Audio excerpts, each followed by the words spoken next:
Guadalupe River at Hunt. Notice that huge spike early Friday morning, right around 3, 4, 5 a.m., where the river rose to close to 30 feet. That's where it crested before it started to fall. But it was such a rapid rise, and a lot of folks, unfortunately, were sleeping or not able to get out in time, and that led to basically a tremendously devastating situation across parts of the Texas Hill Country. So, of course, all of that heavy rain initially led to the extreme flooding, and also there was an extreme drought going on in the area before that. So initially the ground really wasn't able to absorb a lot of that water. That led to some quicker flash flooding. Then over the weekend, with the ground saturated and more rain coming down, of course, additional flash flooding. So you can see the rain totals here over the last 5 days or so, anywhere from 8 to about 18 inches of rain. Notice near Kerrville, over a foot of rain, right around 14 inches of rain showing up on our map. So this is what we're dealing with right now. In case you're wondering, what is the danger right now? Well, there's still a flood danger. The risk for some life-threatening flash flooding still in this area. That includes Kerr County, down towards San Antonio, New Braunfels, Austin, Round Rock. Flood watch in place through 7 p.m. Now, what does that mean? That means conditions are favorable for the development of heavy rain that could lead to flash flooding. We're talking about 2 to 4 inches likely, but there could be some isolated 10-inch plus total. So life-threatening flash flooding going to still be a possibility here for parts of central Texas, west central Texas, especially west of Austin, San Marcos, and San Antonio. Notice that red, 3 out of 4 moderate risk for that flash flooding. So this is the danger zone, the highest risk for that flooding today, which kind of borders Kerrville just about, but it does include about half of Kerr County and also up towards Fredericksburg, Junction, Mason, Brady, and over towards Sonora, Llanos, and Saba. So a lot of cities included in this. Current look at our FoxRad radar, at least going over the last few hours, you'll notice the heaviest bands of rain have been setting up just to the northwest of Kerrville. So that's a little bit of good news for Kerrville right now. You're under the risk for the flash flooding, but right now the heaviest of that rain is up towards the Llano area, Junction, just north and northwest of Junction and northwest of Mason. So that's where we currently have some flood advisories and even a few flash flood warnings. Kerrville at this point, San Antonio, you're getting a break from the rain, but of course a flood watch means that conditions are still favorable. So you need to be on high alert to act quickly to seek shelter from any flooding that could start to occur. Even in Houston right now, we're getting a more widespread coverage of rain and storms compared to what we had over the weekend. You can see heavy rain down around Angleton, Needville, starting to push close to Katy, Cypress, the Woodlands, Brenham, Navasota, Huntsville, so fairly widespread. Our flood risk is not going to be extremely high. Of course, if you get under one of those slower moving storms, you could get a quick 1 to 2 inches, but I don't think we're going to get 10 inches. But still, if you encounter any flooded roads, find a different way to go. So our futurecast shows as we go through the evening rush for the Texas Hill Country and for Houston, a decent chance for some downpours. Highest flood risk, though, will remain across central Texas and west of the Houston area. That starts to wind down after sunset tonight, and we are expecting more showers and storms to kind of bubble up across the Houston area tomorrow afternoon, and likely a lower coverage of storms for central Texas. So right now in Houston, looking pretty good. We're feeling the heat and humidity, 88 degrees, feels like temp 95 right now. We do have a good scattering of those downpours, but no alerts right now, no flood warnings anywhere, and we don't have any flood watches, so that is some good news. So outside of the rain, you're likely going to soar to the 90s. When you get one of those downpours, you will at least temporarily get a bit of a cool down. Feels like temp right now, Galveston 106, Bay City 104, so it is still dangerous heat, so make sure to be really careful. Notice the big blobs of red and purple and yellow through the evening over Houston, indicating the potential for some heavy downpours from Galveston to Sugar Land to Houston to Baytown between now and about 8, 9 o'clock. That's going to be our best shot before things start to wind down. So just keep in mind that we are closely monitoring things. We are going to be dealing with warm and humid air, that big threat for flooding across central Texas, and of course the threat for scattered storms here. But it has just been a horrible event that's occurred across central Texas, and we keep uncovering new clues, new details as to what happened. But at least over the next day or two, I think the weather there will slowly start to improve. But right now, that flood risk still is continuing. Rashi? All right, Ramisha, thank you for that.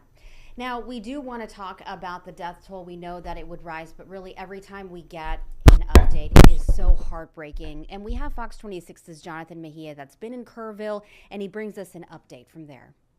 We're back in Kerrville, where we just heard from officials on what their search and recovery efforts are looking like. We have a confirmed number of deaths here in Kerr County. The confirmed number is 75 dead. That includes 40 adults and 27 children. Of those, 15 adults and 9 children are still pending to be identified. Over at Camp Mystic, there are 10 campers and 1 counselor still unaccounted for.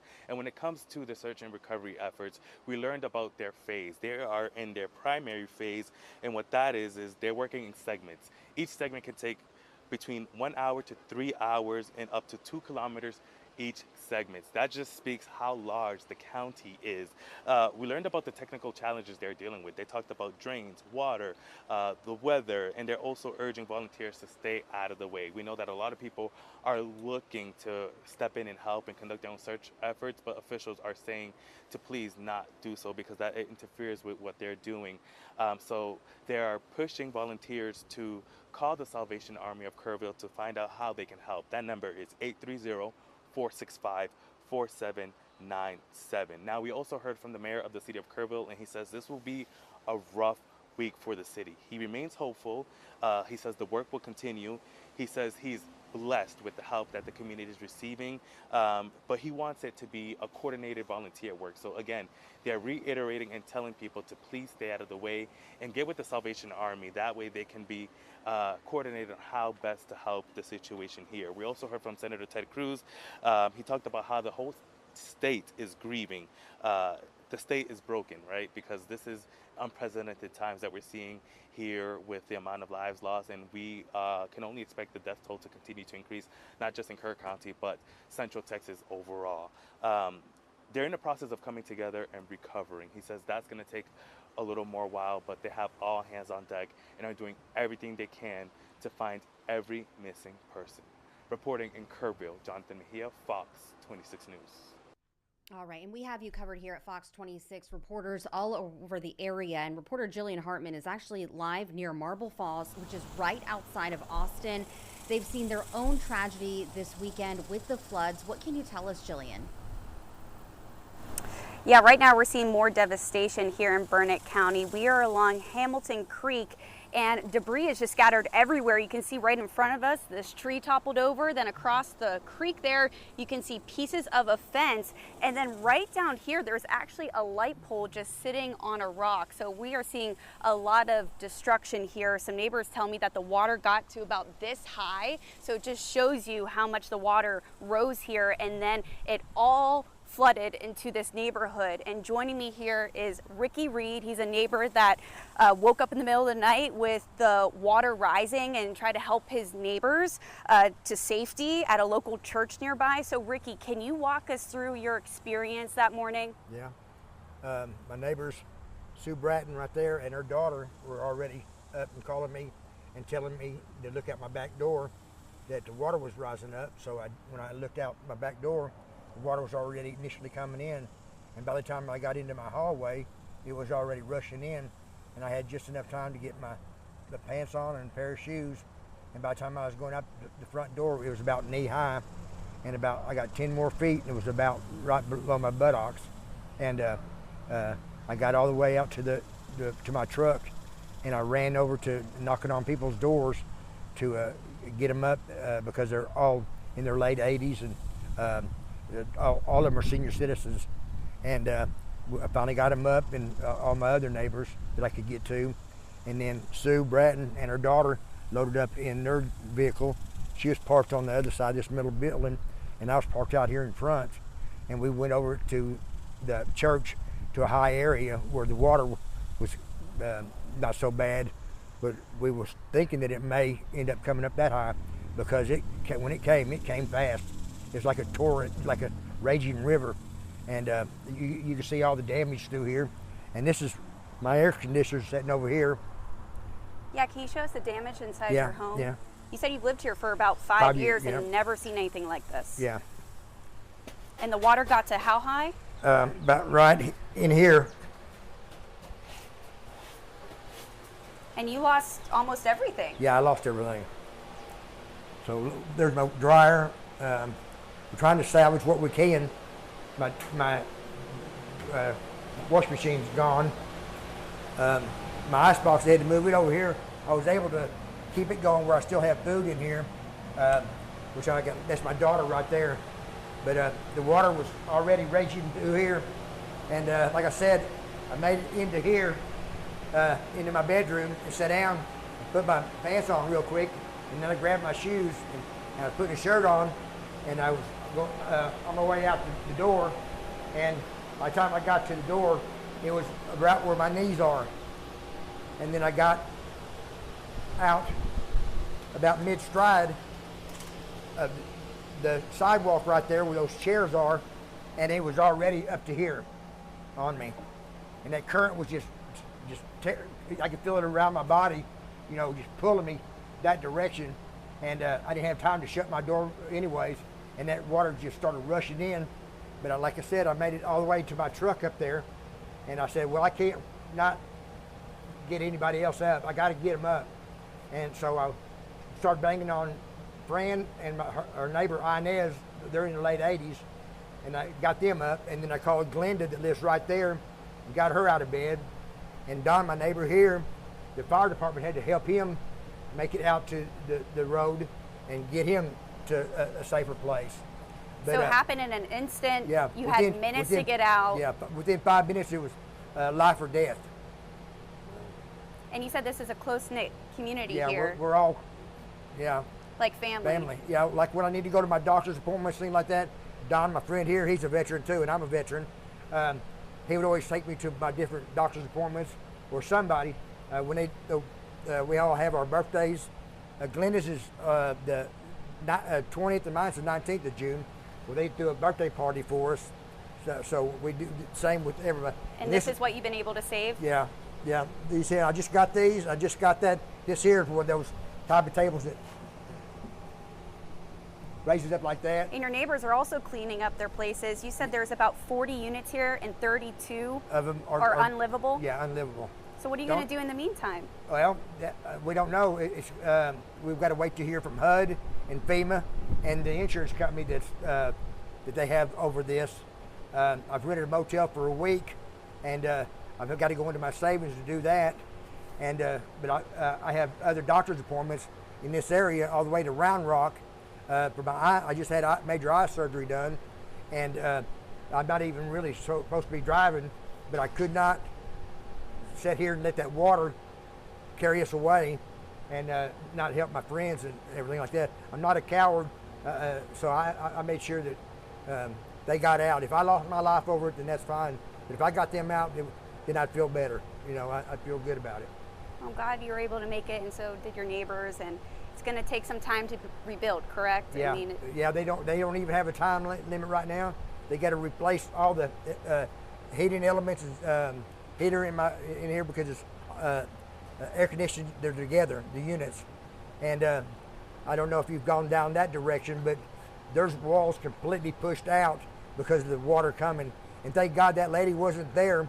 She was in the hospital and she's terminally ill, and they'd already contacted her family to come up to the hospital to say last more goodbyes to her, and she's the one that was supposed to be in that apartment. So I don't know if it was a good thing or bad thing. I don't know if she survived anything, but the people that are in charge here, they were here, they got on the ball, started getting the ball rolling as far as anything. I mean, there was so much mud and stuff in my apartment. I was lucky I could pull a lot of this stuff out of here, but I've saved for so long for a lot of pieces. Even the rugs that I've had in my apartment, I've waited months to come across them. You know, I traveled all over this area trying to find these certain rugs for my, because I love to live a good life. And there's some things that can't be replaced. Right, but I can replace carpet. You know, I can replace, there's all my furniture out there on the front yard deal. That's all of it right there. Well, thank you for talking to us and sharing your story. That's a scary experience, but it sounds like you guys all rallied together to get to safety. Yeah. And we've been hearing a lot of devastation like that across this county. So let me give them a quick update on what we know here in Burnett County. Right. So we have 3 confirmed deaths. so far, and we have 3 missing people, and those 3 missing people are a 17-year-old girl, a local fire chief, and a beloved father. The Marble Falls Area Volunteer Fire Chief Michael Phillips went and responded to a water rescue call when he was swept away by floodwaters, and they were able to find his emergency vehicle, but first responders are still looking for him. They're also still looking for that 17-year-old girl who was actually just traveling with her family to go on a trip when they drove over a bridge that collapsed into Cow Creek, and they got out of their van and they were able to make it to shore safely except for this 17-year-old girl. So we're hoping to get an update from authorities on the missing people. I also just did an interview with a son who traveled from Maryland to try to find his dad. He tells me that his dad went missing early Saturday morning, and he said that his dad was traveling on this bridge over here right over Hamilton Creek, and his car was found floating in the creek over here, but they haven't been able to locate his dad. So he is actually right now along the creek here looking for his father. We talked to him, he was very emotional. Your heart just breaks for these families going through this. So we'll have his interview coming up later on Fox Local, and we'll have much more on this community who's rallying together. I can fix that. Well, What? you can't fix that. Jillian, thank you so much for that report there. Really gives a good understanding of what's going on there, and still so much struggle for those people in that area. Now, she did give us an update for the Marble Falls area, and we are expecting an update in about an hour from Kerr County officials. And we heard earlier from Jonathan Mejia about a little bit what they had to say. Let's listen in from this morning's update.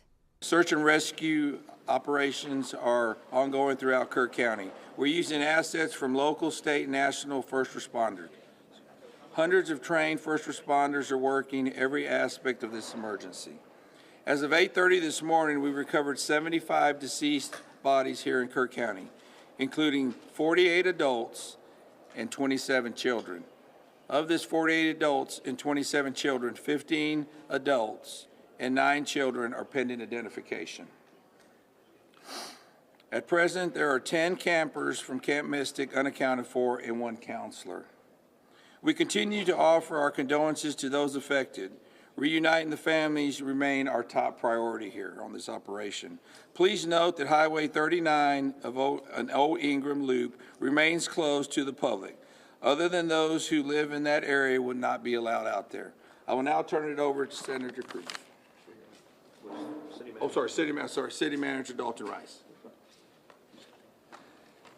Good morning, Dalton Rice, the City Manager for the City of Kerrville. As everybody knows, we are working in conjunction with the city under a unified command response, and again, a lot of devastation. Our hearts go out to the families and the victims. We want to continue to work together as a community. We love the media support on this to be able to communicate that message, communicate family, communicate togetherness, and we really appreciate all the support and helping us be able to do that. Search and rescue, as the sheriff said, search and rescue operations will continue today from Hunt in North Kerr County all the way to Canyon Lake in Comal County. Now, we're only focused on the Kerr County side, but we wanted to talk about that because from a linear from Hunt all the way to Comal County in a straight line distance is over 100 kilometers. This is a massive field that is happening, and again, this is unprecedented flood events. So we are still currently in the primary search phase, which is the rapid one. They are running it, we have different segments that are gridded out. Each one of those segments are taking anywhere between an hour to 3 hours, up to 2 kilometers for each segment. So what that means is they're running into a lot of technical challenges with terrain, with water, even potentially, with weather, in the rising fields. We've talked about this before. Volunteers stay out of the way, because if we start getting weather reports and all the other complications that are out there, we then have to pull off of those search and rescue missions to be able to communicate to those volunteers to get off, to make sure that they don't become victims themselves. Those operations involve 19 different local and state agencies, in addition to conducting primary and secondary searches. They will be conducting welfare checks on areas in North Kerr County impacted by power outages. And when we say search and rescue operations, that is boat, walking, on the ground, dogs, drones. Again, keep personal drones out of the air. Helicopters. We do have other assets that are continuing the search as well. As of present, KPUB, which is the Kerrville Public Utility Board, is reporting continued power outages between Hunt and Ingram along the South Fork of the Guadalupe River in Hunt. In the South Fork area, there are approximately 40 down power lines and significant infrastructure damage. KPUB has brought in additional utility personnel to help with restoration, but it's not possible at this time when the power is going to be restored. There are some substations along with those power lines that we are still trying to get access to just from debris buildup or them being completely wiped out. So we do not have an estimated time on when those are going to be fixed. We continue to have substantial number of requests for volunteers, as I said before, and donation opportunities. We are asking those who want to volunteer to contact the Salvation Army in Kerrville by phone at 830-465-4797 or in person at 855 Hayes Street in Kerrville. Monetary donations can be made on the Community Foundation of the Texas Hill Country's website at www.communityfoundation.net. They have a Kerr County Relief Fund set up on that site. And I will now turn it over to the Mayor, Joe Herring. Thank you for being here. I need to tell my community and those families who are waiting, this will be a rough week. Primary search continues, and we remain hopeful every foot, every mile, every bend of the river. Our work continues. You need to know that we have been blessed with help from the community, from the state, and the nation. We have trained experts who are helping in this effort. If you want to volunteer, it is important that you contact Kerrville Salvation Army and register. Dalton gave that number, but I'm going to give it again. 830-465-4797. We need focused and coordinated volunteers, not random people just showing up and doing what they do. We need to work together. As Dalton said, donations have been flowing in from around the world to the Community Foundation. Again, that website is communityfoundation.net. Please follow the City of Kerrville's Facebook page for updates. They're accurate. We take a lot of time to make sure we send out information that will be helpful, not only to residents, but to those who are visiting. I've said this 100 times, and I will say it again. We need your prayers. We need your prayers. All right, we just heard from the mayor there. Now I want to continue our coverage of that catastrophic flooding with Fox's Kennedy Hayes, who is joining us live now in Kerrville. Kennedy. Hi, Rashi. Well, this is just heartbreaking. State officials say at least 89 people have died. That includes 27 children, and some are still missing. Now, I want to give you an idea about how powerful the Guadalupe River is. I'm going to step aside so you can see this area behind me. Obviously, river levels have receded, but from what's left behind, you can see how powerful these floodwaters were. The trees are uprooted, many of them along the riverbank, but even upshore here, up the hill, you can see just how far some of these trees traveled. Now, here's a look at the Guadalupe River's path and where we are now. Among the missing, campers and counselors from Camp Mystic and All Girls Christian Summer Camp. They say at least 27 people there died in the floodwaters. Camp Mystic is near downtown Hunt, the area that saw the worst of it. By Friday morning, water levels rose nearly 30 feet there, and nearby Kerrville also saw a dramatic surge, with floodwaters topping 24 feet in some areas. Now, crews are using helicopters, boats, and drones searching for those who are still missing.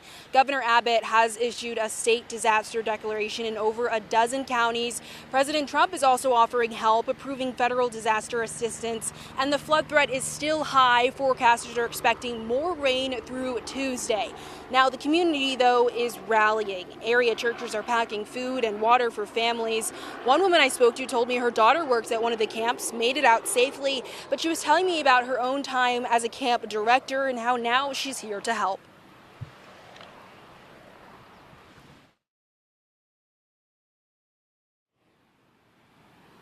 And the good news is officials say they've rescued at least 850 people so far. Of course, we know more search and rescue efforts are underway. A helicopter just passed by in the distance, so hopefully more good news to come. Back to you. I know there's a long road to recovery there. Can you tell us more about that community and how they are rallying together? Absolutely. I've had conversations with dozens of parents, and really a big piece of this is just comforting their children, because so many of the children involved in this tragedy, they knew each other. It's a small community, tight knit. So really the focus, the parents tell me, is those relief efforts, telling their children that even though all of this bad occurred, there's so much good in the community and so much you can do to help. All right, reporting live there from Kerrville. Thank you so much. Now, we just heard from Kennedy, who was telling us the death toll risen to 89. And we do have more information about some of those victims. We'll tell you about that coming up after the break.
Welcome back. Thank you for joining us on the continuing coverage that we have the tragedy over at the Texas Hill Country area. And we do know 89 confirmed deaths. That number, unfortunately, expected to rise. Now, several Houston families are among those that are grieving. Now, we do know that an 8-year-old girl and an Humble ISD teacher are among those that died. Today and tomorrow, the district is holding donation drives to help with recovery efforts in Central Texas.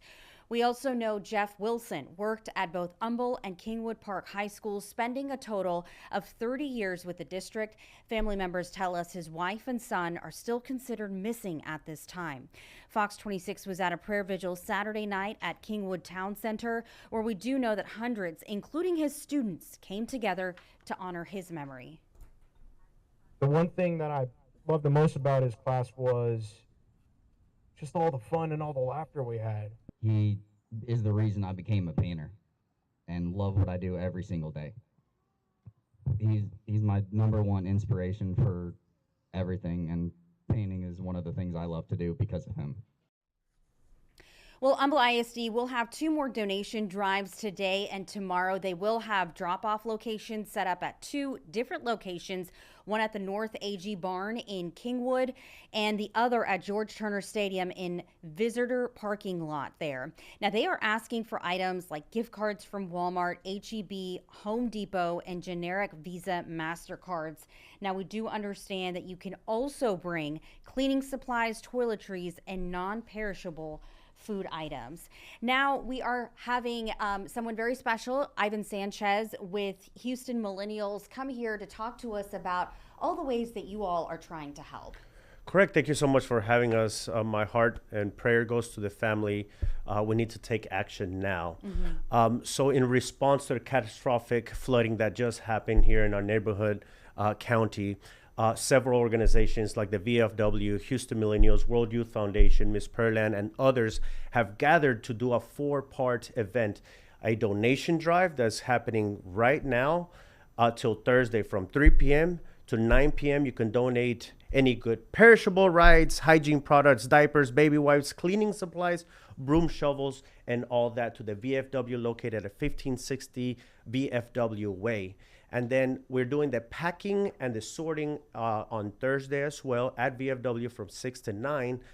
And then on Friday, we're going to deliver this directly to the families. Now, you're doing this all in such an organized fashion. I understand that there's so many people that want to help. What's your advice to them? Well, look, we need all hands on deck. We need action now. So if we have such a large team, it's more than already about 19 organizations that have gathered. So if you are at work and you need us to pick up your supplies, we'll go pick up your supplies. Right now, the advice is you can make a difference in anybody's life in Kerrville County. But please, we can pick up the donations, you can drop off the donations, or you can come with us on Friday because they do need volunteers. But we need to be very organized, right? All of the list that I just mentioned is from Salvation Army. That's what they need, and we're coordinating with them as well.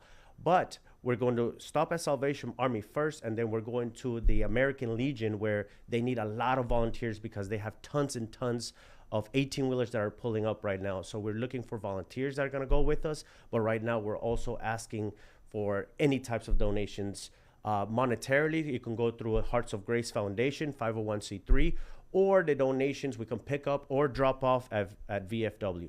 And so to find out more information about how they can contact you, say we're going to work and I picked up a few items, I just can't drop it off anywhere, where do they find you? They can find me on Instagram, LinkedIn, ivansanchez.official, or if you want to go straight into the website and see all of the details and all of the ticket types, the volunteers or whatnot, the roles, go to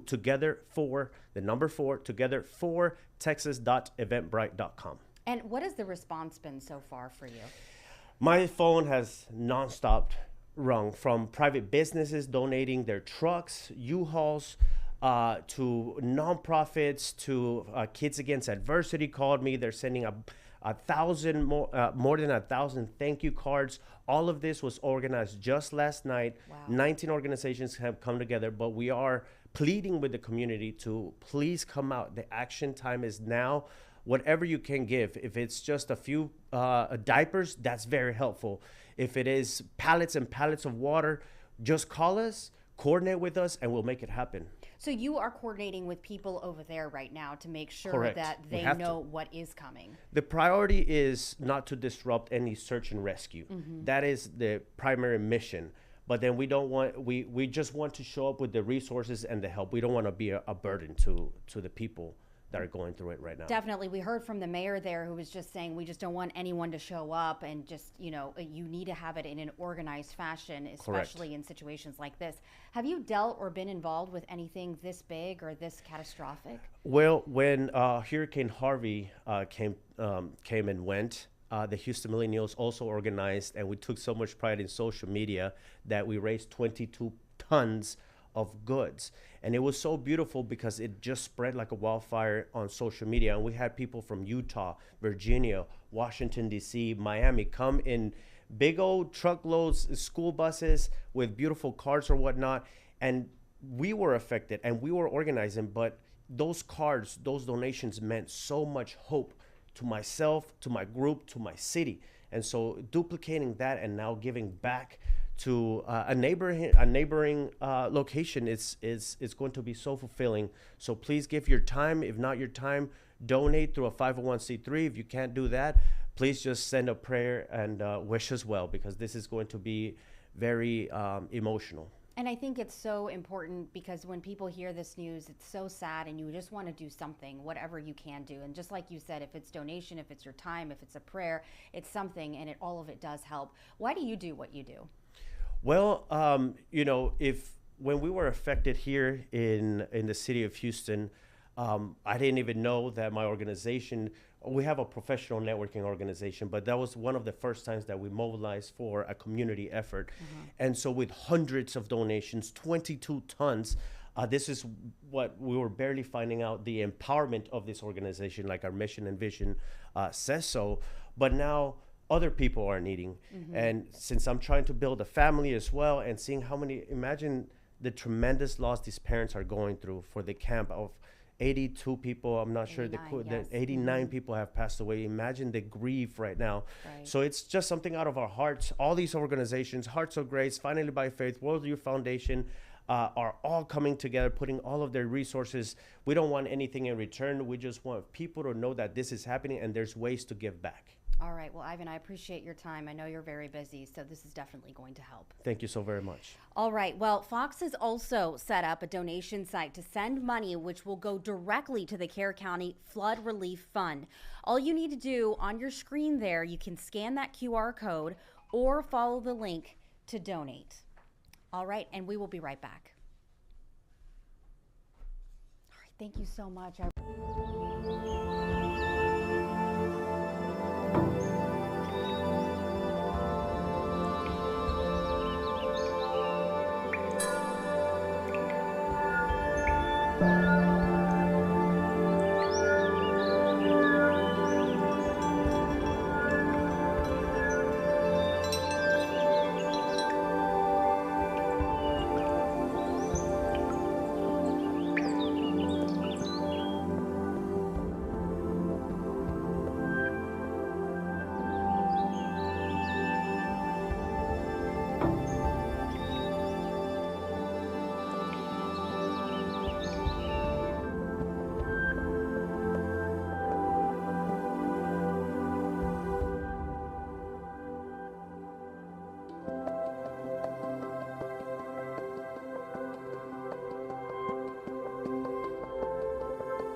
We are continuing our coverage of that catastrophic flooding in the Texas Hill Country. Right now, we do know that 89 people have died.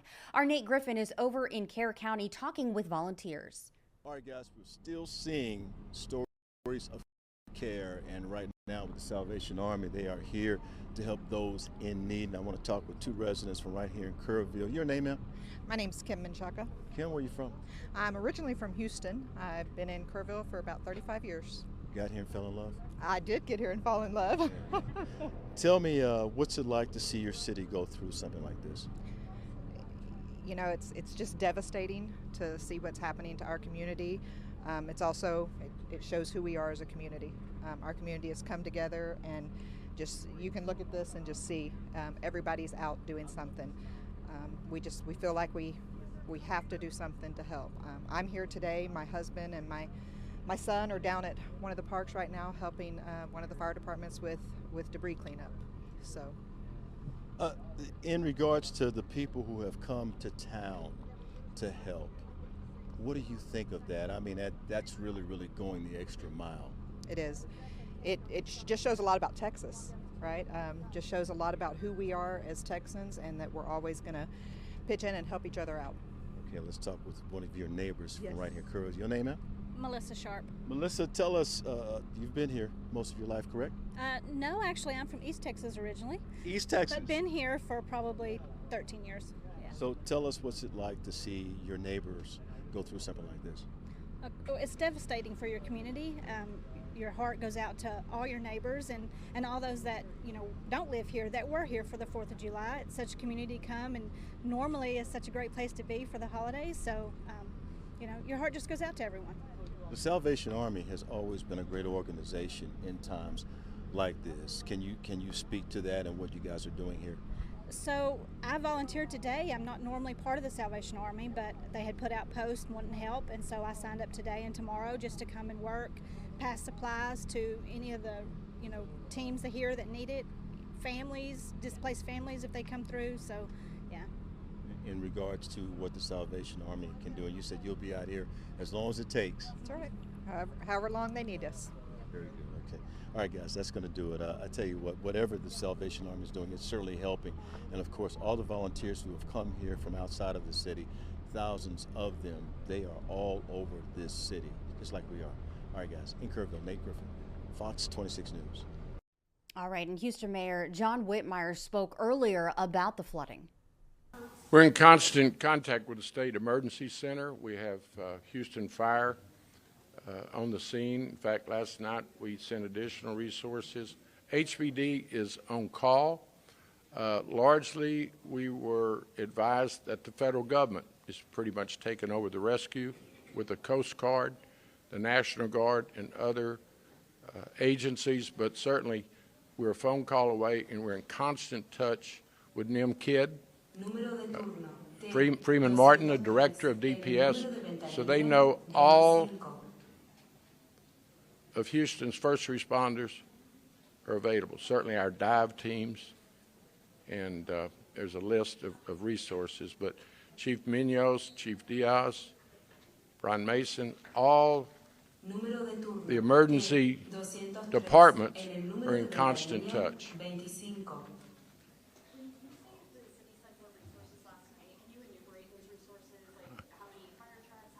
Yeah, it's changing, Abby. When we get through here, I'll get you a count. But as of last night, I know Chief Munoz was sending additional resources. We're trying to, obviously, you can imagine the chaos, and they're trying to do it. You know, it's an organization starting at the top in Austin. Of course, you have seen the presence of the federal government. So we'll get you. I don't want to not give you a current number, but as of late last night, HPD was asked just to be on standby because they thought they had adequate resources from first responders. It's the time that we need, but time is running short, as we all know. It's a very stressful. In fact, hell, they were warning about more floods today. So, you know, it's probably as bad a tragedy as I've seen in my 50-plus years of public service. It's a time for everyone to come together. You know, partisanship, where you live, your ethnicity, anything that people use to divide us needs to be condemned. We are Houstonians, we're Texans, we're human beings, and we're parents. As I said, I was really struggling Friday night. I was with my two daughters. My daughter was dropping off the 11-year oldest grandson yesterday at an East Texas camp. I'm living and watching the anxiety of families, but my family is very blessed, as most of us are. But as mayor of Houston, I want everybody to recognize that it's time to hug one another. Hug your kids. Now serving beef. And don't let anybody divide us at this point in time. Shouldn't ever, but Lord, not during these days of suffering by so many families. And so the next few days we'll be monitoring things very carefully. Certainly any resources that the tragedy and the crisis needs out of Houston, we stand ready to serve. And I'll be talking to council and my team to see, are there other steps we can take to assist the families that have lost so much. But right now, I think words matter, and let's be united on this suffering with other families. Well, President Trump says that he does expect to travel here to Texas on Friday to visit those places that are impacted by that catastrophic flooding. And the president signed a major disaster declaration for Kerr County yesterday morning. Still ahead, Peyton May with our sister station over in Austin is taking a look at relief efforts today in Kerrville.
Peyton May with our sister station over in Austin is giving us an update at the relief efforts over there in Kerrville.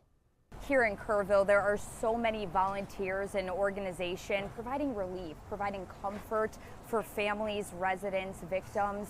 One thing a lot of organizations are doing is providing meals. Now look at what's going to happen here. There's food that's going to be served throughout the afternoon. This is from Operation Barbecue Relief, an organization of people all throughout the country coming here to Kerrville just to help. I'm going to take you through their mobile kitchen right now. They're prepared to give 600 meals today. That's chicken, sausage, vegetables, pasta, just about everything. They have pasta cooking up right now, just people hard at work. Now, a little bit about this organization. It actually started during the Joplin, Missouri tornado in 2011. A bunch of pitmasters, cooks, chefs came together wondering what they could do to help during all this devastation. Now, of course, volunteers came here from all over the country. I spoke with some volunteers from Pennsylvania, got on 3 flights today just to help out in Texas. Now, the flooding happened on Friday morning. There's areas that haven't had power, people who haven't had a hot meal in days. This just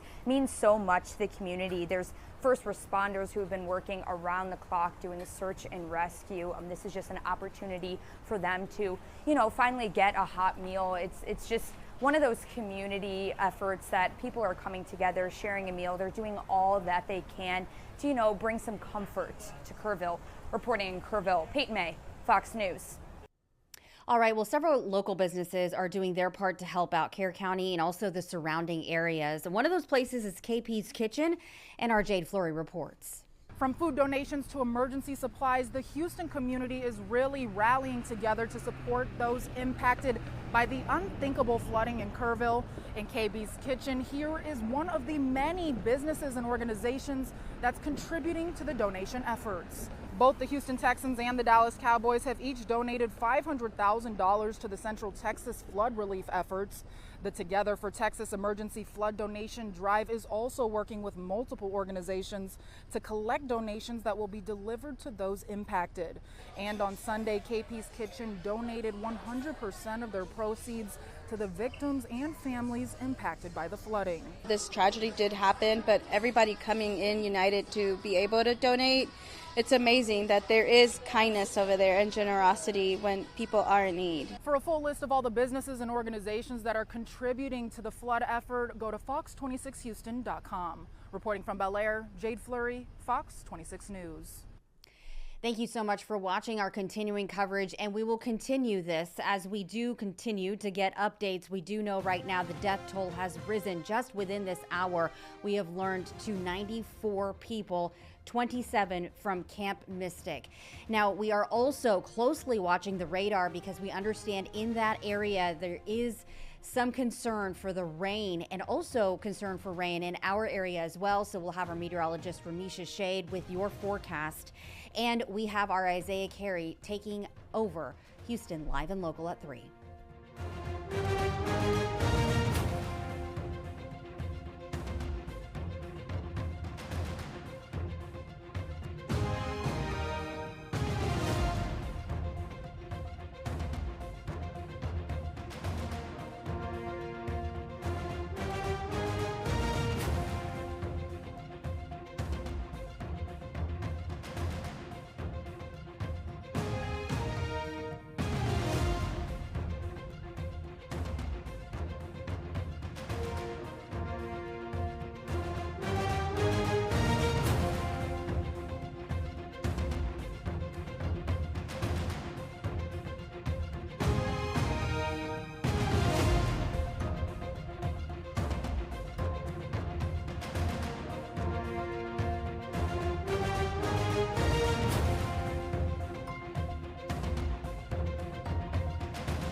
And thank you for joining us for our continuing coverage of this catastrophic flooding that we have seen over the weekend here in the Texas Hill Country. As of right now, there are at least 82 deaths confirmed.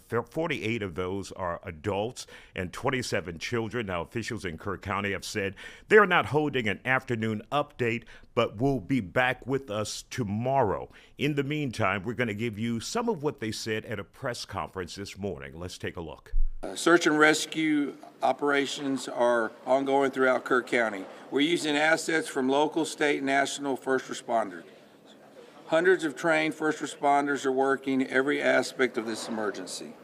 As of 8:30 this morning, we've recovered 75 deceased bodies here in Kerr County, including 48 adults and 27 children. Of this 48 adults and 27 children, 15 adults and 9 children are pending identification. At present, there are 10 campers from Camp Mystic unaccounted for and 1 counselor. We continue to offer our condolences to those affected. Reuniting the families remain our top priority here on this operation. Please note that Highway 39 of an Old Ingram Loop remains closed to the public. Other than those who live in that area would not be allowed out there. I will now turn it over to Senator Cruz. City Manager Dalton Rice. Good morning, Dalton Rice, the city manager for the city of Kerrville. As everybody knows, we are working in conjunction with the city under a unified command response and again, a lot of devastation. Our hearts go out to the families and the victims. We want to continue to work together as a community. We love the media support on this to be able to communicate that message, communicate family, communicate togetherness, and we really appreciate all the support and helping us be able to do that. Search and rescue, as the sheriff said, search and rescue operations will continue today from Hunt in North Kerr County all the way to Canyon Lake in Comal County. Now, we're only focused on the Kerr County side, but we wanted to talk about that because from a linear from Hunt all the way to Comal County in a straight line distance is over 100 kilometers. This is a massive field that is happening. And again, this is unprecedented flood events. So we are still currently in the primary search phase, which is the rapid one. They are running it, we have different segments that are gridded out. Each one of those segments are taking anywhere between an hour to 3 hours, up to 2 kilometers for each segment. So what that means is they're running into a lot of technical challenges with terrain, with water, even potentially, with weather, in the rising fields. We've talked about this before. Volunteers stay out of the way because if we start getting weather reports and all the other complications that are out there, we then have to pull off of those search and rescue missions to be able to communicate to those volunteers to get off, to make sure that they don't become victims themselves. Those operations involve 19 different local and state agencies, in addition to conducting primary and secondary searches. They will be conducting welfare checks on areas in North Kerr County impacted by power outages. And when we say search and rescue operations, that is boat, walking, on the ground, dogs, drones. Again, keep personal drones out of the air. Helicopters. We do have other assets that are continuing the search as well. As of present, KPUB, which is the Kerrville Public Utility Board, is reporting continued power outages between Hunt and Ingram along the South Fork of the Guadalupe River in Hunt. In the South Fork area, there are approximately 40 down power lines and significant infrastructure damage. KPUB has brought in additional utility personnel to help with restoration, but it's not possible at this time when the power is going to be restored. There are some substations along with those power lines that we are still trying to get access to just from debris buildup or them being completely wiped out. So we do not have an estimated time on when those are going to be fixed. We continue to have substantial number of requests for volunteers, as I said before, and donation opportunities. We are asking those who want to volunteer to contact the Salvation Army in Kerrville by phone at 830-465-4797 or in person at 855 Hayes Street in Kerrville. Monetary donations can be made on the Community Foundation of the Texas Hill Country's website at www.communityfoundation.net. They have a Kerr County Relief Fund set up on that site. And I will now turn it over to the Mayor, Joe Herring. Thank you for being here. I need to tell my community and those families who are waiting, this will be a rough week. Primary search continues, and we remain hopeful every foot, every mile, every bend of the river. Our work continues. You need to know that we have been blessed with help from the community, from the state, and the nation. We have trained experts who are helping in this effort. If you want to volunteer, it is important that you contact Kerrville's Salvation Army and register. Dalton gave that number, but I'm going to give it again. 830-465-4797. We need focused and coordinated volunteers, not random people just showing up and doing what they do. We need to work together. As Dalton said, donations have been flowing in from around the world to the Community Foundation. Again, that website is communityfoundation.net.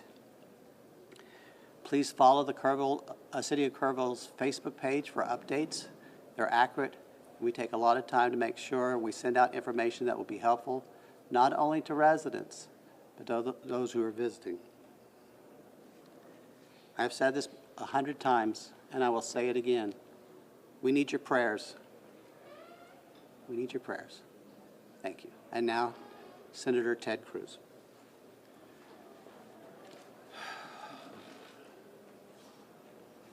Texas is grieving right now. The pain, the shock of what has transpired these last few days has broken the heart of our state. As of yesterday, the confirmed death toll was 82, and those numbers are continuing to go up. The children, the little girls who were lost at Camp Mystic, that's every parent's nightmare. Every mom and dad. Last week,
To the millions of Americans, to the millions of people all over the world right now who are praying for Texas and praying for those parents.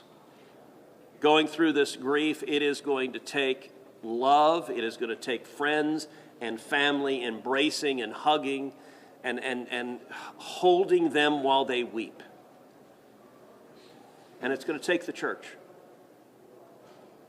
With every disaster, one of the things we see here in Texas is the church steps up and the church helps and the church feeds and clothes and comforts. This morning I met with a group of chaplains who've been going through the incredibly difficult process of talking to mom and dad after mom and dad who just lost the most precious person they ever knew. And those chaplains are just trying to love them and show God's love. So I want to say we will come through this. To those in the midst of grief right now, that might seem hard to fathom. But Texas will come through this. And I just want to say thank you. I want to say thank you to these gentlemen here who are working. They are not sleeping. They are working every day. Thank you to the families. Thank you to the Salvation Army. Thank you to everyone who is just reaching out and saying, how can I help? We will come through this, and we'll come through this together. Thank you. And now we'll take questions. Senator, you talked about how you know kids here, how you've taken your own kids to camp. Was it ever communicated to you that there was a need, that it was a priority to have a warning system so people had a chance to escape something like this? Well, listen, I think anytime you're dealing with major rivers, there's a risk of flooding, and there's always been a risk of flooding, particularly on the Guadalupe River.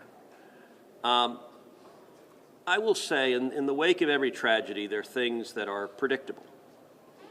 One of the things that's predictable is that you see some people engaging in, I think, partisan games and trying to blame their political opponents for a natural disaster. And you see that with a hurricane, with a tornado, with a wildfire, with this flooding, where people immediately say, well, the hurricane is Donald Trump's fault. You know, look, I think most normal Americans know that's ridiculous, and I think this is not a time for partisan finger pointing and attacks. Now, after we come through search and rescue, after we come through the process of rebuilding, there will naturally be a period of retrospection where you look back and say, okay, what exactly transpired? What was the timeline? And what could have been done differently to prevent this loss of life? And that's a natural process. I think it should not happen in a bitter and partisan sense, but it should happen in a reasonable sense of saying, what lessons can we learn? And I will give an example. You know, Houston's my hometown. If you live on the Gulf Coast, we get hurricanes. That's part of living on the Gulf Coast as hurricanes hit. And I do think Texas as a whole has learned over time how to deal more effectively with hurricanes. And so you look here, we know the National Weather Service put out an emergency warning just after 1 a.m. and a second emergency warning just after 4 a.m. Now, obviously, most people at 1 a.m. and 4 a.m. are asleep. And so I think we will have a reasonable conversation about, A, are there any ways to have earlier detection? And some of that, the limits of a flash flood, they're very difficult because they can arise so quickly. But everyone would agree in hindsight, if we could go back and do it again, we would evacuate particularly those in the most vulnerable areas, the young children in the cabins closest to the water. We would remove them and get them to higher ground.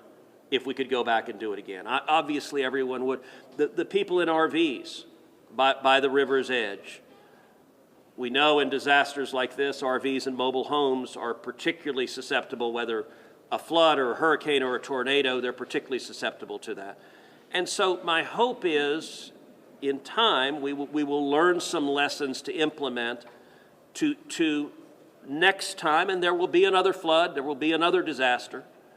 But next time there's a flood, I hope we have in place processes to remove especially the most vulnerable from harm's way. But I think that's going to be a process that will take a careful examination of what happened and how can we implement processes better in the future to prevent this same loss of life. And that is Senator Ted Cruz at the Kerr County update this morning. There was one scheduled for this afternoon, but it has been postponed, and they will have their next update tomorrow morning. And, of course, if it's warranted, they, of course, will break in and give us the latest there. Now, this is the part that makes it real for many of us, many of you out there, the viewers, when we start talking about names, putting names on individuals. While all the names of the victims have not been released, we do have a list for you. Let's take a look at some of the names that are available to the public. On the list, Eloise Peck of Dallas. She was a camper. Lila Bonner of Dallas. Janie Hunt, also of Dallas. Renee Smadstrula of Kerr County.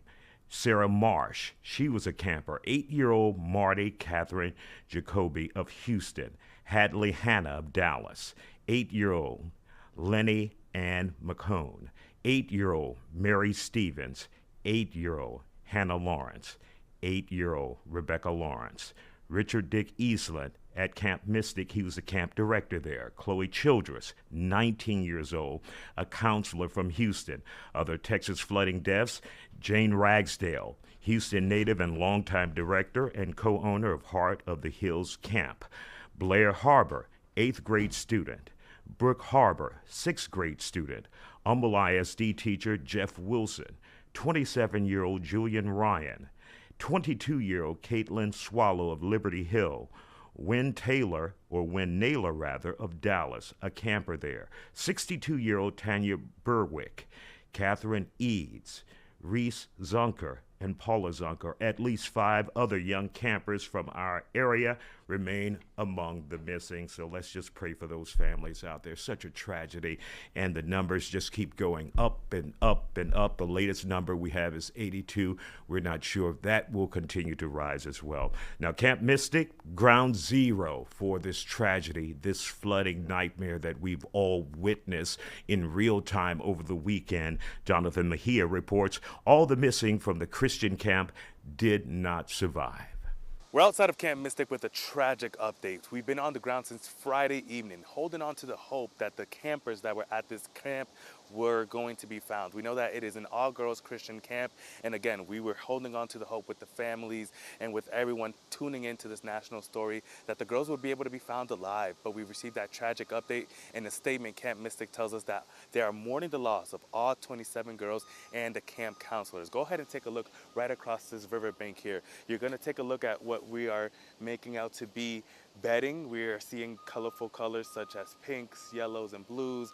As we continue to pan toward the right, you're going to see that cabin. You see there's a yellow caution tape there. We're able to see inside that cabin, and it just goes to show how strong that flooding was, because it destroyed what was there. We're going to come and look at what we're seeing on the ground here. Just debris, pile-ups of tree trunks, uprooted trees, and this is what we're seeing all along the camp out here. So in that statement, the camp goes on to say that they are grieving the loss of the 27 campers and counselors. Their hearts are broken alongside, quote, our families that are enduring this unimaginable tragedy. We are praying for them constantly. They go on to say, we are deeply grateful for the outpouring of support from community, first responders, and officials at every level. We ask for your continued prayers, respect, and privacy for each of our families affected. May the Lord continue to wrap his presence around all of us. We're expected to get an update from officials on what things are looking like in Kerr County, and that will be at 10 a.m. I'll be bringing you live debrief right after the presser. Again, we're expecting to see what the numbers are looking like and what the efforts are going on day 4. Reporting outside of Camp Mystic, Jonathan Mejia, Fox 26 News. And as we expected, we're now starting to hear stories from parents whose children have survived that camp. We had a chance to speak to a grandmother who had 2 grandchildren at the camp, and they survived. But it was a nightmare getting to safety. Let's talk to her about that. And the water started coming into their cabin, and they told them to wait, that they were going to come get them, but then they couldn't get them. So the campers had to wade across the flats to the wreck house. So it's so sad that something so wonderful can get so turned around, and yet it's Mother Nature, you know. Anyway, I pray for those families, and I hope they keep finding miracles and finding people, you know. And that's the reality. When it's Mother Nature, we cannot predict it.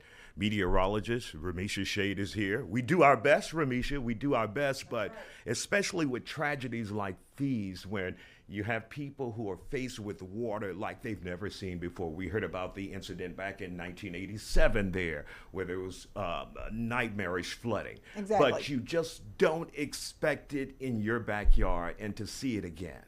That's what I realized, that, you know, people kind of think that way over the years. I know, like, I was hit by a tornado when I was young, and then my parents were hit again as I was out working. So we've been hit by tornadoes twice, but growing up, we would always say, oh, tornado warning, okay, whatever. Yeah, you blow it off. Until the tornado hits your house. Exactly. Then you don't blow it off. So that's just my reminder. No, this is a very unfortunate situation. Mm-hmm. It's a horrible situation, but to those of us still here, just keep in mind that, you know, anytime we go under a flash flood watch, tornado watch, that always means that life-threatening conditions are possible. It may not happen to you that time. It may not happen to you 10 times from now, 20 times from now, but it means it's possible. So at least your alert level needs to be raised, and you need to start thinking about, okay, if this life-threatening flash flooding comes, if this tornado comes, what am I going to do? What plan do I have for my family? And those plans are important. You know, you guys talk about it and just over our heads. We just blow it off. Exactly. At the last second, when it's coming right at you, a lot of times you panic, you don't know exactly what to do, and it's too late. But if you go ahead and have that plan in advance, and make sure you have a way to get those warnings. We get the warnings out, you know, to people as best as we can, as quickly as we can, but you have to have a way to get those warnings in order to be alerted to get away from the danger. So make sure that you have your cell phone on and charged with you, if at all possible. Make sure that you have a way to get those alerts. Of course, locally, our Fox 26 weather app, the perfect way to get any weather alerts, watches, warnings, advisories that come out.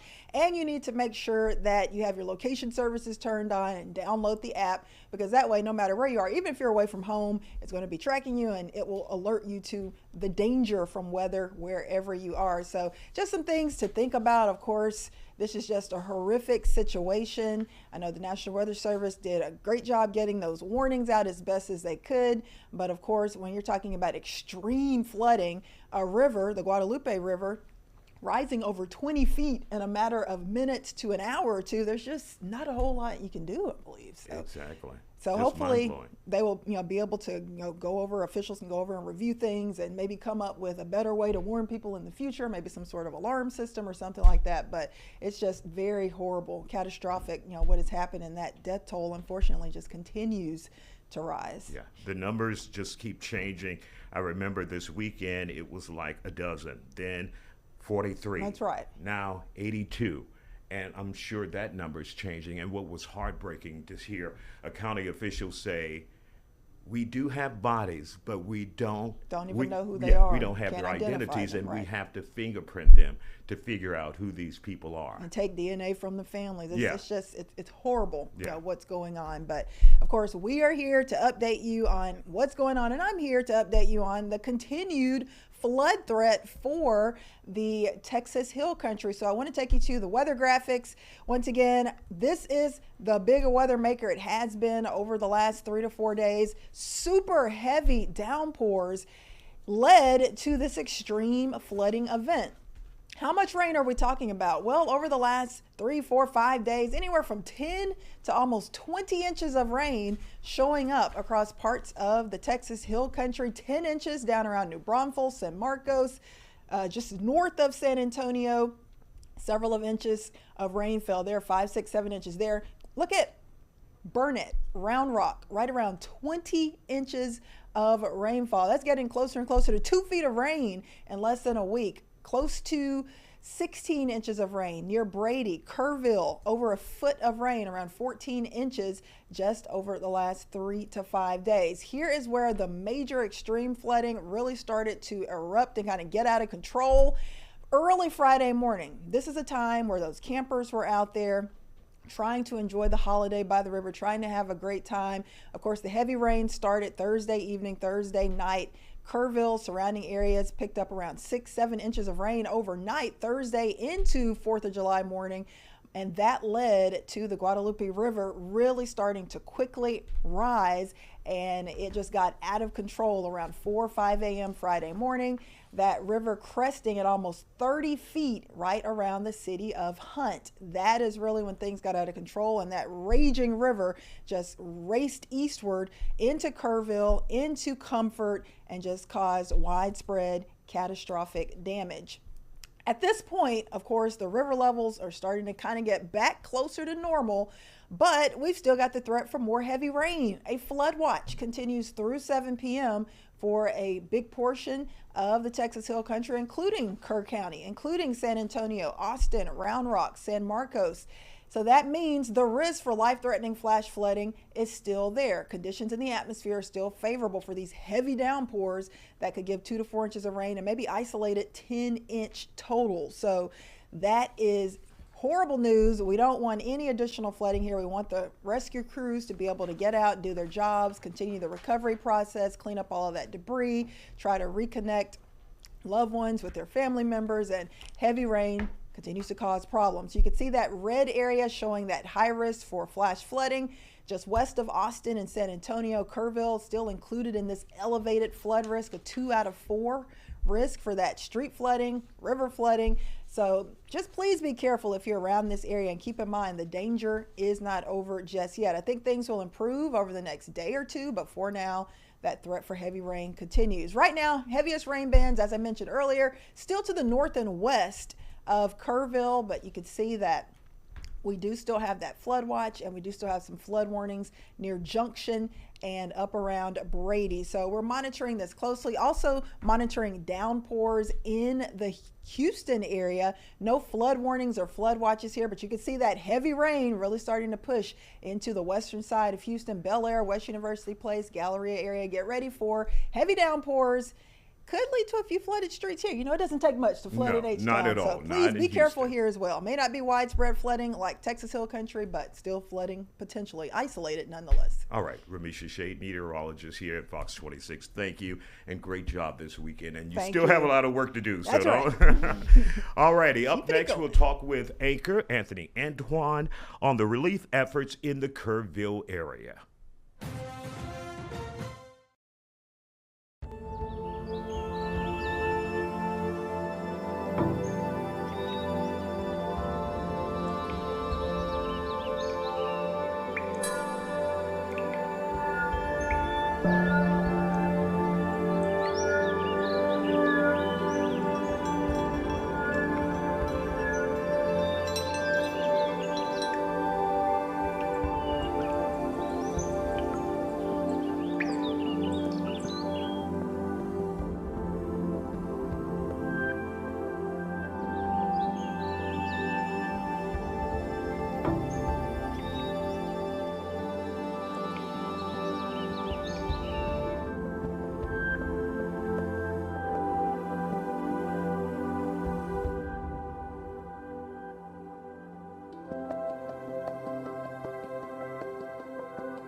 You can tell a lot about a community by the way they respond during the most challenging situations. In Kerrville, they're united. And these are just immediate items of need that have been communicated to us, and we put an all call out to our Tyvee community, and we've just been humbled by the response. Coaches from the school district came together to help their neighbors in Hunt and Ingram. But they're not alone. Friday was a very emotional day. That was rough. Seeing people come in, freshly rescued with their children, still in pajamas, wet, no shoes. Fidel Campbell works at a hotel in Kerrville and was heartbroken by what he witnessed on July 4th. Everybody's on the verge of tears. In the midst of it all, across town on Jefferson Street, he teamed up with 2 business owners to put together a benefit. The loss of life is heartbreaking for everyone in this community, but it's compassion found in between that heartbreak that allows the heart to start the healing process. It's a tragedy, man. You know, and you just feel so helpless. And give what you can, do what you can. If you can give someone a hug and a prayer, do it. And this is where you start to see the best of us, humanity at its best, giving back to the community. And of course, Houston will not be outdone. We're always there when there is a time of need. Our anchor, Fox 26 anchor, Tom Ziska, is out in the field live with the latest and how they're making an effort to give back right here in our backyard. Tom? As sure as there are weather disasters in Texas, so too are there Texans in the immediate aftermath who jump in to try to help. And these floods in the Hill Country are no different. Beyond the dozens and dozens of terrible, tragic deaths, there are so many people whose homes, their livelihoods were just washed away by the floodwaters. They've got nothing, they've got to clean up, they've got to rebuild. So to that end, a bunch of relief efforts across the country, across the state, and here in Houston have been organized. This is one of them at Typhoon, Texas in Katy, where they are collecting non-perishable cleaning supplies and diapers and water and cleaning things as well. I want to take a look at it. You got this mountain of water, but a bunch of shovels and brooms and buckets and sponges and plastic bags, and then there are diapers and toiletries and water and paper towels and toilet paper, all of the things that people will need. And as this happens, this is the result of people who just couldn't sit there and watch all of those images and do nothing. So, as always happens, Texans are doing something. They stopped, they went to the store, they loaded up, and they brought it here. What was it that you saw, that you heard, that made you want to help? Well, there's a lot of kids. I got 8-year-old granddaughters, and the disease is very bad. We have family and friends that live up there, and we wanted to help out. It's so heartbreaking to know that what's going on. It's not here, but it's Texans showing up for Texans, and that's what it's all about. Once this effort is complete, all of this material will be joined with some other collection spots in the area. It'll all be sent to the Salvation Army in Kerr County and in the hands of people who need it in just a couple of days. In Katy, I'm Tom Ziska, Fox 26 News. All righty, Tom. A lot of people hit me this weekend asking what can they do to help and get involved, and there are a lot of things you can do. Many people are saying in Kerr County, in that area, contact the Salvation Army, but Fox is also getting involved now. They have set up a donation site to send money directly to Kerr County. It's Flood Relief Fund. You can scan the QR code on your screen or follow the link to donate. Once again, if you feel like you want to get involved, you want to do something, you want to donate some money or some supplies, scan this QR code and get yourself in the ring and help out as well. And of course, we'll continue throughout the program to give you the latest ways that you can volunteer, because I know Texans want to get involved. We'll be back with more of this continuing coverage of the flood in the Hill Country right here on Fox 26, so don't go anywhere. We'll be back after this break.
And joining us now, we have Kelly Rayburn, who is a mother, and her children were stuck in that flood that many of us witnessed and saw on television, just devastating. But thank God your kids are alive. Kelly, tell us what happened. Your kids were at camp, right? Yes, so they were at Camp La Junta. It's the all boys camp that's very close to Camp Mystic, the all girls camp that everyone, has been talking about now. So for my older son, who's 9, Braden, this was going to be his 3rd camp summer. Mhm. And my younger son, Brock, who just turned 7, it was his first. And they were so excited to go, had only been there for 1 full day. And so on July 4th morning, I got a text that I saw from Camp La Junta saying that they had taken on a lot of water overnight. Everyone was okay. Stay tuned for more details.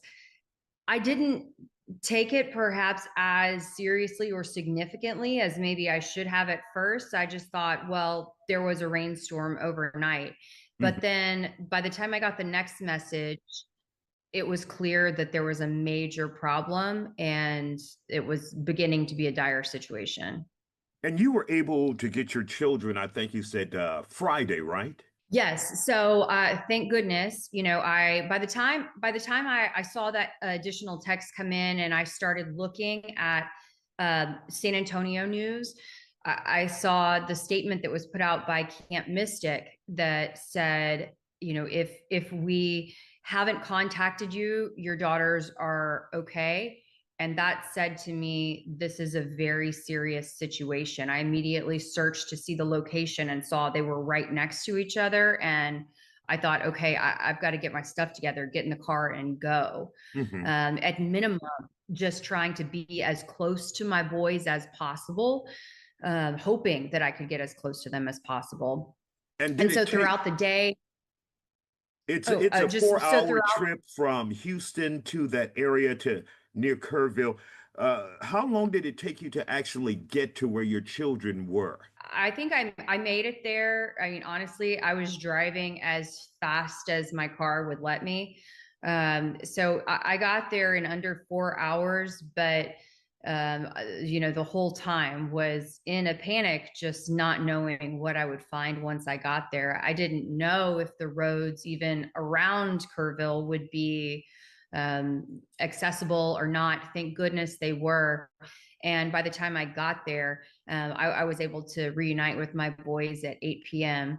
It was an incredible moment, but it was extraordinarily bittersweet, one I'll never forget, because they were evacuated to a church, but just across the street was the funeral home where families were already starting to come to. Wow. And you must have counted yourself extremely lucky, blessed that you did not have to go to that funeral home, that you were going to the church to pick up your boys. I mean, just going through that as a parent, as a mother, what is that like for those who just can't feel it, can't understand it? It's something that you cannot prepare for. Thank God I've never been through anything like that in my life, and I've been through a lot. But there is no preparation in the world that could have, equipped me to know how to handle my emotions in that moment. You want nothing more than to see your child and to hold them and to keep them safe. And you're grateful when you can. But on the other hand, knowing that there are so many parents who won't not only not be able to hold their kid tight that night, but maybe never again. And what do you have to say to those who were in charge at the camp? Did they handle everything as you would expect as a parent? Did they keep you guys up to date? And were you thankful that your children were alive when you finally made it to the area?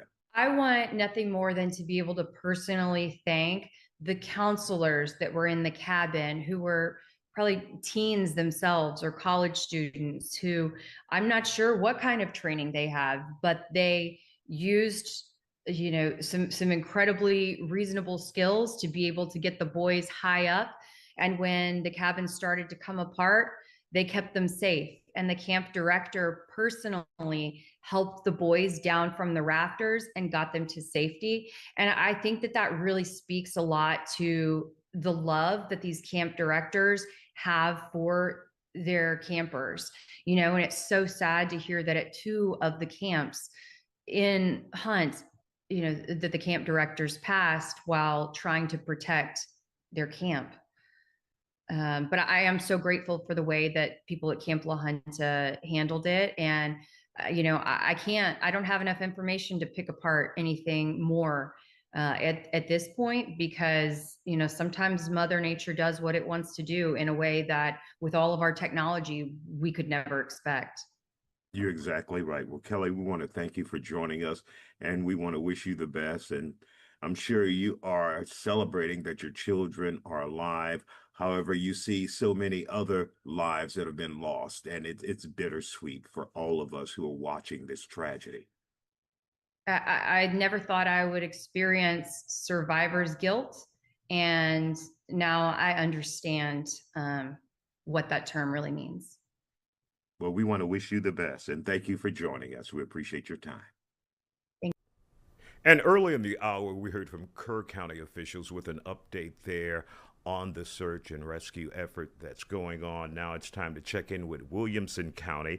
It's just outside of Austin, and they have been going through it as well there. Let's listen in to a briefing earlier today from officials there. Did find a second body in the river. If you remember yesterday, the first individual we found was Caitlin Swallow, 22-year-old from the Liberty Hill area. The second person was recovered late yesterday evening, and the name has not been released yet. Still working with the family as well. Today's focus is going to be on finding the third missing person, and we have reports that there might be an additional person missing, but I think Leander is taking the lead on that. Our focus today is recovery. We have an incredible effort today. We have over 100 first responders that have come to Liberty Hill to help us in the search.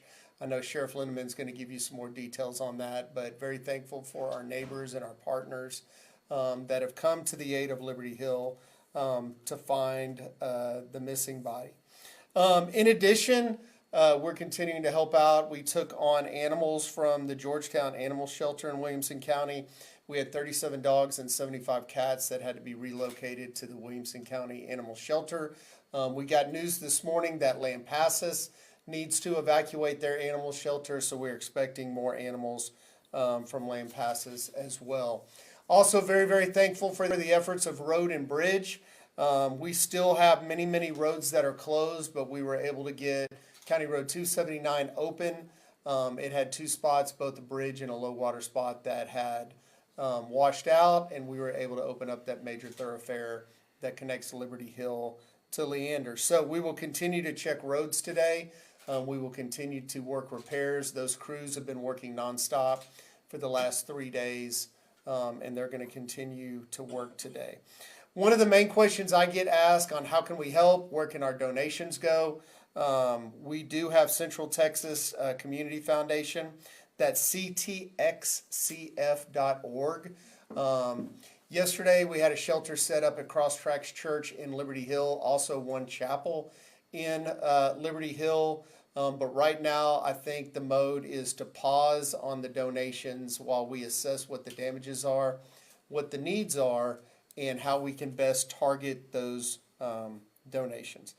Again, if you need to report any damage, please contact the Texas Division of Emergency Management at tdem.texas.gov. tdem.texas.gov. We have a massive damage assessment recovery effort going on today. I think we have a dozen people from various parts of the state, including Houston. I'll let Bruce talk about that momentarily, but at this time I'll turn it over to Sheriff Lindeman to update us on the recovery efforts. Good morning, everyone. Matt Lindeman, your Williamson County Sheriff. Yesterday, we had numerous parts of the Sheriff's Office out working on the recovery. Our dive team, swiftwater rescue team, criminal investigations, our K-9 unit. We had drone teams from the Sheriff's Office as well as Cedar Park Police Department and Parks and Wildlife working that area. At one point, our swiftwater rescue crew had to just abandon their boat because there's so much debris in the water you can't navigate it in a watercraft, and so they were literally crawling in and over debris searching for our one male flood victim that is still missing. At about 3:25, we pulled all those assets out because there was another threat of heavy rain and flash flooding, but State Starflight came to our aid and spent some time searching up and down the river yesterday, and we'd like to thank Travis County for sending that very valuable asset. Around 5 o'clock yesterday, search crews from the Liberty Hill Fire Department did find our second female missing flood victim. She was recovered. Our Victims of Services from the Sheriff's Office has been working with the families of those missing people to keep them informed and provide resources to them. We shut down operations last night about dark. I received a call yesterday from DPS Director Freeman Martin offering up resources from the Department of Public Safety, which we will probably take advantage of if this search operation goes on for an extended time. We're gonna utilize every resource possible to try to find that person and get his body reunited with his family. Today there's a command post set up in Liberty Hill. We have personnel from the Sheriff's Office, Liberty Hill, Milam County Sheriff's Office, Taylor, Gerald, Hutto, Sam Bass, Georgetown, and Round Rock. As the judge mentioned, we have about 100 people dedicated to the search effort up and down the San Gabriel River, and we will continue those operations until they're complete. And of course, that's officials from Williamson County, about 3.5 hours from Kerr County. Both of those areas were hit very bad over the weekend. And of course, we want to send them all of our prayers. And still up next here on the program and our continuing coverage of the flood in the Hill Country, a one-on-one with the Kerrville City Manager.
Welcome back to our continuing coverage on the flood in Texas Hill Country over the weekend. And of course, there's still rain in the forecast. People are still on pins and needles in the area. Now let's get to Kerrville, where Fox's Davidson Tindry has a one-on-one with Kerrville City Manager Dalton Rice. I know this has been asked many times and you kind of addressed it earlier, but moving forward, do you think you personally will advocate for any sort of outdoor warning system or additional changes from this? Yeah, you know, I think out of every situation that we learn from, whether it's hurricanes, tornadoes, wildfires, you know, floods, rivers, everybody, and I know every community that I've been in and city managers, you know, around the country, we're always going to look into this. We are going to, you know, review what happened. We are going to, you know, say, hey, how can we do this better? I think we always should do that. You know, this again was an unprecedented situation, which I think, you know, it calls for saying, hey, what can we do better for the, you know, for the next time? I think there's no doubt that we're going to take a look at this. I think we're going to obviously, you know, work, you know, with other agencies. We're going to work with the experts, you know, on river flows and all the science, you know, the science stuff. And yeah, I think there needs to be something that's going to be done. And you know what? I think this community, I think the world is going to look at this for not just here, but for everywhere.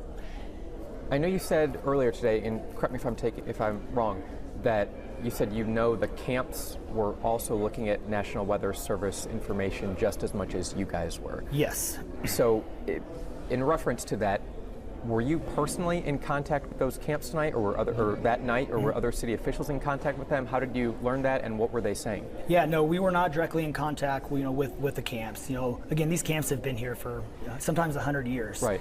And you know, there's camp workers that have been on these camps for 40 years. They're used to these type of things on a normal, you know, a normal condition. You know, where the rain, you know, flows, whether it's North or South Fork.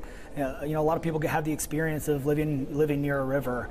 And you know, one story I had heard, a 40-year, you know, member of one of the camps, they went outside, they assessed it, you know, early, like 3:30 in the morning. They're like, you know, hey, should we pull the boats out? Should we get ready? And they're like, no, we're not seeing the signs. The rainfall forecast was very low. When you looked at that big National Weather Service map, we were in the very far northeast corner of that, and within less than an hour, within an hour, it was 20-25 feet. Yeah. And so it came in very quickly, you know, very unpredictable, you know, because again, it's such a large area, you just don't know. And it was so unpredictable that even when the rain started falling, a first responder vehicle got wiped out trying to get, you know, into certain areas.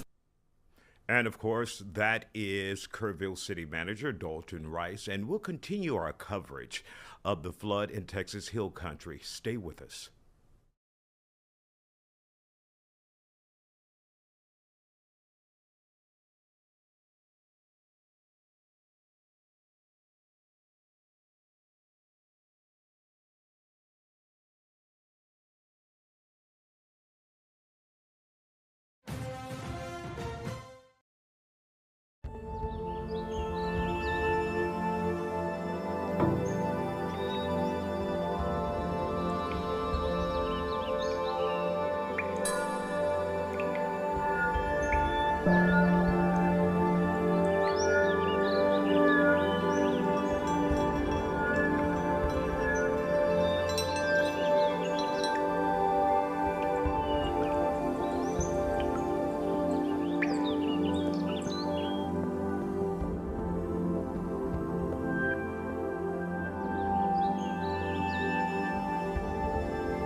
And welcome back to Fox Local, where we're continuing our coverage of the flooding in Texas Hill Country. So far, 82 people have been counted as dead, and of course, that number may go up. Following this coverage all weekend long and working nonstop is Fox 26 meteorologist Ramisha Shade. She joins us now.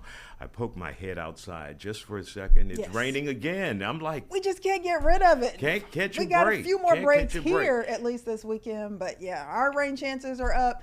Flood potential still continues for the Texas Hill Country, so it's been a mess. And it has to have a psychological impact on those who are going through this right now. To go through a flood like that and to have the rain continuing, it takes a toll on people. It's hard for me to talk about it, and I can't really imagine what those families are going through that have missing loved ones or that already have lost a loved one. It's a horrible situation, just a catastrophic, extreme flooding situation. And it's hard to even go through the recovery process because, like you said, look what's behind us. We got a flood watch still in that area through 7 o'clock, and we have had a few additional flash flood warnings this afternoon. And it makes it difficult for people out there searching.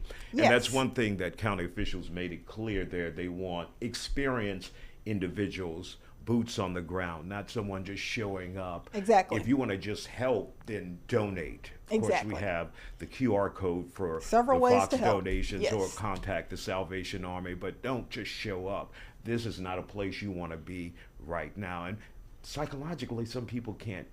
What if you stumble upon a body? How do you deal with that? You're not prepared for it. That's tough, and like we've been saying, the weather conditions are still dangerous. I know when I was here yesterday, I heard some of the officials saying they were having to call off some of the search and recovery process temporarily because the Kerrville area went under another flash flood warning, and they said the water levels were quickly rising again. So there is still the potential for that happening through the afternoon. So as you can see, we got this flood watch for parts of the Texas Hill Country: Kerrville, San Antonio, New Braunfels, Austin, Round Rock through 7. Most spots likely no more than 2 to 4 inches of rain, but there could be some isolated 10-inch plus total. So those are going to be the areas of greatest concern. Now here's a little bit of good news for those trying to help in those recovery efforts around Kerrville. The heavy rainfall so far this afternoon has set up north and west of Kerrville, so you can see where we have that heavy rain south of San Angelo, but it has not really been impacting Kerrville at this point. But don't let your guard down if you're around that area, because there still is the potential for more bursts of heavy rain, especially before sunset. You can also see the showers and storms breaking out in and around Houston, but the flood risk here much lower than what it is in central Texas.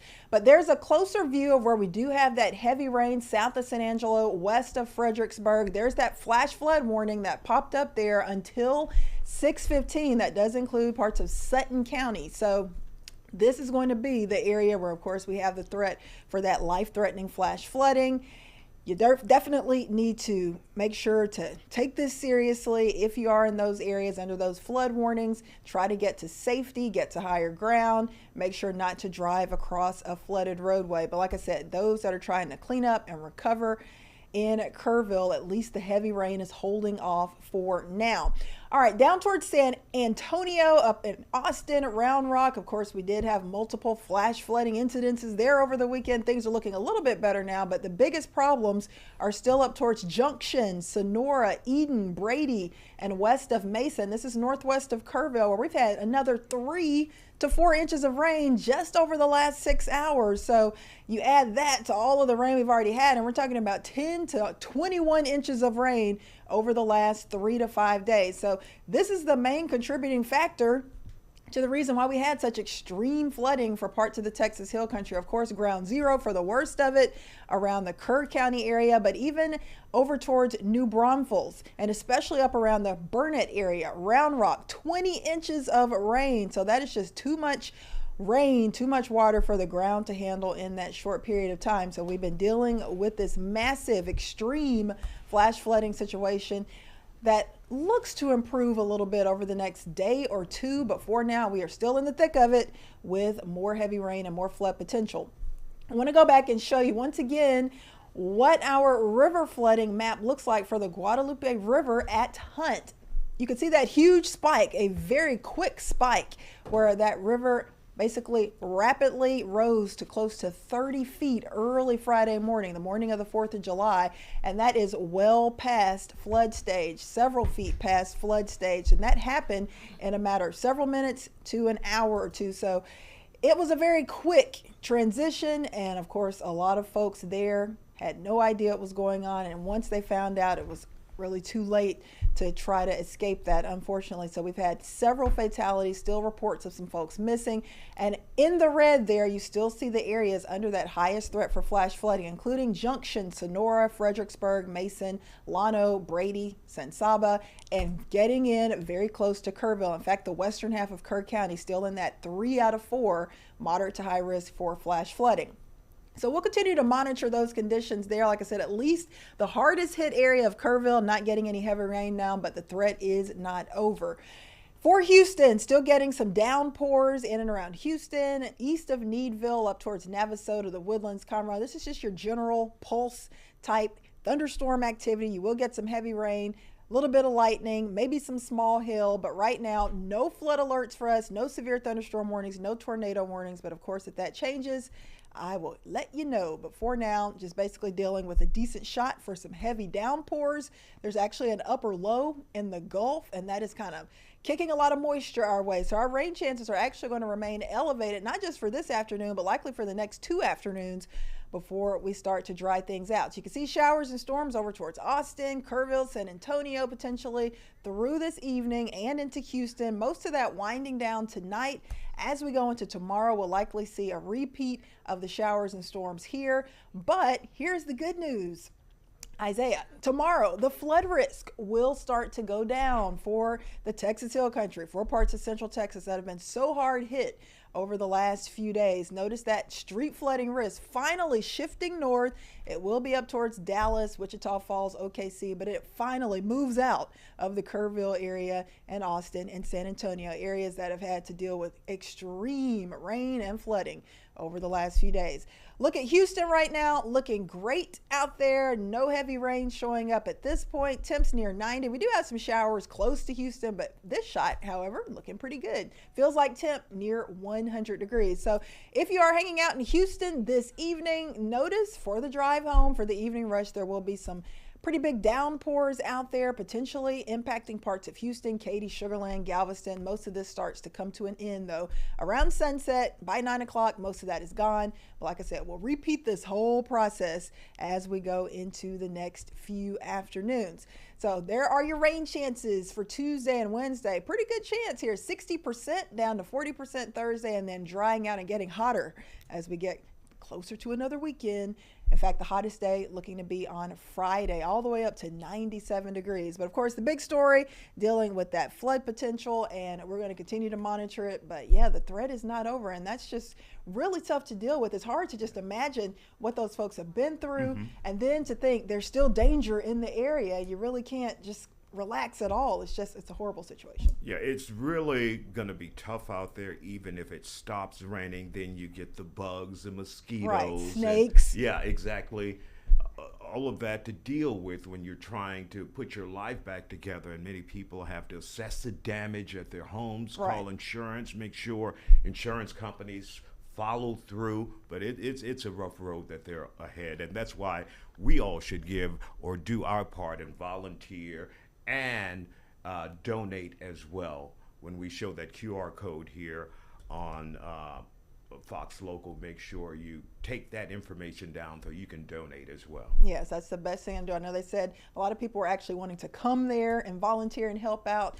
You can't really get into the area. They don't want a lot of people in the area because there's still danger. But like you said, there's so many other avenues to help out, donate, let them know that you care about them and that your thoughts and prayers are with them. Absolutely. Ravisha Shade, thank you for joining us. No problem. And of course, now it's time to go to Kerr County, where Fox 26 anchor Caroline Collins is in her vehicle there. Well, you're out of the car. Are you in the car? Or you're out of the car, Caroline.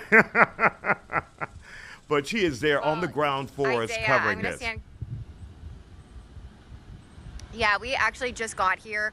We were driving through Kerrville, now we're in Ingram, and we actually just dropped the car off by a police officer. He said we can walk on down here, We are right along the Guadalupe River, and there's so much debris here that you can see. There's state troopers all over the place, first responders.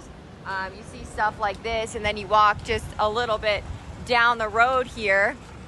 We have to be kind of careful because there's a lot of emergency vehicles coming to and from, and you get a better look at the Guadalupe River, and there's just workers trying to clear this bridge. And we just arrived here, seconds ago. We just jumped out of the car. So this is actually my first time getting a view of the Guadalupe River, and we did drive over some bridges, and both my photographer Matt and I's mouth kind of just dropped because you see destruction like this all along the river, and you just realize the scope of how fast these waters were probably flowing and how much damage that it done. If you look at these trees, you can see that they're uprooted and knocked over, and the water obviously flowing this way because all of the trees are tilted in that direction. So it's just really crazy to look at and to see, and to see how we're standing so far from where the river is flowing right now. But you can tell how that water came so far up here, and just how deep it was when you look kind of up at the trees, and you can see a lot of the, even the treetops are damaged. So the water just so high and so fast in this area. People are walking around looking like they're kind of just trying to survey their damage, maybe just see how bad it was. There's media doing interviews, foot traffic only right here in Ingram where we are standing along the Guadalupe River, but I already can tell it's such a sad and serious vibe around here, and it's only going to get worse and worse and worse as we try to make our way down to where we're going. We were trying to get to Hunt, but when we were traveling, they have roads blocked off in every which direction, and so we're being told by police to turn around and, call a PIO and see if there's another route we could take or another place that the media can go that's safe. It's just a lot to take in, and this is only the first of it for Matt and I. So we're gonna go see what else that we can show you guys for the 5 o'clock news, and we're gonna just be here bringing you the latest all the way through Wednesday. So a lot to see here, Isaiah. Caroline, I know you just got there and you're getting your footing right now. For those who are wondering, have you seen any residents out there taking a look at their homes? Are they able to get to their homes at this point, or has the area been evacuated until it is deemed safe? Yeah, I think a lot of areas are being evacuated, or at least first responders are not letting people down certain roads and into certain areas. There was a chance for rain here today. It's been dry for us since we left Houston, but it does seem like the community's out. When we were driving through Kerrville, there were a lot of churches that had big operations going on in their parking lot, so you could tell that there were food collections and just different services that they were orchestrating to help people in this community. But I can't imagine what other parts look like. So this looks so torn up and so shocking to even stand here and see everything. And like when you put it into perspective, I'm so far from the river, and then this all right here is a bunch of debris and destruction. So it's a lot to take in. Did you see a lot of roads that may have been washed away, county roads or bridges with damage? Did they have any of the roads closed on the way in to the area that you are in currently now? Yeah, they did. We ran into a couple road closures, and I'm talking main roads. Like, we were on a main road, and it's the police officers like, nobody can come down here, first responders only. I'm surprised they're letting us down here, because I'm walking you a little bit closer to this bridge that we're kind of walking towards right now, and you can see the guardrails, or whatever guardrails were there, gone, washed away, damaged. So there's really nothing left of it over there. Very dangerous. I'm assuming this is why they're not letting vehicles, aside from first responders and officials' vehicles, down this way, because there is no guardrails on this bridge. So it's crazy, and the trees are just snapped in half, and you can just tell how fast that water was moving as it began to overflow in the middle of the night and cause so much of this destruction. I mean, it's every which way you look. Like, even over here, these are private properties, these are people's homes. So much damage over here in this yard, so much damage every which way you look. I mean, you can walk any way and you're just gonna see damage on both sides of the river, way up into people's yards. It's unbelievable. And Caroline, I'm sure law enforcement officials out there, they keep a watchful eye on those who are up to something no good. Like, in a time like this, we always see people looking to take advantage. They may go into someone's property, take something. They want to keep an watchful eye on your personal belongings while you are essentially in a tough spot right now. You just can't focus on securing your home. And so there are people out there who will come and try to take advantage of that, as well as, and it's sooner or later, you'll see,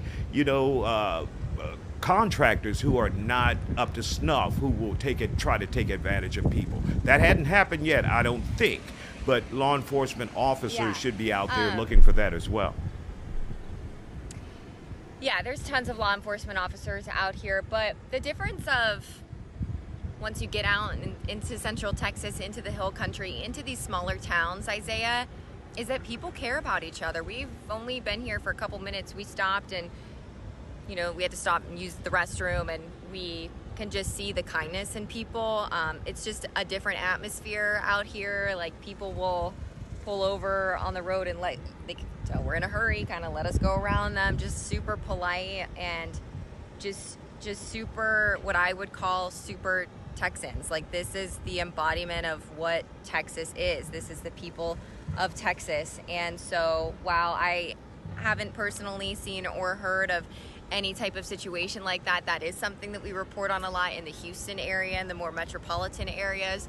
It seems to me that people love this community and they want to help their neighbors and they want to do the best that they can to rebuild, because this is what it's all about out here. It's summer camp, it's taking in the beauty of the river, it's relaxing in this beautiful scenery. And I just think that both law enforcement and fellow neighbors will be looking out for people's property during this tough time. All right, Caroline, we know you have a busy day out there, and of course, be careful, and we thank you for your time here. All right, thanks, Isaiah. Absolutely. And we'll be back after this break. Stay with us.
And welcome back. Each Monday we sit down with a local mayor, and today we're talking with Bel Air's mayor, Gus Pappas. Glad to have you here with us today. Obviously, you've seen what's going on here in Texas. Yes. As a city leader, I'm sure you absolutely can relate to dealing with a travesty, a tragedy like that, and send your prayers out to that community. When you saw what happened and realized just how bad it was in Texas Hill Country, your thoughts about that, Mayor? Listen, I think it all gave us PTSD from Harvey. I mean, when if you remember, just south of us, right on our border at Brays Bayou, yes, the water was streaming so fast it was blowing windows out of houses that were there lining Brays Bayou, and so we all experienced people being airlifted out of the area. We saw so many homes. I mean, the devastation in the Hill Country and the loss of life is unimaginable. But it is certainly something that we have faced down here in this part of the country, and it's something that we have to address. And that's what we're looking to do in the city of Bel Air, is try to mitigate those effects to some degree, so that we can at least. We can't stop it. Mother Nature, you can't stop. Right. But we can mitigate them in such a way to where hopefully we have time, and because I think it's about time, right? It's about communication and time, so that we can save lives in circumstance, because property can be rebuilt, yes, lives cannot. When we think about flooding here in Houston, especially like in the Loop, we think about Meyerland. Have you guys had any flooding issues whatsoever in Bel Air that you feel like needs to be on the table to be addressed by city council and city leaders? Absolutely. I mean, with the May Day and the tax day floods of 15 and 16, and of course Harvey, we lost a third or more of our inventory in the city of Bel Air. They flooded. We had probably 2,000 to 3,000 homes flood out of 6,000. So we were right there with Meyerland. We were, and unfortunately, because we're on the other side of Brays Bayou, so Meyerland's on the south, we're on the north. So for us, it is something we clearly had to address, and we began at that time addressing it. And now, with what we've done as a city in the financial investment we've made, and then along with the state's help recently of an appropriation of $54 million, we are now poised to attack that issue with regard to the Cypress Ditch project that we are going to be shovel ready here at the end of 2025 and in 26. And we're going to hit it hard. We're going to hit the ground running very soon. And have you heard from residents saying this is what we want to see tackled in our community? A lot of people, when you think about politics, it's all local and it's all in my community. Sure. I want my trash picked up. I want my city services, and I don't want it to flood. Absolutely. I mean, we find that survey after survey, and just talking to residents throughout, the three things that constantly come up is safety, security, and flooding, and particularly for all of us here.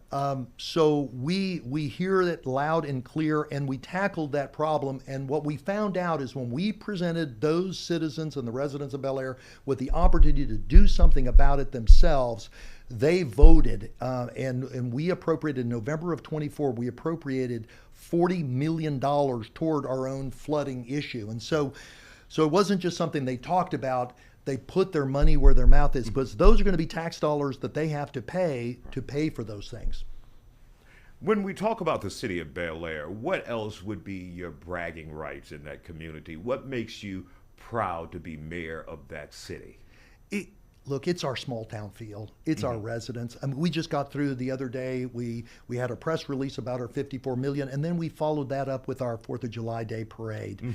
And the kids were out there on their bikes, decorated. It is a small town feel that we have in the middle of a big city, and people feel that, and they feel a part of that, and that's the driving force for people to move into Bel Air. Our parks, we have our recreation. We have our police force that's part of the community. And to a man and a woman that are on our police force, they all say, we love it here because the residents want us, they help us, and we feel part of the community. Can't ask for anything more? Nope. You sure and can. For those who want to be heard in your community, like there is a city council meeting tonight. You're dealing with some issues with the council and committees. But for those who say, I want to feel heard. I want to be heard by my city leaders. Yes. Would you advise them going to city council, public session, public speaking session, and address you guys? Absolutely. We have a specific section in our meeting, and everybody gets 5 minutes to come and address city council in any way they would like. And so they, at the very beginning of the meeting, they come and talk, and people do. People take that opportunity in our town to come and speak. We have had sessions where we've had 6 hours of nothing but public comment. And so we didn't even get to a single item of business until midnight because our folks came out and wanted to be heard on a particular topic. So we encourage it. We want it. We want to hear from them because otherwise we're in a vacuum. And then it's about, okay, so it's about judgment and what have you. And we have it, but it's sure nice to have that resident input. All right, Mayor Gus Pappas from Bel Air, thank you for dropping by here on Absolutely. Fox Local. We appreciate your time, and like I said, I'll be riding through your community with my bike. So I'll be going slow. It's an e-bike. Okay, that's right. Watch out. We'll be back. Stay with us. Thank you, sir.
And welcome back to our continuing coverage of the flooding going on in Texas Hill Country. So far, we've been told at least 82 people have died, and that number just keeps going up. Joining us now is Sherman DeSalle. Sherman, you are out covering the flooding in some form of fashion. Right. Now you're talking to some high-profile Houstonians who are trying to give back as well. Tell us a little bit about that. Yeah, actually, you know, I was on my way to work. I was doing a few things, and it had me in the same direction that one would go if they were to go to Kerrville. Mm-hmm. So I actually saw like a line of trucks with supplies all headed toward that direction. So there's definitely a lot of Houstonians who have this same type of mindset. Yes. Let me just go and just help it how I can, distributing supplies. And so we were told that Trade the Truth was going to be headed to Kerrville, and I spoke with him briefly about an hour or so ago.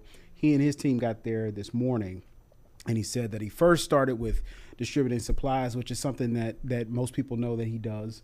But then he said he was getting into the groundwork efforts, like getting in there and just trying to help with, hauling things, moving things. And that's when he said he was told by a deputy that there was some tragedy just ahead. So take a listen to this. Started off with supplies, and then we went to get in the field and actually go down the riverbank and do other things. And in the process of one of the places we were, I don't remember exactly the name, as we were on the riverbank, one of the officers came up and said they found a pile of bodies. So, that kind of just changed the whole mood, the whole everything. Yeah, I mean, can you imagine, you're going It makes it real. Absolutely. While you think you're going out there to volunteer and give back, here's reality slapping you in the face saying there are still bodies out here. Yeah, which is why it's tricky to go there as a volunteer to try to offer help, because to be quite honest with you, what the TIFMAS team said over the weekend is true. Is they could use time for people to just stay away from the area. Yes. And they can assess what's going on, because they're still recovering bodies.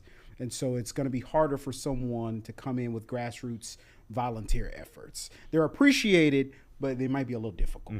Yeah. And one of the things that was shocking to me, I heard earlier today, one of the county officials there in Kerr or Williamson said that while we have bodies, we have not identified all those bodies. And so now we have to do fingerprints and DNA to figure out who these people are. Yeah. And so if you're just showing up, we could get in their way. Absolutely. And families are still mourning this. Still mourning, and there's a lot of logistics still being, formed. So it's difficult. So Trey said that they could use manpower, they can use supplies, but just know that if that's something that you want to contribute to and want to be boots on the ground, it might take a little bit tougher of a situation than you think to get there, because there's just so many people all flooding there at the same time, getting in, trying to help. And like you said, the retrieval process of all these bodies. So, yeah, for sure. And for those who want to give, also, we've heard from county officials there saying, give to Salvation Army first.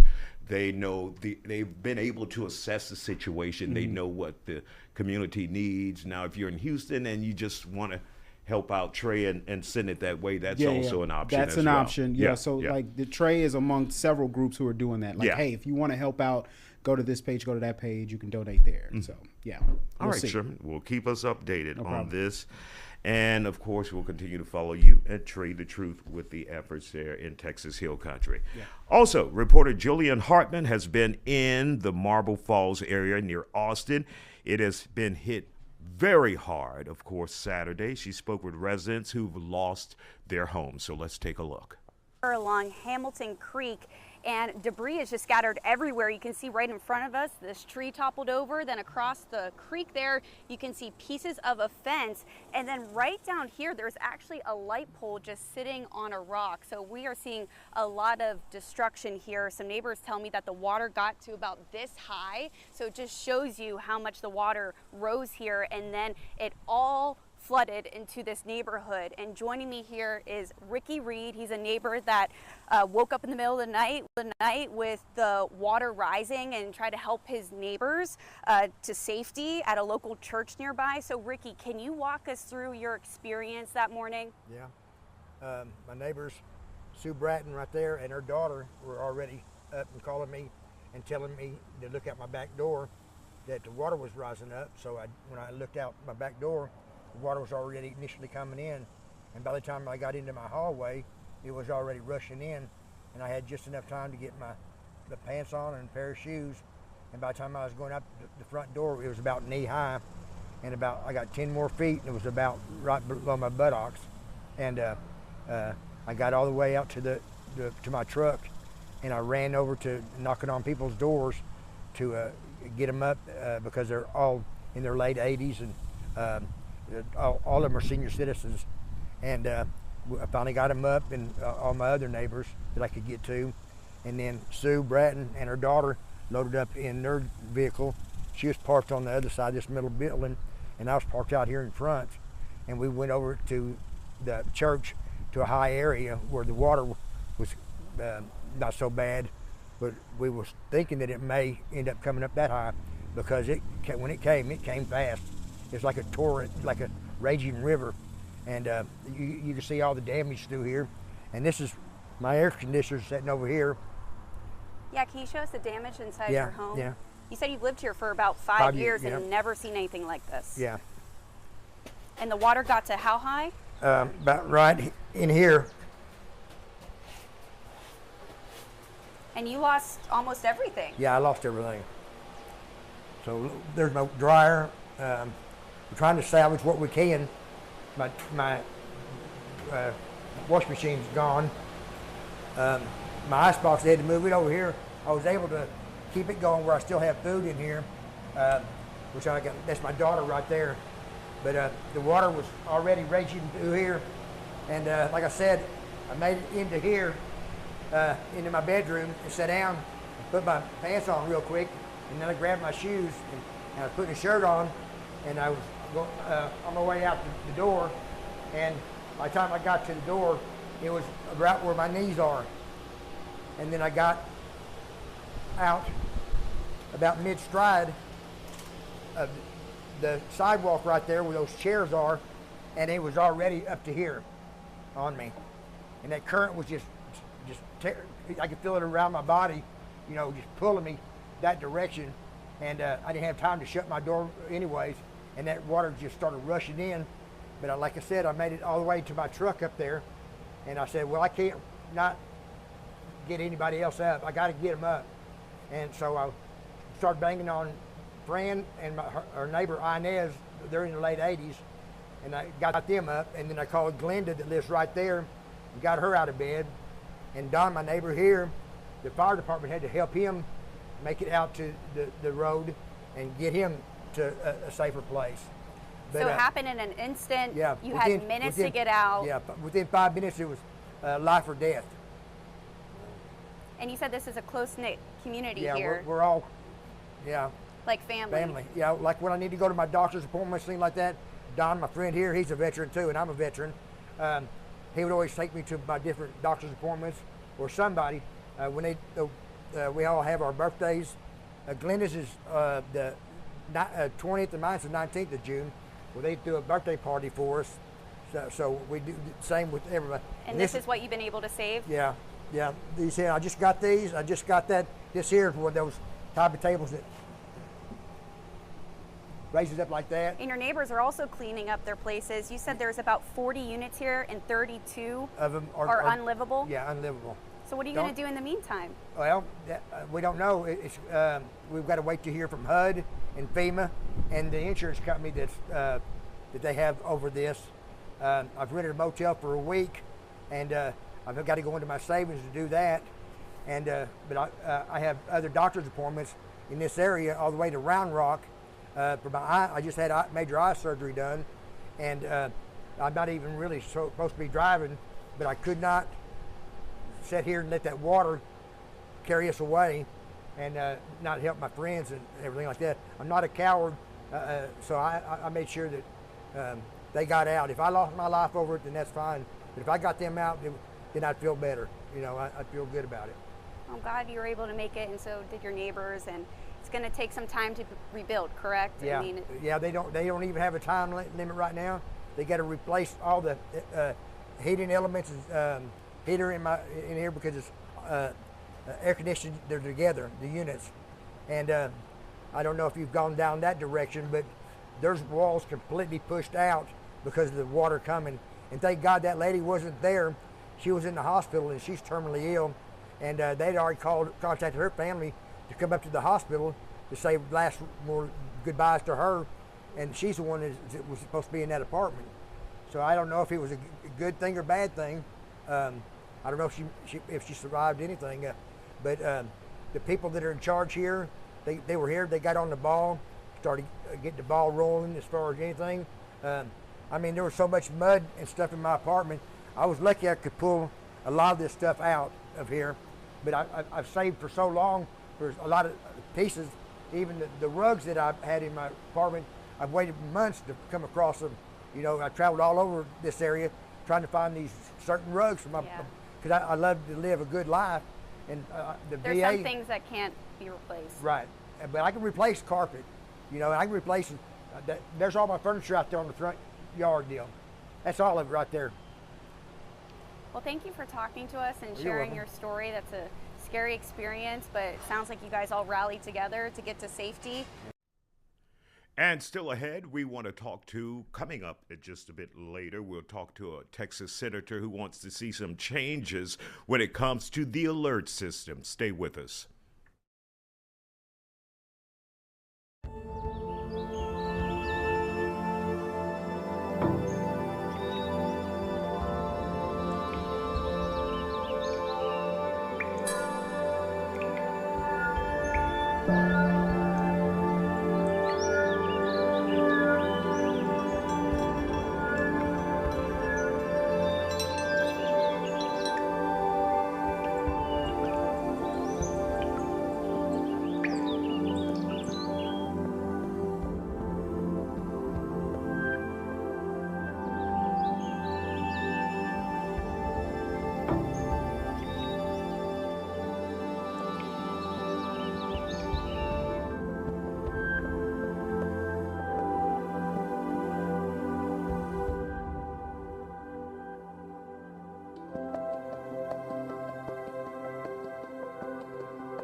And welcome back to our continuing coverage here on Fox Local as we take a look at the flooding, devastating flooding in Texas Hill Country. Now, Houston native and state senator Paul Bettencourt is demanding answers, and he wants to see change when it comes to the weather alert system. He sat down with Fox's Stephen Dial to tell us about it. When I was much younger, I was up and down that watershed, the Guadalupe River, up and down below Canyon Dam.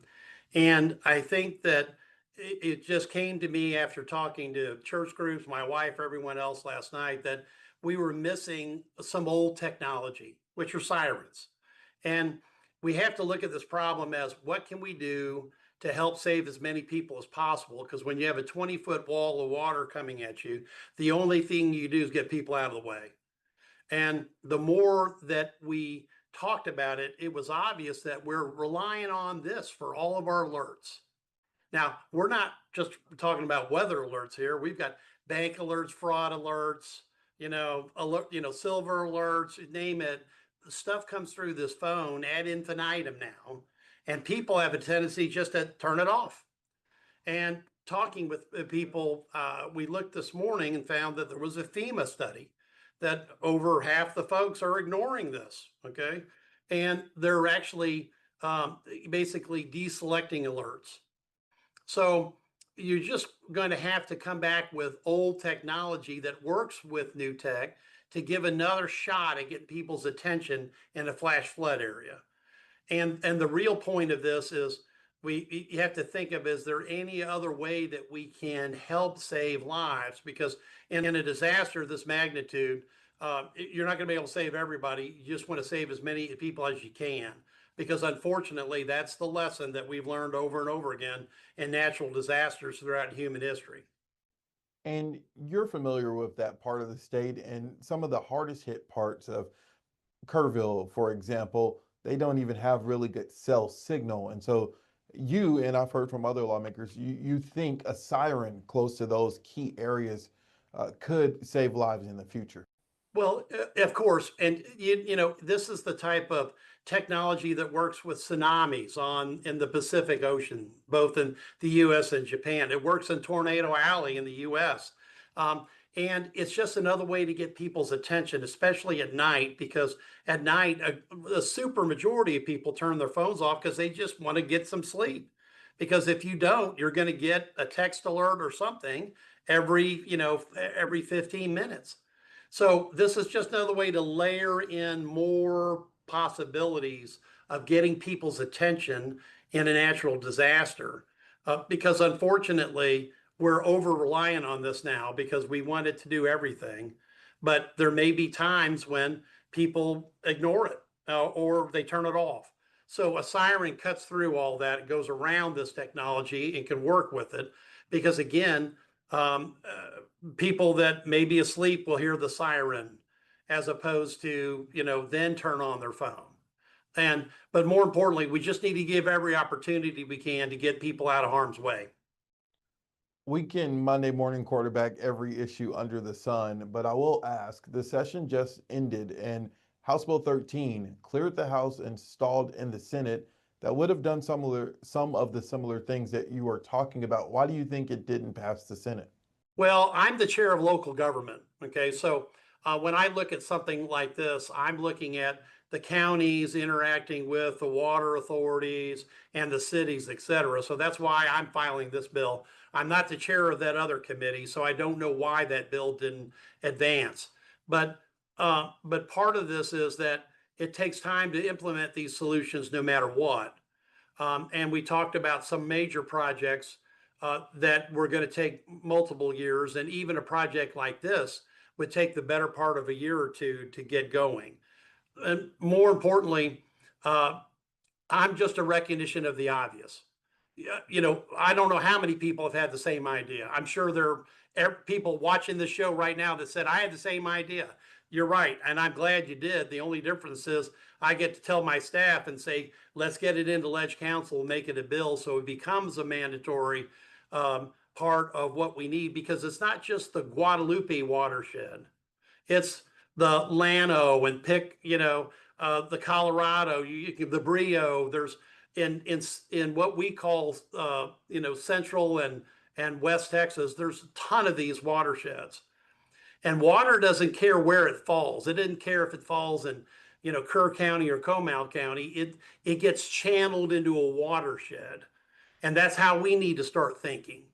And we need to think that we need siren technology wherever there's human populations or camping grounds or places where people will congregate, which is really what happened here on a holiday weekend. Our density was so high, and that's why we've had so many deaths. And that's former or current State Senator Paul Bettencourt, based right here in the city of Houston. Now we want to show you some video from photographer Doug Biggers, and it is on a road trip, and it goes from Hunt to Ingram, and it is there where you see much of the devastation that people are enduring now in the Texas Hill Country. And that is going to Ingram, where it is a small city of about 1,300 people. Hunt is unincorporated, smaller number of individuals there. In Ingram, it is known for its ranching and farms there. And of course, many people will be rounding up their livestock as a result of this flooding in those areas. But you see many of the downed trees there, mud on the roads, a nightmare for many of the people who live in that community trying to survive. And just to have this happen like in minutes, it's just shocking for those. And so far, we're told at least 82 people have died. At least a dozen or so children they're still looking for. Many of them were at campsites. We talked to a Houston mother who had 2 boys who were at a campsite in Kerrville, and it's called La Junta, and it's the male campsite there, boys camp, and they were able to get out without any problems whatsoever. But you can just see the devastation from the road there, going from Hunt to Ingram in Texas Hill Country. Just devastating, a tough road ahead for many of the people who live in that community. And of course, they're going to have to inspect many of these bridges and overpasses as a result of these flowing waters, which could have just totally destroyed them, but they're still passable, as you can see there. But it is a nightmare, and they're telling people, if you don't live in the area, don't come to the area. They don't want you coming to volunteer. There's still possibly bodies that are out there, and bodies that have yet to be identified. They're saying this is not a place for you. If you want to help out in this situation, make sure you reach out to the Salvation Army in that area first. And of course, we have our QR code, and we will be also spearheading an effort at Fox. So make sure you stay out of the area. But just devastation in the Texas Hill Country. What was supposed to be a July 4th celebration turned into a nightmare. Many lives lost. They're comparing this to a flood that took place July 17th back in 1987 that was totally devastating to that community, to that area. And you can see law enforcement officers are out there, and of course we have reporters on the ground as well, assessing the damage and bringing you the reports here on Fox Local, so make sure you stick with us. In the meantime, we're going to Fox's Sarah Allegre, who has been in the Hill Country all day with the latest. Yeah, hi there, Isaiah. What we're seeing here, I'm at Guadalupe Park. You see the river flowing behind me, and it tells a story of what we experienced July 4th through the rest of the weekend, experiencing that torrential rainfall, the ground unable to soak up all that moisture, pushing the water downstream, leading to this. Now we see the river here, you see the trees completely uprooted, but the water traveled right up this hill as well, and you can see things clearly that are there that aren't supposed to be there. Uprooted trees as well. You see tires that looks to be a golf cart in this area.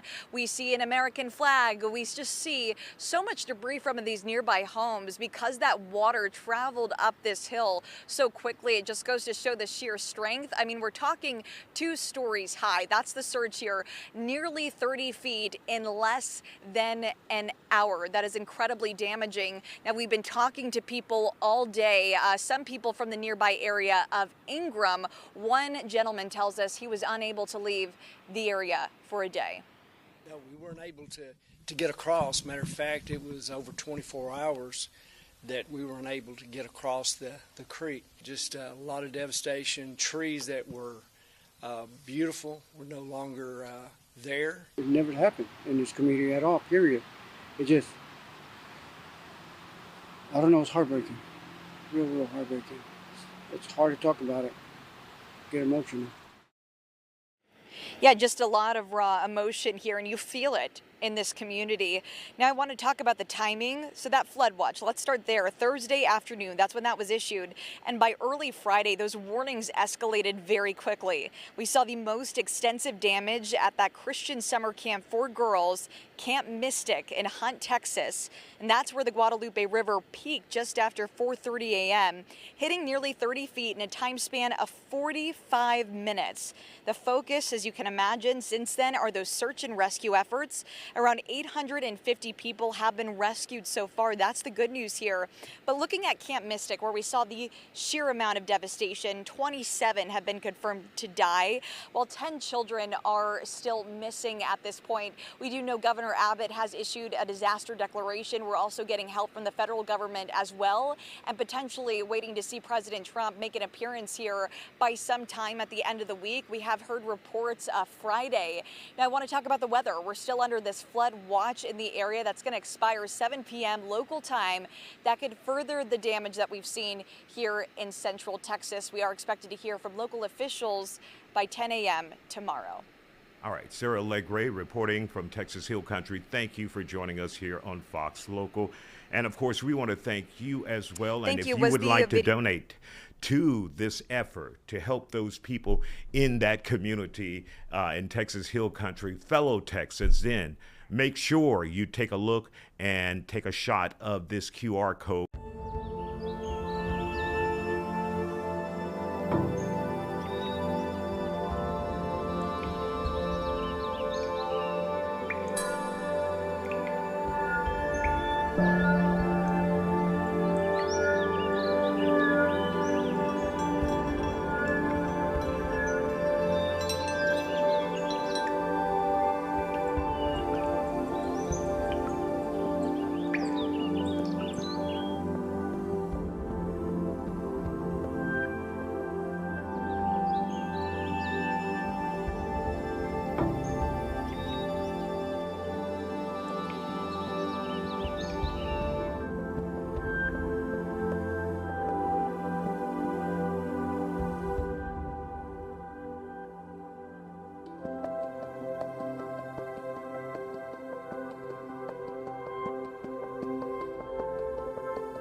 Fox 26 News at 5 starts now.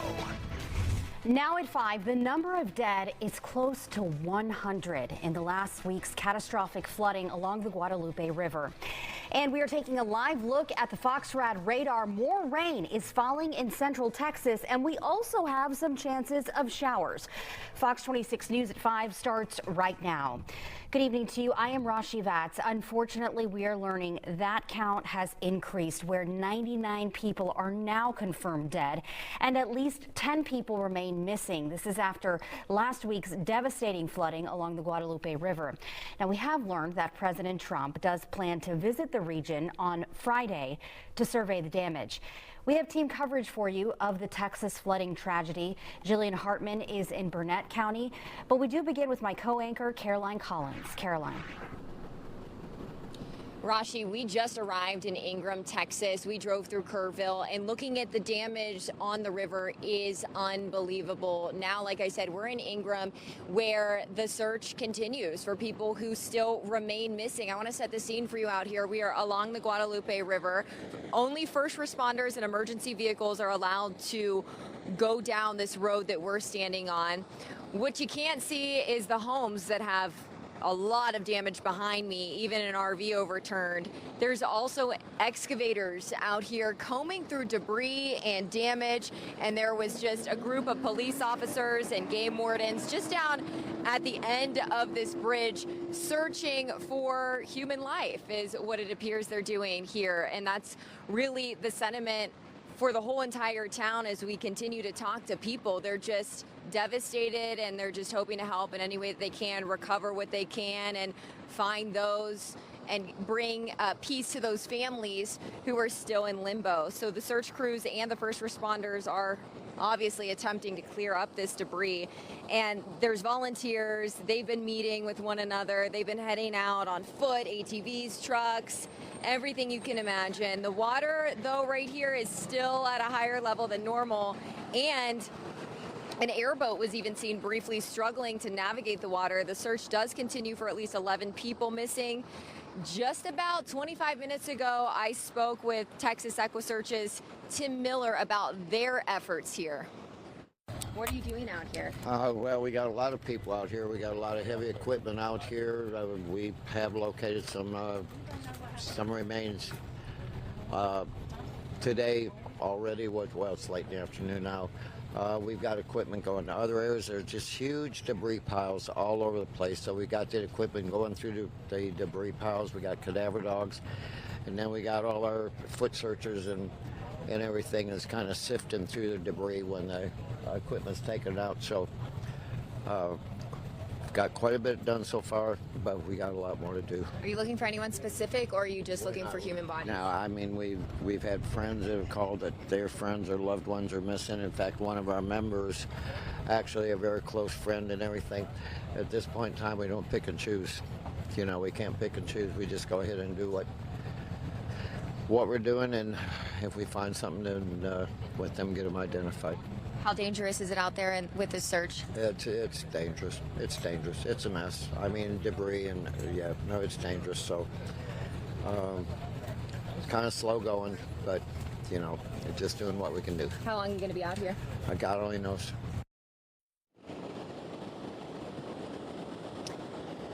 Well, just take a look at these trees along the Guadalupe. They were all damaged as that excavator in the background continues to clear debris, and police and other law enforcement officials and first responders are combing through debris right on the other side of this bridge that was nearly washed away. All the guardrails, they are gone. And you can see even on a normal day, the water flows pretty quickly. We do know that Camp Mystic, the all-girls Christian camp over in Hunt, where we were headed before the road was blocked off to all traffic, they did lose more than 24 campers. They were just absolutely devastated. Some of those with ties to the Houston area. Also over in Burnett County, we have our Jillian Hartman, who is live there covering loss of life there as well. This whole ordeal just spanning so many towns and impacting so many people. Jillian.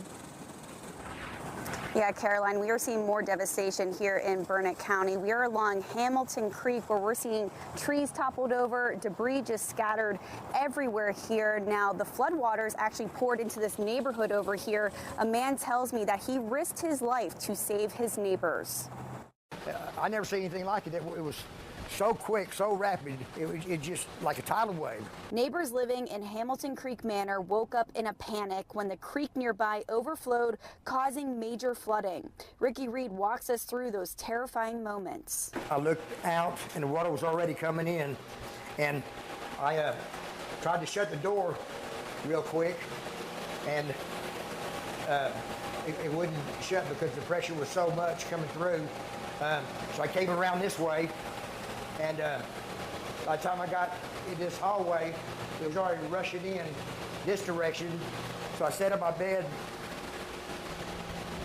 I sat down on my bed right here, and put on a pair of the pants and a shirt real quick and shoes, and water was already, well, you can see it was about right here.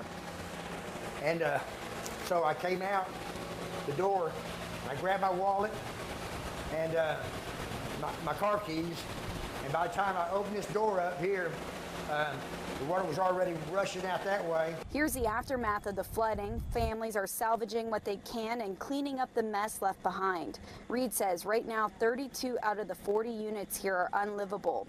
He said they had minutes to escape, and he helped his neighbors get to safety.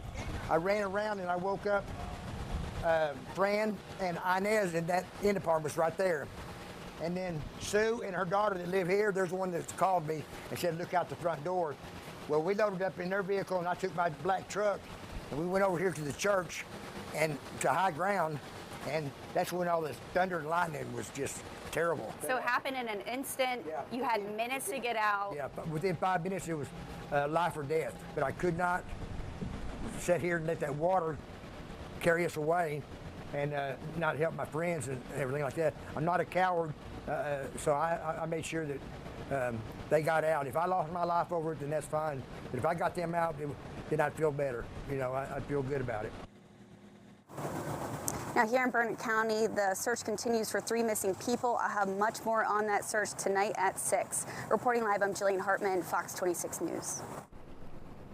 Now, Caroline, I know that the stories coming out of here just heartbreaking.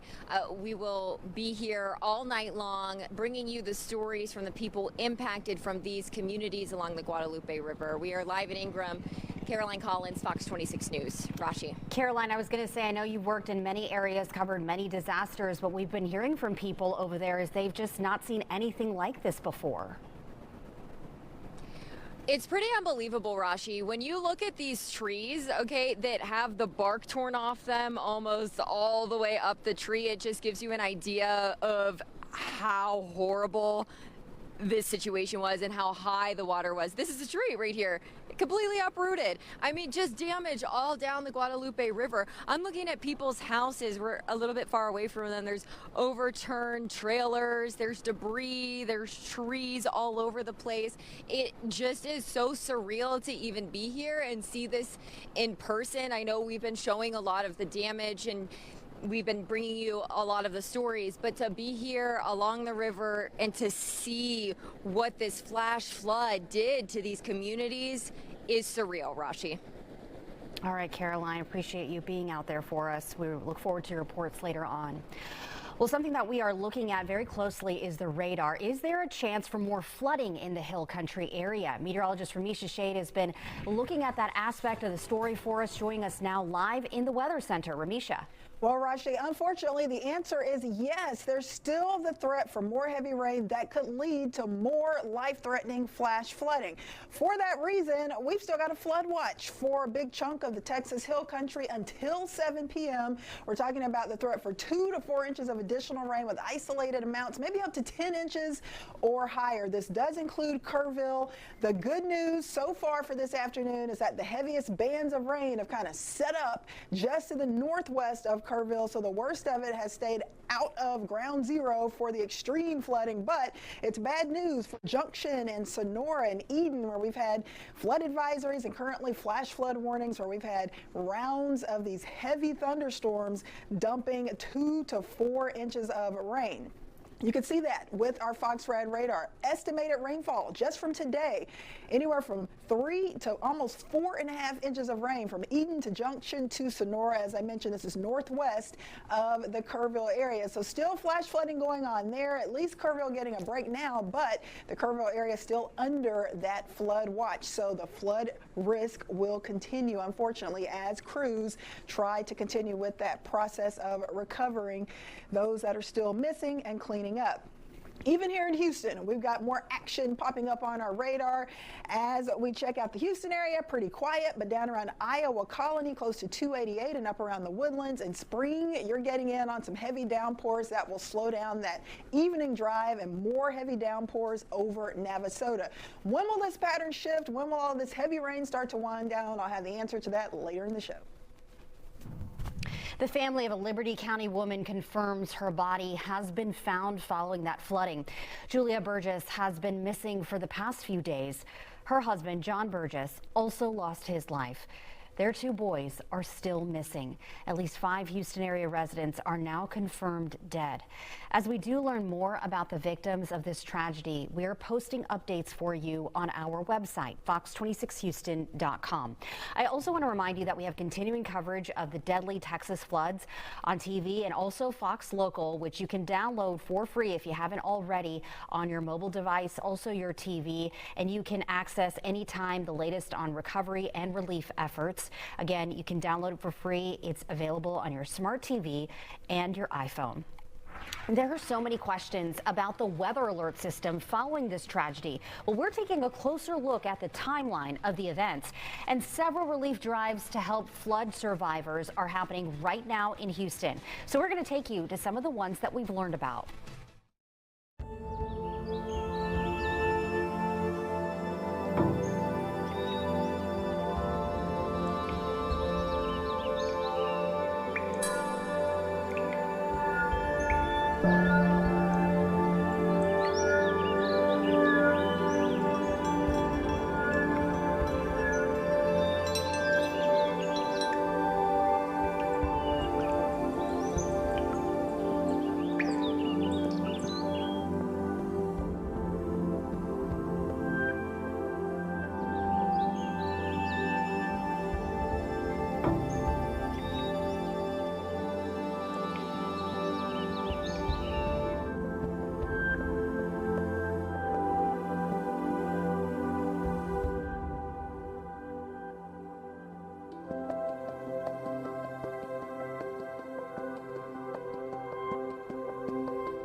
There's so many questions about what led up to the warning system before the deadly flooding in central Texas. Well, anchor Lena DeFlorius looks at what happened. Why weren't people flooded in Central Texas warned? Why did so many people die? And why were they so caught off guard? And why was that flooding so bad? These are the questions that people online are trying to answer, and there are so many accusations. The National Weather Service was giving bad forecasts. President Trump's cuts at NOAA and the National Weather Service left them shorthanded. So what really happened? Why weren't people warned? Well, there was a flood watch that was issued at 1 o'clock in the afternoon. That's about 11 hours before the heavy rain. Now, a watch means that all of the elements for flooding are coming together. 5 hours later, about 6 o'clock, the Weather Prediction Center put out an alert that the storm is going to dump 3 inches of rain per hour. That heavy rain starts about midnight. About an hour later, that flash flood watch turns into a considerable flash flood warning. That means that it's not possible, it's happening. Just an hour later, the Guadalupe River really starts to rapidly rise. After that, that flash flood warning gets upgraded again, saying move to higher ground now, act quickly to protect your life. Just an hour later, the Guadalupe River rises to 29 feet. That is 20 feet from just 2 hours earlier. So you've got the science of it, right? There was this slow-moving system that was fed moisture from both the Pacific and the Gulf. And those slow movers, they just sit on top of you, dumping rain. And when you get several inches and feet of rain in less than an hour, it just has nowhere to go. Also, it happened in the middle of the night. That's when people are sleeping. So did the president's DOGE cuts play a part here? Well, there are open jobs and some of the technology is being pulled, but the National Weather Service said that they called in more people. It's called surge staffing, and it's pretty normal when you're expecting a weather event. That probably doesn't answer all of your questions, and we're going to get more information as time goes on, but really the main focus right now has to be on rescuing the people who can still be saved, get them reunited with their families, and hopefully bring some relief and some peace to them. Hope that helps. I'm Lena, your news anchor bestie. You can follow me if you care about this stuff. Several communities and organizations in our area have mobilized to help those affected by this weekend's flooding. Fox 26's Tom Ziska is live for us in Katy with a look at some of those efforts. Tom. Good evening to you, Rashi. I'll explain this collection of supplies in just a moment, but here's an undeniable fact. When there are weather disasters in Texas, Texans roll up their sleeves and get to work. This flooding disaster in the Hill Country was no different. The scenes of death and destruction were so startling that a lot of our neighbors did not hesitate to help. Our hearts here in Kemah told us we needed to do something for those folks. We've been going at it since 8 a.m. and it's been a wonderful turnout. I've got a lot of baby wipes. We've had hurricanes hit our city before in the past. We've needed help and they were here for us. It's time to pay it forward and be there for them. That's what and then next time we need them, they'll be down here for us. God forbid, we hope that it never happens again, but you know it possibly will. It's so heartbreaking to know that what's going on. It's not here, but it's Texans showing up for Texans, and that's what it's all about. Hey, howdy, how's it going? What was it that you saw, that you heard, that made you want to help? Well, it's a lot of kids. I got 8-year-old granddaughters, and the disease is very bad. We have family and friends that live up there, and we wanted to help out. I need to put my nervous energy to better use and started talking to a few people, and we got this thing organized real quick, started taking donations, and we've had an outstanding turnout so far. We've sent off 3 cases of water, 150 cots, hand sanitizers, food, diapers, baby supplies, cleaning products, everything that we could think of so far. League City's on board, Lamarck's on board, Hitchcock's on board, Texas City's on board, Seabrook, Clear Lake Shores, all the surrounding agencies. Bring it here. We want to take it for you. Again, we'll be loading this and up and running it down to Kerr County on Wednesday. On Wednesday morning, we're going to have Kemah police officers escort this tractor trailer down to Kerr County. There are going to be a lot of convoys headed to Kerr County and the surrounding areas as well. So now to here, the mountain of supplies here is at No Label Brewing in Katy. This is an ongoing donation drive. And then right here at the brewery Friday night, there is a big event, a raffle and a benefit with a couple of dozen organizations and businesses here. Proceeds will also benefit flood victims. So if you've got no plans on Friday night, you can come here, No Label, to help. Live in Katy tonight, I'm Tom Ziska, Fox 26 News. All right, Tom, thank you. Now, a big question that all of us have is what led to all of this? So we have our expert meteorologist, Ramisha Shade. And I know, Ramisha, you also did a great explainer earlier on Fox Local about what led up to this tragic event. Well, this is an area, the Texas Hill Country, that was under extreme drought. So when you have that very dry ground and then several inches of rain quickly to fall, it was hard for the ground to absorb all of that rain initially, so that led to quicker runoff and a quicker flash flood risk. Now the ground is saturated and they just keep getting more and more rain, so that flood risk will continue, and this has just been an extreme event, Rashi. Just very sad, and unfortunately the rain continues for parts of the Hill Country. I want to take you back to Thursday all the way through the holiday weekend through today. We're looking at our estimated rainfall. It's a whopping 10 to almost 21 inches of rain that has fallen for parts of central Texas. So this is the reason why we've been dealing with so much major flooding, and in some cases right around Kerr County, extreme flooding. You can see right around Kerrville, close to 14 inches of rain, very close to Round Rock, northwest of Austin, almost 21 inches of rainfall. That is crazy, and a lot of that rain fell in a short period of time. Of course, what led to the extreme flooding right around the Kerrville area and also Comfort and Hunt? Well, it was an extremely rapid rise of the Guadalupe River. Early on 4th of July morning, early Friday morning, the Guadalupe River actually quickly rose from just 7 feet all the way to almost 30 feet. You could see that huge spike there, and that was a very quick process. So if folks were sleeping, and even if they saw the water rising, they probably didn't realize just how dangerous things would get. So that is what led to that extreme flooding, and unfortunately, rescue crews are still trying to recover missing folks, and we've had several fatalities. At this point, unfortunately, we're still dealing with a big risk for flash flooding in some of these same spots, including Kerrville, up towards Junction, Fredericksburg. This flash flood watch sticking around through this evening, where we could still have some isolated rain totals as high as 10, 11 inches, 2 to 4 inch widespread rain totals in this area. So what's going on now? Kerrville still getting a break. We've got some heavy rain that has been hitting the Junction area and just south of San Angelo. That's where we currently have some flash flood warnings. However, things look to start improving likely after sunset, and the next day or two, those rain chances will gradually start to decrease. So great news. So rescue efforts can continue. Here in Houston, Galveston, Pearland, Sugar Land, we've been dealing with some scattered downpours here and there. Houston quiet now. Iowa Colony up towards the Woodlands getting in on some rain, and still some downpours. Not quite as heavy at this point up towards the Navasota area. So we are going to have the potential for these heavy downpours kind of hitting us off and on through the evening, winding down, and then we're going to get a few more rounds of this likely for Tuesday and again on Wednesday. But here's good news for the Texas Hill Country. That big flood risk finally lifts north for tomorrow, and we'll see rain chances going down there. However, for us, rain chances remain pretty high at 60% for the next few days, and those temperatures will be soaring as the rain chances start to go down towards the end of the work week. All right, Ramisha, thank you. Well, the search for the missing continues in central Texas after deadly flooding.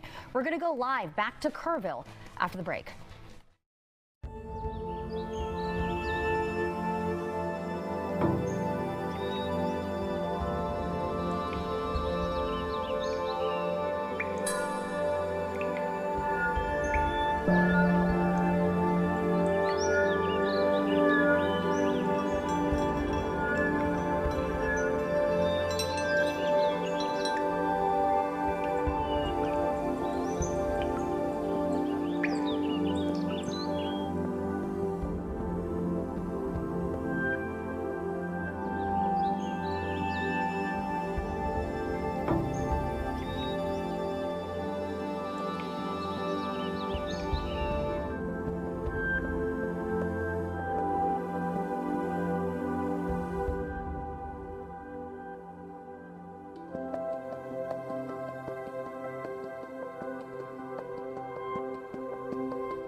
State officials say now more than 100 people have died, nearly 30 of them children, after a flash flood tore through a Texas summer camp. Crews are searching for several others still missing. Fox's Sarah Legre is live for us from Kerrville. And Sarah, walk us through how this unfolded so quickly.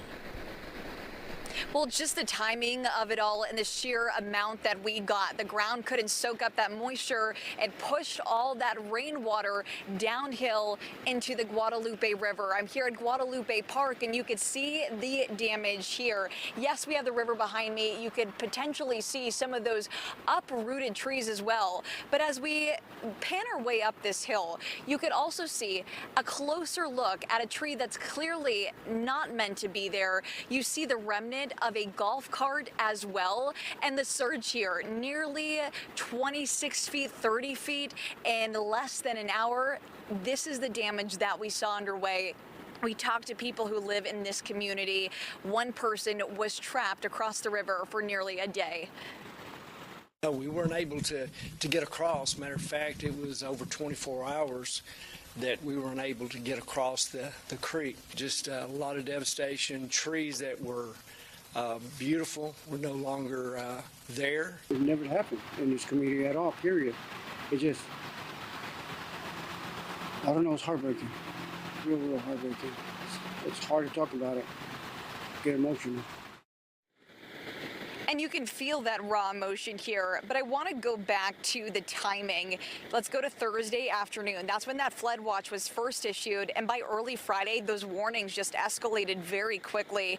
We saw the most extensive damage at that Christian summer camp, Camp Mystic in Hunt, Texas. And that's where the Guadalupe River peaked just after 4:30 a.m., hitting nearly 30 feet in a time span of 45 minutes. The focus, now it's search and rescue. 850 people just around that have been rescued so far. Now at Camp Mystic, we are learning 28 individuals have now died. 11 are still missing at this point. Governor Abbott, he's issued that state disaster declaration in over a dozen counties, and we're also hearing President Trump sending that federal disaster assistance with plans to visit the area potentially by Friday. Now, what we've seen in this park area, yes, a lot of community members, debris surrounding here, but those search and rescue aircraft moving back and forth, emergency personnel. We've seen helicopters, we've seen drones, showing that this active mission of bringing closure to these families, potentially some good news as well, is still underway at this moment. As you can imagine, so many unanswered questions. We are hoping to hear from officials. There are plans to do so tomorrow morning at 10 a.m. Rashi? All right, Sarah Legre reporting live for us there. Thank you. Many groups are asking you to donate to help flood survivors. So coming up, we're going to be speaking live with someone from the Better Business Bureau to help you out to make sure that the charity you're donating to is legitimate. You know, I love a waterproof flashlight. And this one is really powerful, but it actually may be too powerful. Today we're going to talk about what features make a good flashlight for emergency preparedness. That's coming up on today's Hurricane Gear Test.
Welcome back. Joining you live from Ingram, Texas. I'm Caroline Collins. We are standing along the Guadalupe River. Ingram is kind of between Hunt and Kerrville. Right now, search and rescue operations are well underway for human life, really. People are just hoping and praying that they can bring some peace and closure to the families who are still in limbo, and so many of them. We did touch on those girls from Camp Mystic that over 20 of them killed in these devastating floods here as the Guadalupe River rose so quickly. Now there are helicopters in the air, there are volunteers on the ground, there are excavators working to clear the debris, just hoping to help in any way that they can. This road that we are standing on was almost washed away from the flooding. All of the barriers. This road is only open to first responders at the moment. No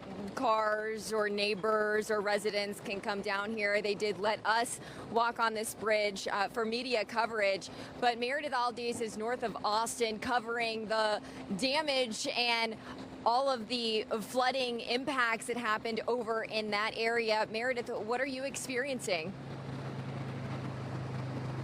Yeah, Caroline, I'm in Williamson County, and there's a command post here right now. We've seen crews come in and out on different rafts, boats, side-by-sides, and they're coming from the river that's just a couple miles down the road, and they're in the recovery process right now. So another body was found in debris late last night. The woman, though, hasn't been identified yet, but 22-year-old Caitlin Swallow of Liberty Hill was the first person recovered in Williamson County. At least 27 people were rescued by Williamson Williamson County authorities over the weekend. 16 evacuated by helicopter. Now in the area, RVs and vehicles were seen submerged in roughly 30 feet of water as water rushed from upstream the San Gabriel River. Now roads were also flooded, significantly damaged. We saw piles of just road debris near that river. And like I said, a command post is now set up with agencies from across the region working on recovery efforts, and crews are still looking for a man who went missing. At one point, our swiftwater rescue crew had to just abandon their boat because there's so much debris in the water you can't navigate it in a watercraft, and so they were literally crawling in and over debris searching for our one male flood victim that is still missing. Now, the Williamson County Emergency Management Director says they're assessing damage to the infrastructure, the roads, the bridges, homes, to hopefully be included in the federal disaster declaration to get more resources out here to help recover faster and to repair all of this damage. I'm reporting live in Williamson County. Meredith Aldis, Fox 26 News. Back to you, Caroline. All right, Meredith, thank you for that live report. We just saw Texas EquiSearch drive right by here. We spoke to them earlier in the newscast. They say that they came up here just to help with recovery efforts and with search efforts as the 4th of July flooding just devastated this entire area. Reporting live in Ingram, Texas, Caroline Collins, Fox 26 News. Rashi? All right, Caroline, thank you. And like you were saying, there's just so many people that want to help. Well, there's a lot of people that want to help. So many groups are asking for donations to help flood survivors. But here's a big question. How do you know if they are legitimate? Because there are scammers out there, unfortunately. So joining us is Leah Napoliello with the Better Business Bureau. Thank you so much for being here. Again, like I was saying, it's just so sad when you have a tragedy like this and there are people that are trying to scam you. So what do you need to be on the lookout for before trying to donate? One thing to watch out for are the imposter or fake charities that are circulating during this time. So whenever these tragedies hit, unfortunately, scammers will take the names of well-known charities and they'll piggyback off of them. They'll send emails, text messages, or social media messages pretending to be associated with a well-known charity. So you have to really check and double check those types of things that you're seeing online to make sure you're going to the right web page to ensure you're getting the right charity when you do donate. And definitely the ones that we tell you about are thoroughly vetted. So what about crowdfunding? Because I know that's a big thing as well. Yeah, so we recommend if you know the person that has created this crowdfunding page, then you can give. But if it's a stranger, it can be very hard to vet whether that page is legitimate or not. We see so many instances of people, scammers creating, stealing photos from the victims and then pretending like they're associated in some way. So if you don't know who created that particular crowdfunding page, then don't give. But if you do know the family or friend who has created that page, then go ahead and do so. And with AI, it's just technology in general, it's so easy to recreate something that is so realistic. So I'm sure you've heard of people who have tried to donate, but then come to you all saying, we thought it was legitimate. Right, it's so easy to fake nowadays with AI. That's why it's important to take a moment and pause and check out the charity first. Make sure it's a legitimate charity too. Check with the IRS at irs.gov, see if it is an actual 501c3 public charity first too. Is there a way also on your website that they can go in and see some of the charities that are legitimate? Yeah, you can actually go on give.org. That's the Better Business Bureau's Wise Giving Alliance webpage, and check to make sure a charity is accredited with us. And they're required to meet our 20 standards for charity accountability. So that's a great way to check and make sure that charity is spending its money wisely. It's been thoroughly vetted by the Better Business Bureau at least. Have you seen more and more victims of these scams as time progresses? Yeah, unfortunately we do, especially online scams. It's so easy on social media for someone just to create a post that makes it seem like they're associated with a charity when they really are not. So it's just getting more and more difficult to tell the difference between what's real and what isn't. Definitely. All right, Leah, thank you so much for being here. Sure. We'll be right back. Thank you.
We have a consumer alert for you. Costco has issued recalls for nearly a dozen different items. The recalled items include the Danby 8K U-shaped window air conditioner and the Medea U-shaped window AC units. Costco says both AC units may not drain water quickly enough and could lead to mold. The company also has recalled 2 power bank models because of an issue with lithium-ion batteries. Plus, Bridgestone Blizzak 6 tires because they are missing an important seal. Now, we have a full list of those recalled products on our website in case you missed it, fox26houston.com. One Facebook post turned into thousands of meals and truckloads of supplies. Coming up, a local man puts his business on pause to help flood victims and says he's not stopping until the money runs out.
As emergency authorities are asking flood relief volunteers to connect with official efforts, a Houston firefighter loaded up trailers and headed to the hill country to help those affected by the disaster.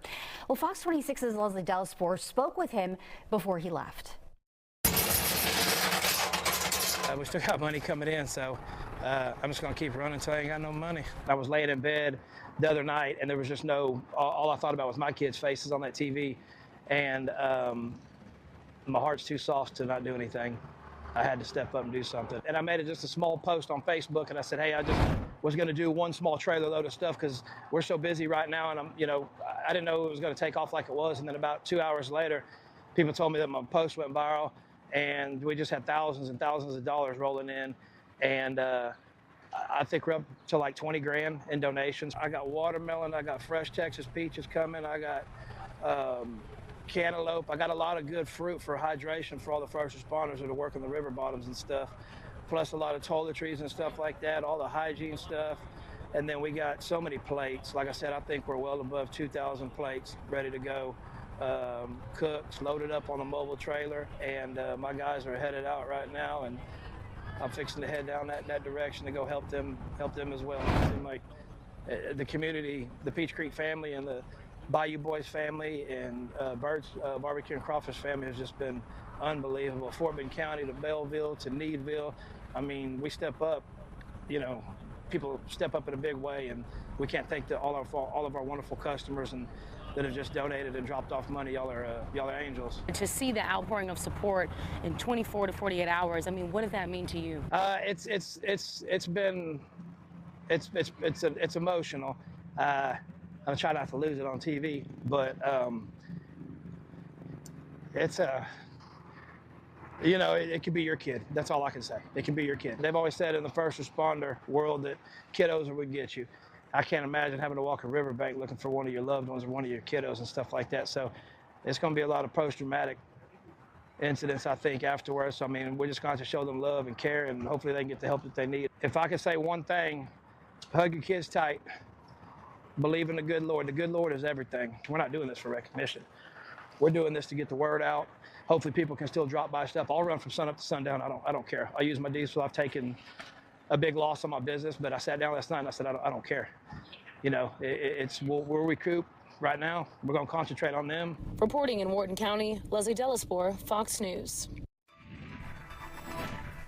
So a lot of you have been wondering, how in the world could this happen? Why such extreme flooding, where we kind of had ingredients that came together, unfortunately, to cause this destructive, catastrophic flooding event. So what happened on the 4th of July holiday weekend to cause this extreme flooding in Kerr County? Well, we had a disturbance overhead in that area, a trough from West Texas. Also, we had a very strong low-level jet stream around the Texas Hill Country, so that was steering in round after round of storm action.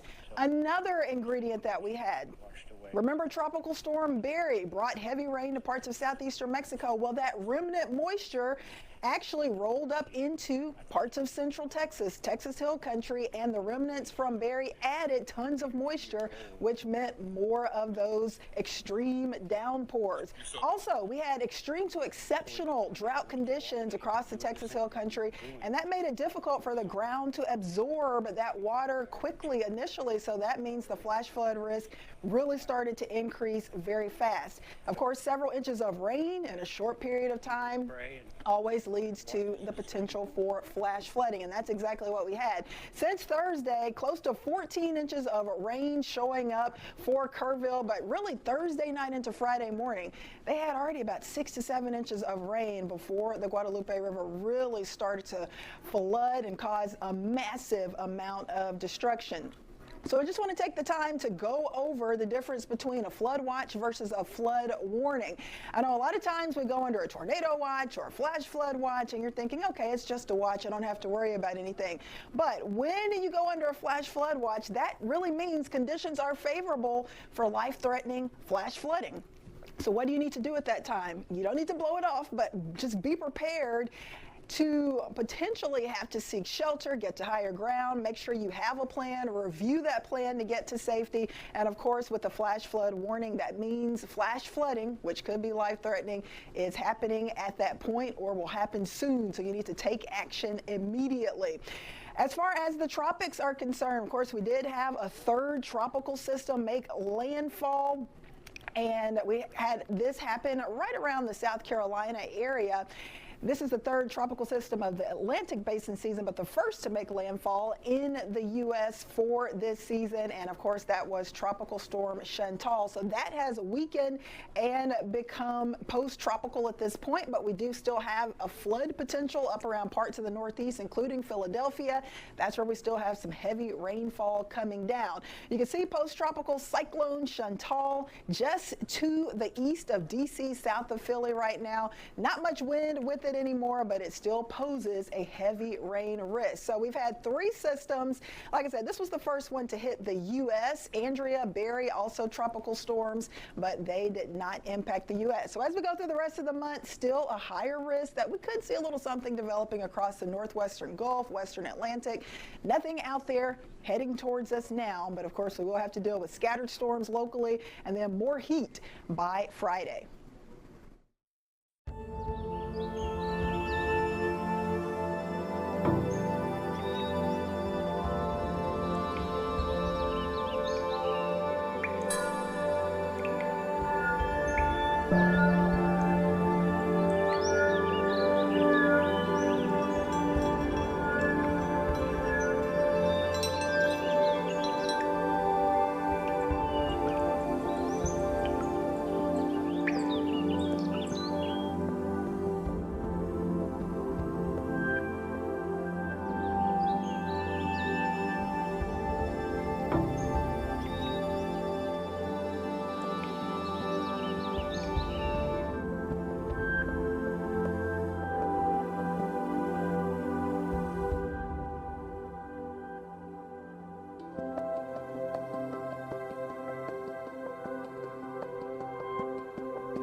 This newscast is brought to you by Advanced Hair Restoration, Houston's simple one-day hair loss treatment.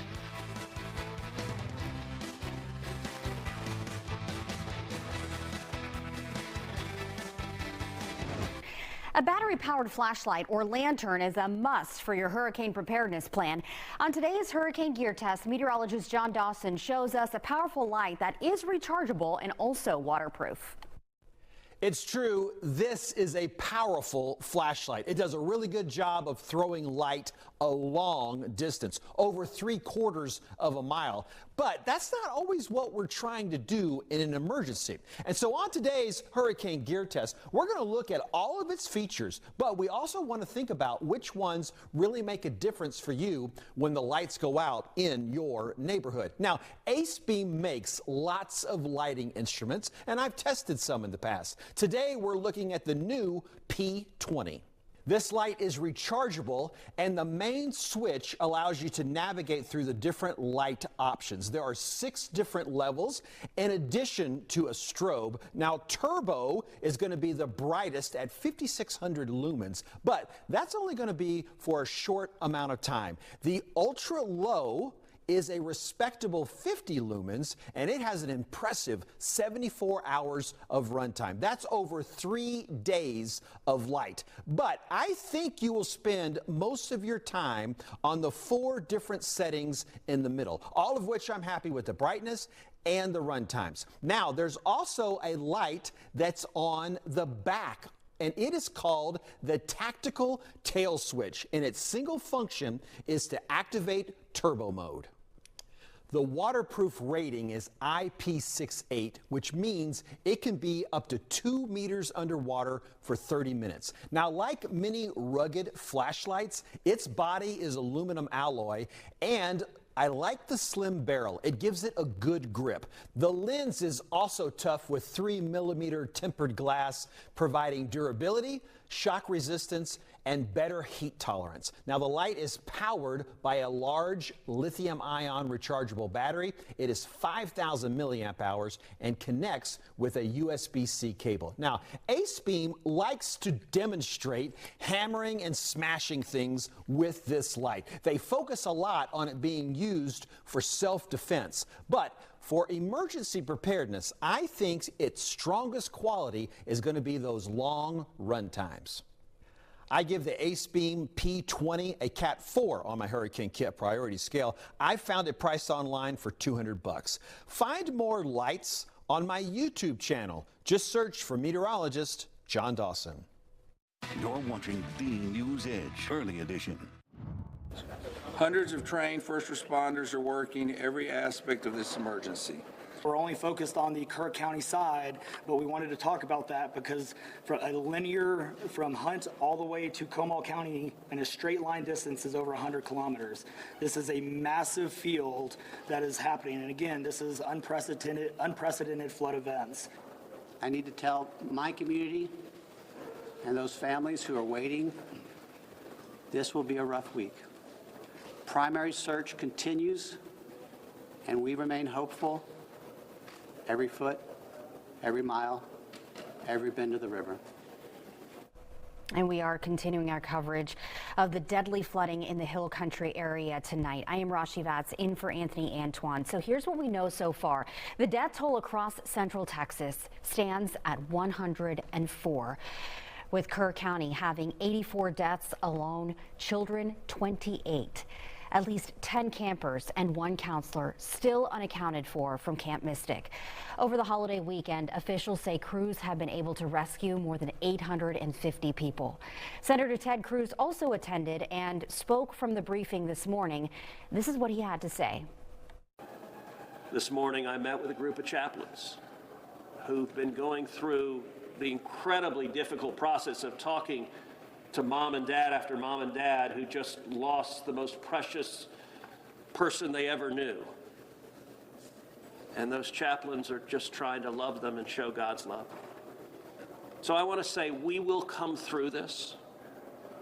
To those in the midst of grief right now, that might seem hard to fathom. But Texas will come through this. And that was Senator Ted Cruz there. We do have team coverage for you tonight across the state. Let's start with Fox 26 anchor Caroline Collins, who is live near Kerrville this evening. Caroline.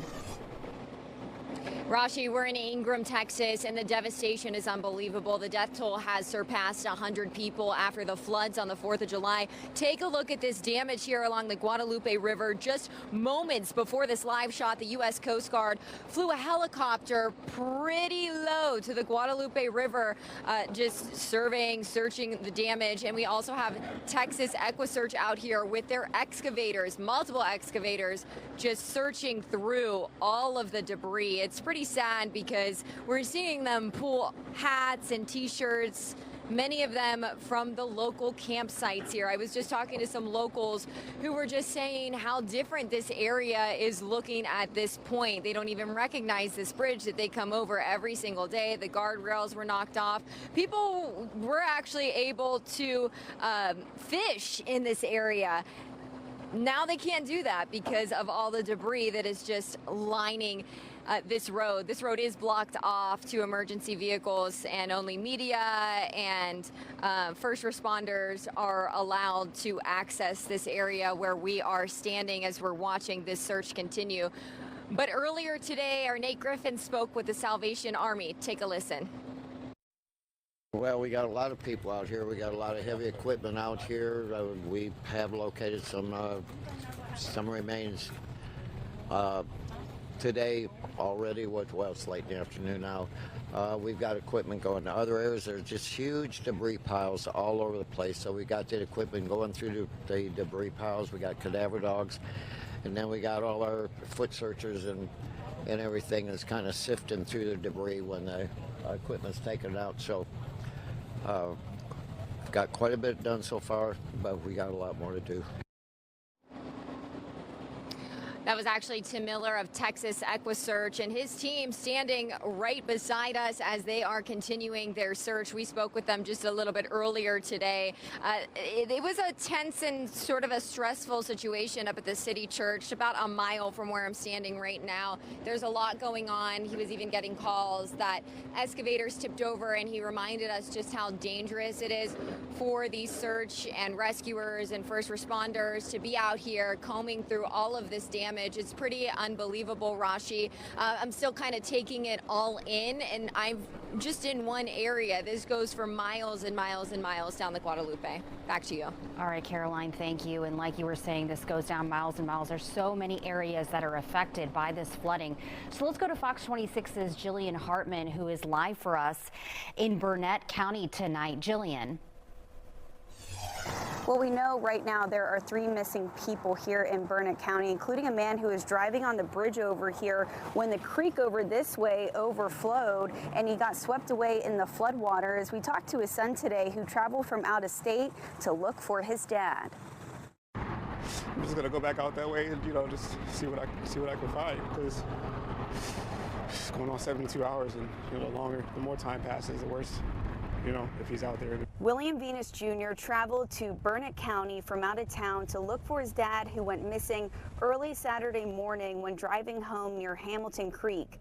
William said he got notified his dad's car was found along the creek, but his dad, William Venus Sr., still has not been located. William is now desperately searching the area, holding on to hope he will find his father. You gotta think also, like, the water, if it was this heavy, was moving really fast. So it could have banged him into something, knocked him unconscious. Like, there's so many possibilities. William shared with me what his dad told his girlfriend as the floodwaters were rising quickly right before he disappeared. He called her at the time when he saw the water. He said he didn't think he was going to make it. I had never heard him talk like that before. So I'm not, best case scenario, he's saying, or maybe I'm not going to make it home, or worst case, I'm not going to make it at all. When I heard that, just hearing his tone and hearing that he was actually scared for once, I kind of broke. I broke. Now, authorities say the 2 other missing people, it's a 17-year-old girl and the Marble Falls Volunteer Fire Chief, Michael Phillips, and the search for them continues. Reporting live, I'm Jillian Hartman, Fox 26 News. All right, Jillian, thank you. Well, outside of the flood zone, there is an overwhelming desire to help those in need.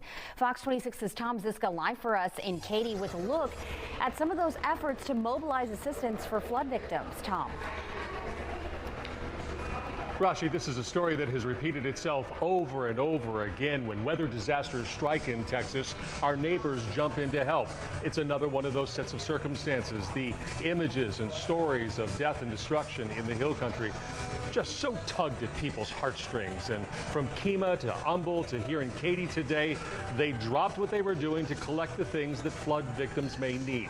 Talking about things like baby supplies, cleaning supplies, toiletries, food, clothing, all of the things that can help people who have had their homes and lives washed away survive just a bit while they figure out how to rebuild. It's time to pay it forward, and that's what we're doing. People came to our aid after Harvey, and we are paying it forward. We are trying to help another community that is in desperate need of help right now. Our hearts here in Kemah told us we needed to do something for those folks. We've been going at it since 8 a.m. and it's been a wonderful turnout. I am at No Label Brewing in Katy for a very specific reason. They have an ongoing donation drive. That's what that collection of things is right now. And then Friday night, the brewing company, along with a couple of dozen organizations and businesses, are having an event here and a raffle where proceeds will benefit flood relief. If you need plans for Friday night, I've got an idea. They will be waiting here for you in Katy. That's where I'm live tonight. Tom Siska, Fox 26 News. Well, tonight, a prayer service is being held in the River Oaks neighborhood. Right here, we have a live shot for you inside of the Church of St. John the Divine. They are praying for the victims in Kerr County, including the ones from Camp Mystic. So far, we have confirmed deaths of 14 people from that camp, including some from Houston. We know 8-year-old Mary Catherine Jacoby was at Camp Mystic in Kerr County and was found dead yesterday morning. A family member sent these photos of her saying that she was fun, compassionate, and kind. Also, camp counselor Chloe Childress, our family actually sent a statement for them and said, while we know that her joy is now eternal, our hearts are shattered by this loss and the similar heartbreak of other families like ours. Chloe was 19 years old, and we have a list of the victims that we know of in this flooding listed on our website, fox26houston.com. We also have continuing coverage of the deadly Texas floods on TV, also Fox Local. You can stream that anytime you want on your phone and also your TV. All you have to do is download the app if you haven't already done so. All right, let's talk about the weather. We are keeping a close eye on that as the radar does show, Ramisha, that there are some possibilities of some downpours in that region. Well, it's been an extremely rough weekend for folks across parts of the Texas Hill Country with the extreme flooding. The flood threat unfortunately continues through this evening. Still monitoring yet another flood watch for parts of central Texas. That includes Kerr County, San Antonio, Round Rock, and Austin. 2 to 4 inches of additional rain, isolated amounts up to around 10, 11 inches possible. The good news is that I think the majority of the really heavy stuff will start to wind down shortly after sunset. That's already starting to happen northwest of Kerrville. This is over towards Sonora Junction. We had very heavy rain earlier, starting to kind of wind down now. You can still see that flash flood warning for parts of Sutton County near Sonora, though, through 6:15. Also, bursts of heavy rain in and around San Antonio, but Kerrville at this point at least getting a break from that heavy rain. We're even dealing with some downpours in and around Houston. Houston right now not showing a ton, but over towards Eagle Lake, right around Highway 90, that rain starting to come down. In Cleveland, Roman Forest, Galena Park, you're getting in on some brief downpours as well. So we've got a chance for some spotty to scattered rain through this evening, but the main flood risk will remain where it doesn't need to be across parts of central Texas, including Kerrville. That moderate 3 out of 4 risk for parts of the Texas Hill Country. That means life-threatening flash flooding still possible. I'll let you know when things could finally start to improve, and I'll have a look at your local forecast when our storm chances will kind of start to go away again later in the show. And that wraps up your rundown. When we come back, we will continue our coverage from the Hill Country.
We continue our team coverage from the Hill Country after the deadly flooding. Fox's David Senadentry reports from Kerr County this evening. Well, Kerrville's city manager tells me there is no telling how long it will take for this cleanup process to come to a conclusion. Obviously, we are talking about months, potentially even years, before this area can get back to normal physically, never mind the emotional damage that's happened. Over to my right, what you're looking at right now, the Guadalupe River. We are standing on a bridge that is only allowed for foot traffic besides vehicles that are coming in with first responders and people who live out here needing to get away, like that truck that just passed by me carrying some horses right there. Over to my left, off in the distance, you can see that there are some crews working to clean up all of this debris. These are volunteer crews from the San Marcos area. They told me they'd been down here for several days, some of them with the unfortunate heavy task of having to remove debris while searching for bodies, being very careful with that debris because, again, unfortunately, you never know what might lie underneath. Here, they're just clearing out as much as they can. This is an area with a couple of RV parks that were heavily hit, including an area where some people were unfortunately swept away on the Kerrville line. Then today we went over to the Ingram line where there was an RV park and one woman clearing out her RV with her children, talking about how a firefighter, an Ingram firefighter, actually told her to evacuate around 4 o'clock in the morning. And she feels if that had not happened, she may have been swept away down the river. Had that firefighter not rolled through here? We'd probably be down the river. We'd for sure be down the river if it weren't for them, because nobody would have known. Certainly positives of the human spirit on display as you see these volunteers just giving their time and energy to work out here. But again, no one wants to be out here. It just is the thing they feel they have to do. We'll continue to keep reporting, but for now, David Sentendry in Kerr County, Fox News. All right, we are your Gulf Coast Weather Authority, keeping a very close eye on this active radar here. Ramisha. Well, the rain continues to fall, Rashi, unfortunately, across parts of the Texas Hill Country, but it has just been a horrible stretch of days. Tremendous amounts of rain leading to extreme flooding. I want to go all the way back to Thursday all the way through today. Some spots picking up 10 to almost 21 inches of rain. You can see Kerrville here in Kerr County, close to 14 inches showing up there, where we had the extreme flooding, several fatalities, still some folks reportedly missing. 20 to 21 inches of rain just to the north and west of Austin, and even down towards San Antonio, several inches of rain falling for some of those folks. So it has just been a mess across the Hill Country. And of course, this really started to explode and get out of hand early on the morning of the 4th of July, Friday morning, right around 4 or 5 a.m. especially. That's when the Guadalupe River quickly rose from about 7 feet to almost 30 feet. Flood stage, major flood stage, would be right around 22 feet. So that's almost 8 feet above major flood stage. So that gives you an idea of just how extreme this event was. Even now, we're still dealing with a fairly high risk for more street flooding, more flash flooding in this area. You can see that elevated flood risk that does include Kerr County and the city of Kerrville, Hunt, Comfort. So this has just been a situation that's been unfolding, and it's very sad, very tragic. Hopefully we will never have to experience anything like this again, but the threat for flooding at this point continues for this area. At least the heaviest of the rain starting to come to an end just northwest of Kerrville. That's where we had several flash flood warnings again today.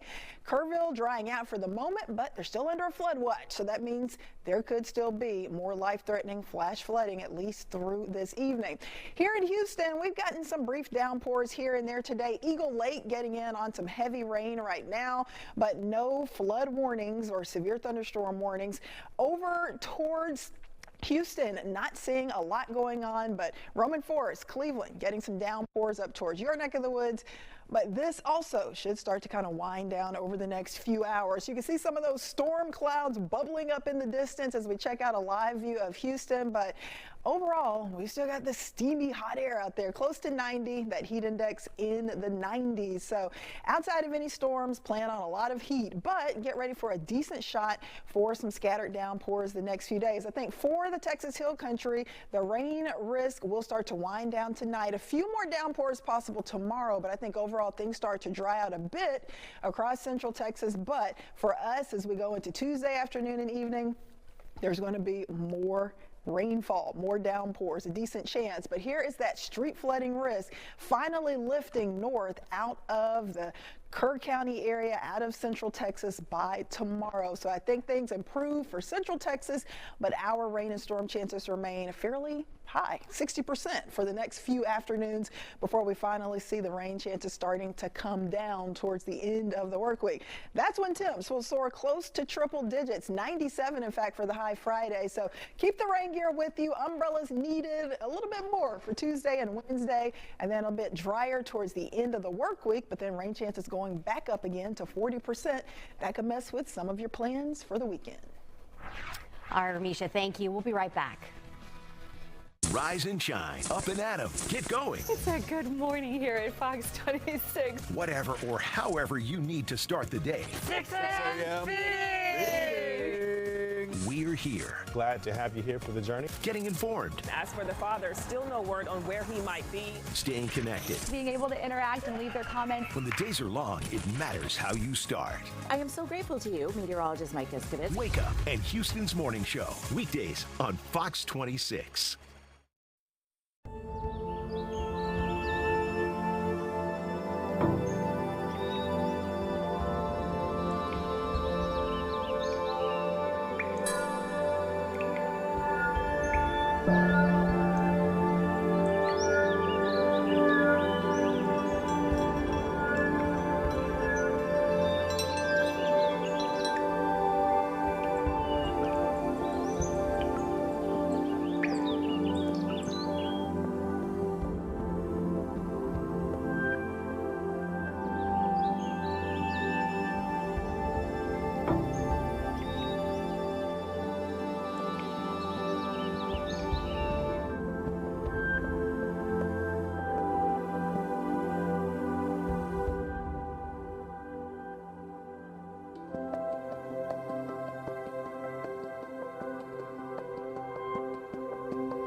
This newscast is brought to you by Wiesner GMC Buick.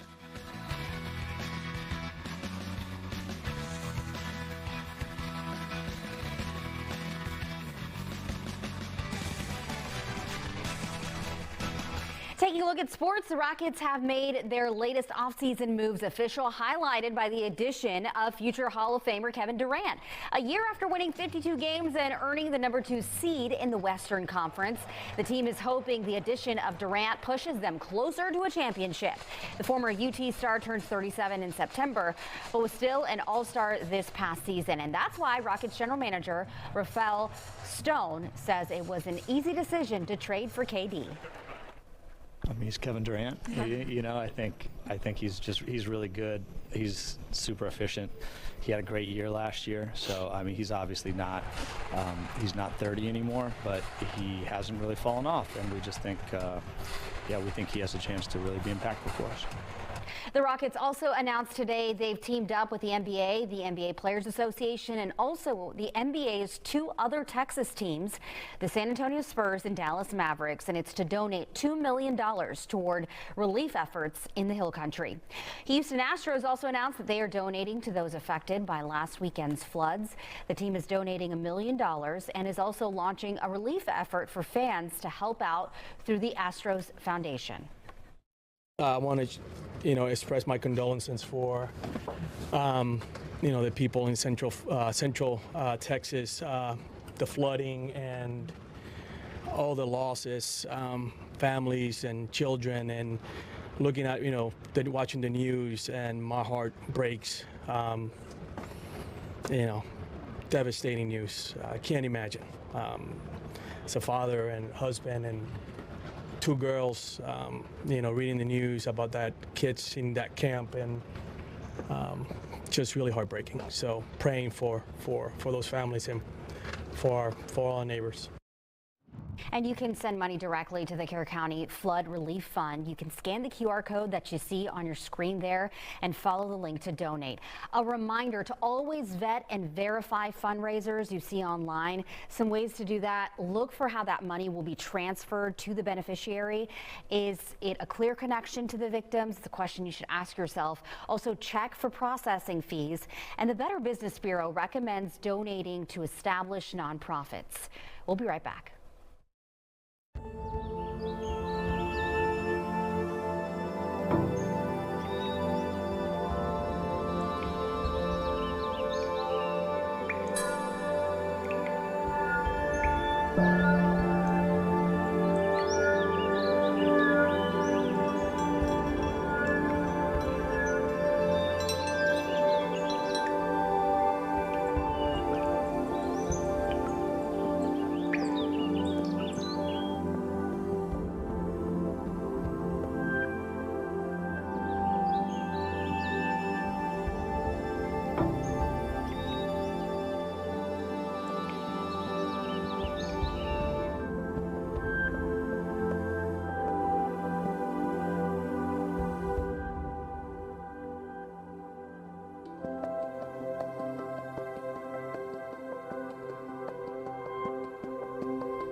Rescue operations in Texas now an international effort. Crews from Mexico have made their way to Kerr County to assist first responders.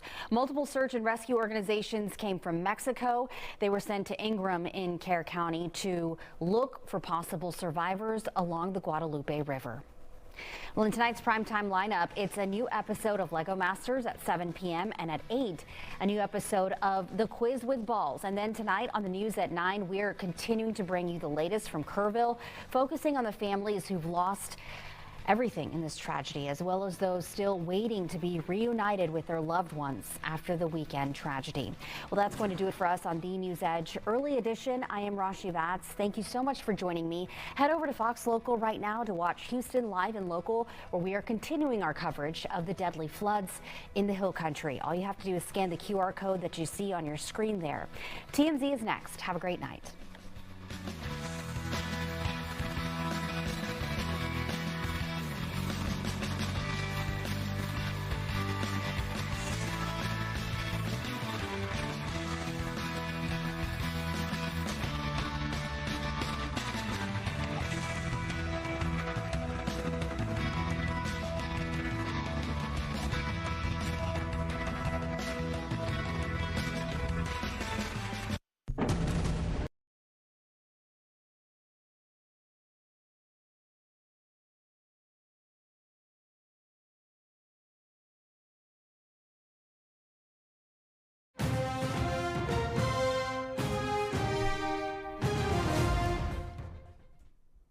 Hey, thank you for joining us for this continuing coverage of this catastrophic flooding in Texas Hill Country that happened over the 4th of July weekend. A reminder, we got some updated numbers. 104 people now confirmed dead. At least 10 people remain missing after this flood event along the Guadalupe River. In Kerr County, officials reported 84 deaths, 56 adults, 28 of them children. Really devastating for Texas Hill Country and even here in the Houston area. Let's talk about the people that we know so far or among the victims. Among the dead is Chloe Childress, a Houston area resident who was a counselor at Camp Mystic. Her family told us in a statement this morning, quote, "While we know that our joy is now eternal, our hearts are shattered by this loss and the similar heartbreak of other families like ours." Chloe was 19 years old.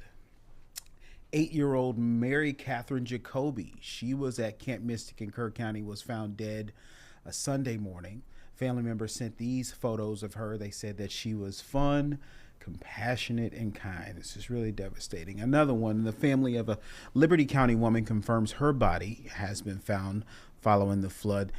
Julia Burgess had been missing for the past few days. Her husband, John Burgess, also lost his life. Their 2 boys are pictured there are still missing. Also, Jeff Wilson worked at both Humble and Kingwood Park High School, spending a total of 30 years with the district. The family members tell us that his wife and son still considered missing right now. Fox 26 was at a prayer vigil Saturday night at Kingwood Town Center. There were hundreds of people there, including his students. They came together to honor Jeff Wilson's memory.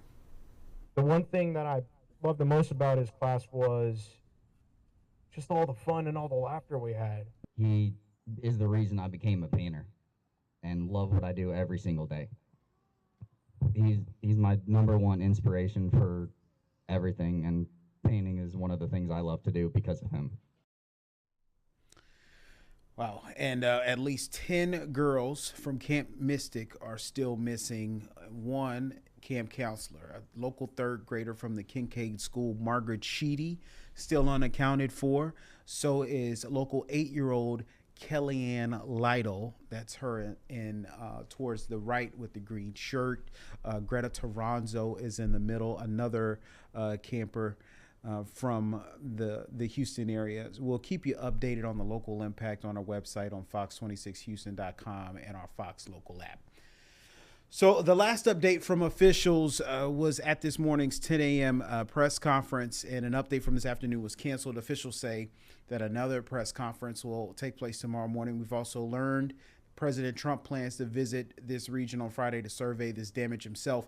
But we're going to go to our team coverage. We've been having a lot of people out there working nonstop. Jillian Hartman is in Burnett County, but we begin with our anchor, Caroline Collins, who's been there for some time. Caroline, tell me what you're seeing. I've been able to watch your coverage for the last couple of hours. It seems like you're still trying to take it all in. Sherman, that's exactly right. It's so sad when you mention the names of the people who have lost their lives or who are missing in general, but the ones with the Houston ties, it just feels so close to home. Right now, we are in Ingram, Texas, and we're standing along a bridge on the Guadalupe River where there are excavators, volunteers, and just people combing through all the debris. You can see all of the trees that have been knocked over, uprooted, the water flowing through this area. Still quickly, I can't imagine what it was like on the 4th of July when this all happened. Out in the distance, there is an excavator that I believe is with Texas AquaSearch. We were able to talk with Tim Miller earlier today. It was tense. They had a lot going on. They're following leads in areas where there might be a smell, or maybe some people found items that might point to the fact that there could be a person in that area. They really just want to bring some closure to the families who would love to bring their family members home alive. But at this point, they are looking for people's bodies amongst the debris that you can see here. And this is just one of the areas. This spans for miles and miles and miles down the Guadalupe. And the damage is like this all over the place. Just hard to take in when you first arrive and you see it and you kind of picture the scope and the magnitude of the floodwaters that went so quickly through this area. So I did get to talk tonight to some locals who were just volunteering because they had chainsaws and they knew how to work the excavators, and so they're going to designated areas where authorities believe that there is cause to look for something, and they're digging through and they're hoping to get some answers to the people that are grieving tonight. So many in this small town of Ingram. It's kind of between Kerrville and Hunt. We were trying to head to the all-girls Christian camp, Camp Mystic, where 20 campers lost their lives. We weren't able to get there because police have so many roads blocked off in this area. And so we kind of turned off to turn around, and we noticed all this activity down here on this bridge in Ingram. And the locals are just still in shock, and they're sad that this happened to their community. They were even saying that one of the most fun things that they do is go to a dance hall every summer, and it's washed away. It's gone. Let me give you a look at the Coast Guard helicopter right up here. The Coast Guard has been going back and forth up and down the Guadalupe River all afternoon as we've been standing here. We've seen this helicopter a few times. It's been flying a little bit lower than it is now, but that is actually the highest up that we've seen it. It gets even closer to the river at times. So that is the U.S. Coast Guard going up and down the Guadalupe River. But such a sad situation. And yes, Sherman, it is hard to take in and just imagine what all these families are going through. We've also heard so many stories, Sherman, of rescues. People who helped rescue someone, or maybe they had a friend who was rescued from a tree or something. I mean, it's incredible to hear this community coming together and sharing these stories. And they say they want to rebuild and they love it here and this is home. And while they can't believe this happened, you know, they're not afraid to live here, and they want to see their small town thrive. Caroline, I remember watching an earlier newscast where you said that the locals, when they passed by where you were, they said it's unrecognizable. Like it doesn't resemble the part of that area that once was. Yeah, Sherman, they actually used to fish where this water is rushing over the ledge over here. This isn't normally how the water goes through this area. It kind of goes under the bridge.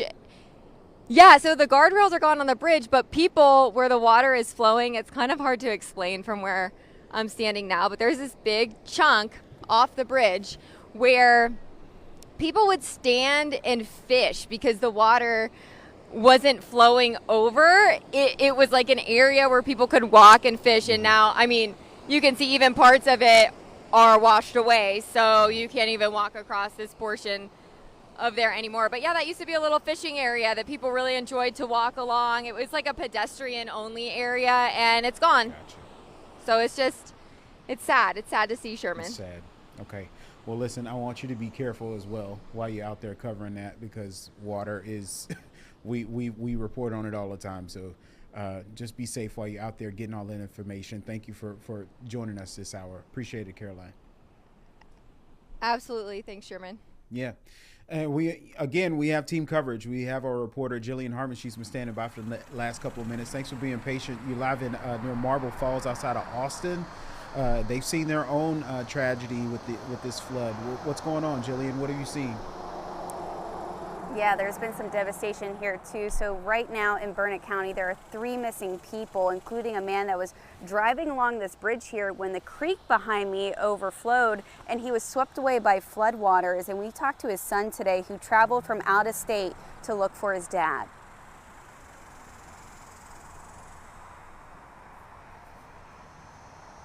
I'm just gonna go back out that way and just see what I can find, because it's going on 72 hours, and the more time passes, the worse. If he's out there. William Venus Jr. traveled to Burnett County from out of town to look for his dad, who went missing early Saturday morning when driving home near Hamilton Creek. William said he got notified his dad's car was found along the creek, but his dad, William Venus Sr., still has not been located. William is now desperately searching the area, holding on to hope he will find his father. You gotta think also, like, the water, if it was this heavy, was moving really fast. So it could have banged him into something, knocked him unconscious. Like, there's so many possibilities. William shared with me what his dad told his girlfriend as the floodwaters were rising quickly right before he disappeared. He called her at the time when he saw the water. He said he didn't think he was gonna make it. I had never heard him talk like that before. So I'm not, best case scenario, he's saying, oh, maybe I'm not going to make it home, or worst case, I'm not going to make it at all. When I heard that, just hearing his tone and hearing that he was actually scared for once, I kind of broke. I broke.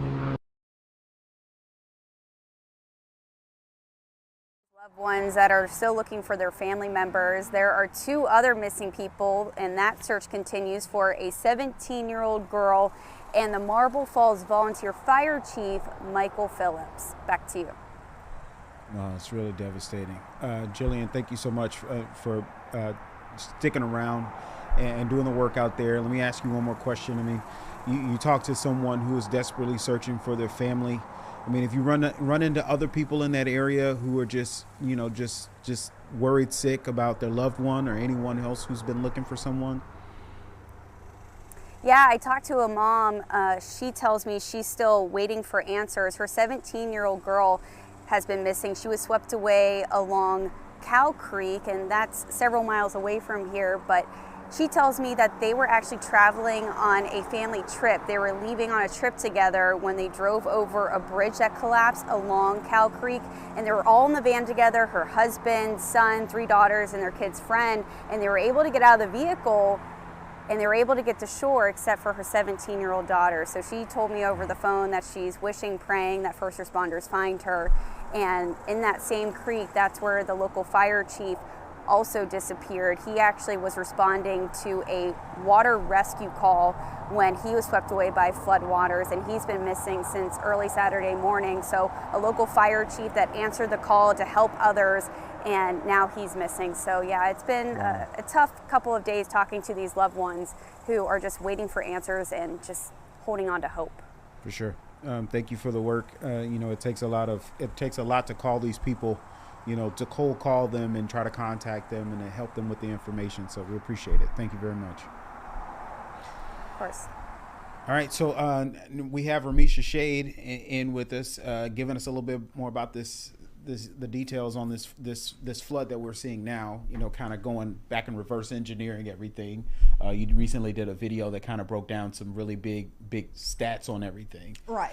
On Fox Local on YouTube, yeah. You can kind of go back and watch that and just see why this was such an extreme flooding event. But one of the main reasons, just a ton of rain in a short period of time. Yeah. And just really overwhelming the Guadalupe River, the Llano River. Yeah. So yeah, it's and a they're mess. still getting rain, you know, Yes, and it it just might won't seem stop. like a little bit, but a little bit is a lot right now. When you've had 10 to almost 21 inches of rainfall since Yeah. Thursday, any additional rain is going to lead to some sort of flood threat. So just a horrible situation, catastrophic, devastating. Things really started to go downhill Thursday night, and then the morning of the 4th of July on Friday, that's when things just really got out of control with that extreme flooding, and the Guadalupe River really rising about 22 feet within a matter of an hour or two, from 7 feet all the way up to 29 feet. That's really around 5 dangerous. a.m. That's Yeah. crazy. Yeah. So all of that water flowed to the east through Kerrville, through Comfort. It started in Hunt, and it just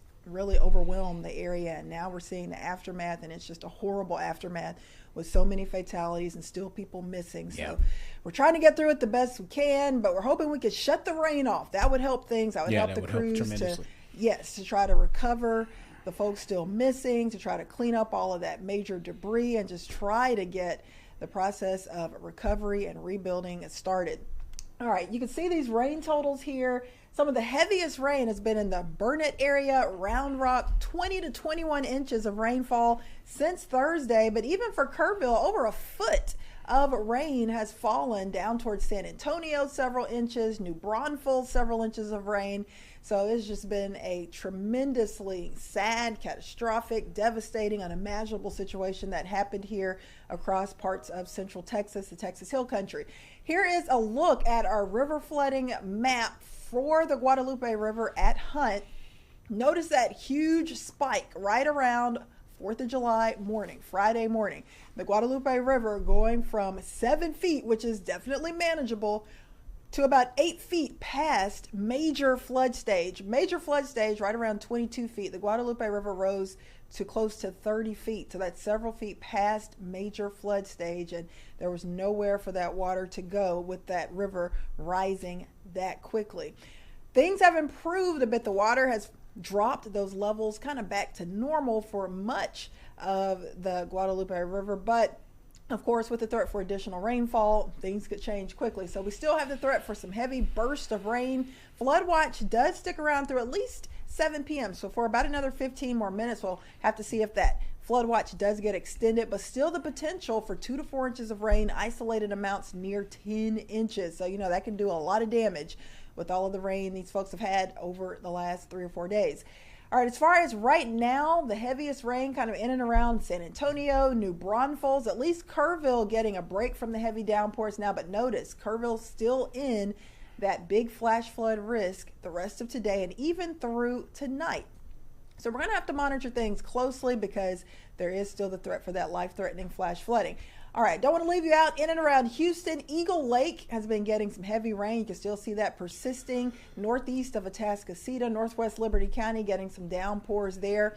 We did have some brief downpours around Houston earlier in the day, but right now the heaviest of that rain stretching from LaGrange across Interstate 10 to Columbus, all the way down to Eagle Lake and into northern parts of Sealy.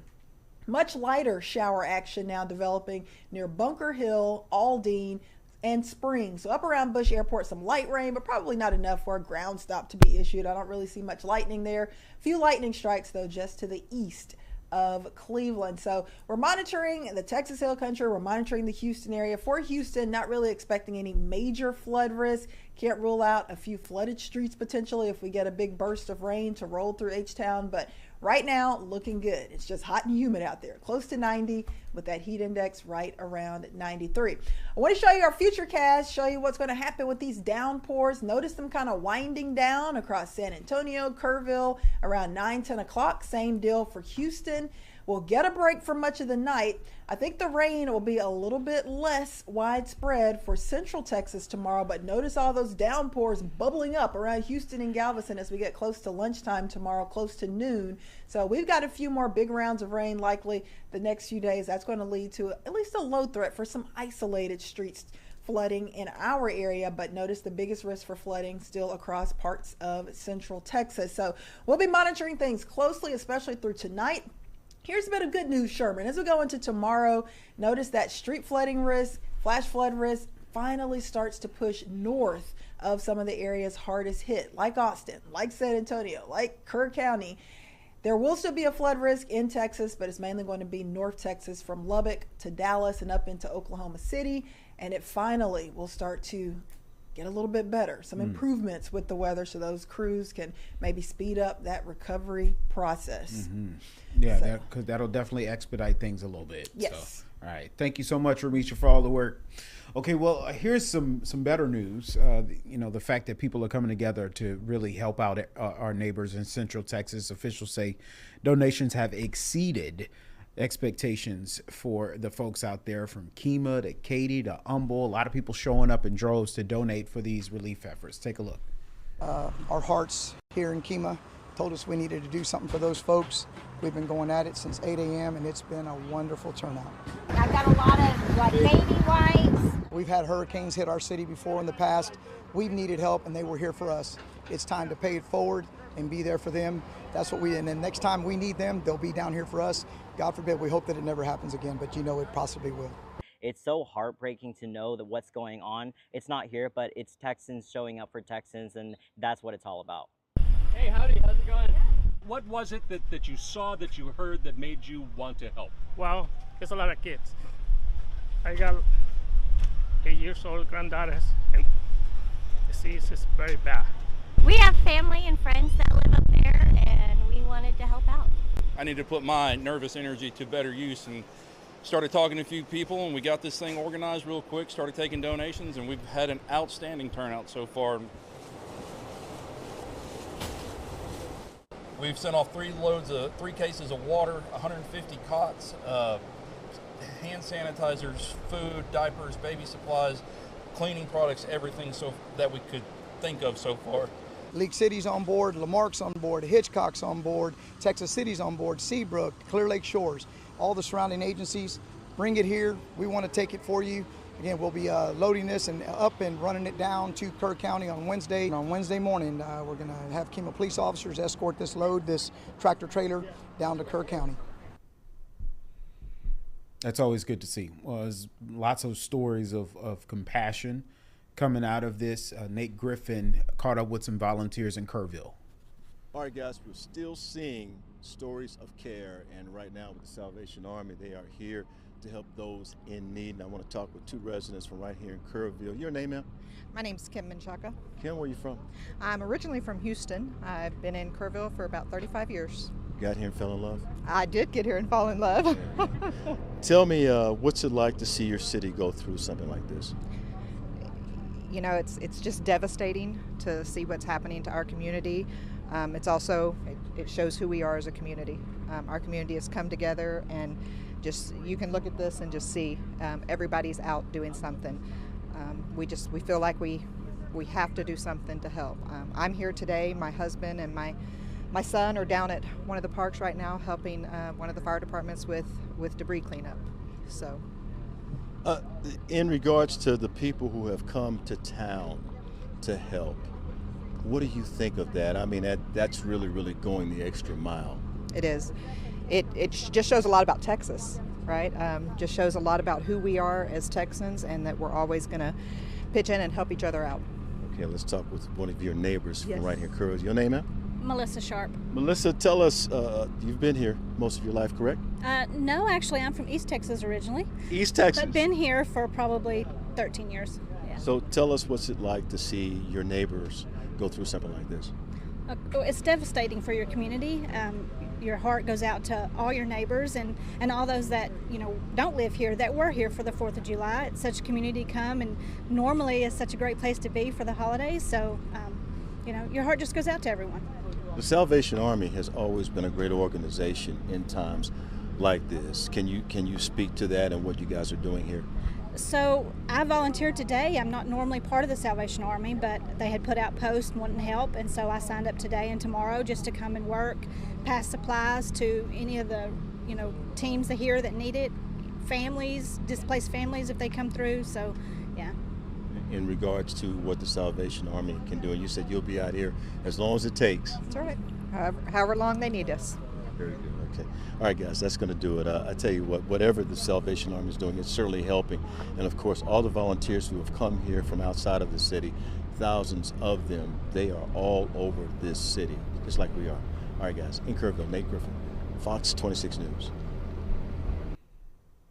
All right. Well, Fox has also set up a donation site to send money directly to the Kerr County Flood Relief Fund. You can see that QR code right there on your screen. Grab your phone, grab the camera, and take a picture of that QR code, or you can follow that link right there. That's go.fox/Texas Flood Relief to donate. We'll be right back. We'll be right back.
All right, so our coverage for the last few days has been extensive on this Hill Country flood event. We've been having a lot of our partners from different Fox newsrooms. Fox's David Sindentry, he sat down earlier today for a one-on-one interview with Kerrville City Mayor Dalton Rice. Take a listen. I know this has been asked many times and you kind of addressed it earlier, but moving forward, do you think you personally will advocate for any sort of outdoor warning system or additional changes from this?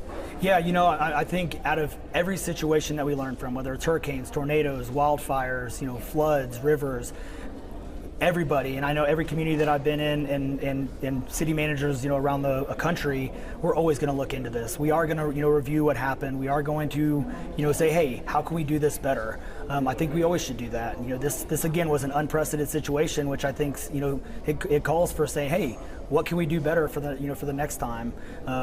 I think there's no doubt that we're going to take a look at this. I think we're going to obviously work with other agencies. We're going to work with the experts on river flows and all the science the science stuff.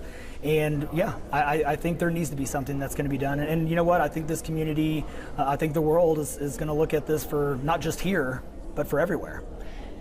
I know you said earlier today, and correct me if I'm wrong, that you said the camps were also looking at National Weather Service information just as much as you guys were. Yes. So in reference to that, were you personally in contact with those camps tonight, or that night, or were other city officials in contact with them? How did you learn that, and what were they saying? Yeah, no, we were not directly in contact, with the camps. Again, these camps have been here for sometimes 100 years. Right. And there's camp workers that have been on these camps for 40 years. They're used to these type of things on a normal condition. Where the rain flows, whether it's North or South Fork. A lot of people have the experience of living near a river. And one story I had heard, a 40-year member of one of the camps, they went outside, they assessed it early, like 3:30 in the morning. They're like, hey, should we pull the boats out? Should we get ready? And they're like, no, we're not seeing the signs. The rainfall forecast was very low. And when you looked at that big National Weather Service map, we were in the very far northeast corner of that, and within less than an hour, an hour, it was 20-25 feet. Yeah. And so it came in very quickly, very unpredictable, because again, it's such a large area, you just don't know. And it was so unpredictable that even when the rain started falling, a first responder vehicle got wiped out trying to get, into certain areas. Do you know what camp was it that assessed and made the decision not to? I don't recall off the top of my head which one. We have 18 camps, so there's a lot of camps that we've been keeping track of. Yeah. But as soon as everything started, again, we started getting the phone calls in, dispatch, communication started getting calls in. Of course, everybody's starting to notify and getting everything spun up. Hindsight, was there enough time for evacuations to take place? Evacuations is a difficult thing. I've talked about that at one of my press conferences. You never know. In a flash flood, if you spark an evacuation too early, hey, you might get lucky. But if you don't time it right, and you can't time it right in a flash flood, you can actually create more risk. And a lot of these camps have a shelter in place, for floods, because it's safer to be on the high ground than trying to drive out of those areas in buses and cars and walking, because if you hit that low water thing at the wrong time.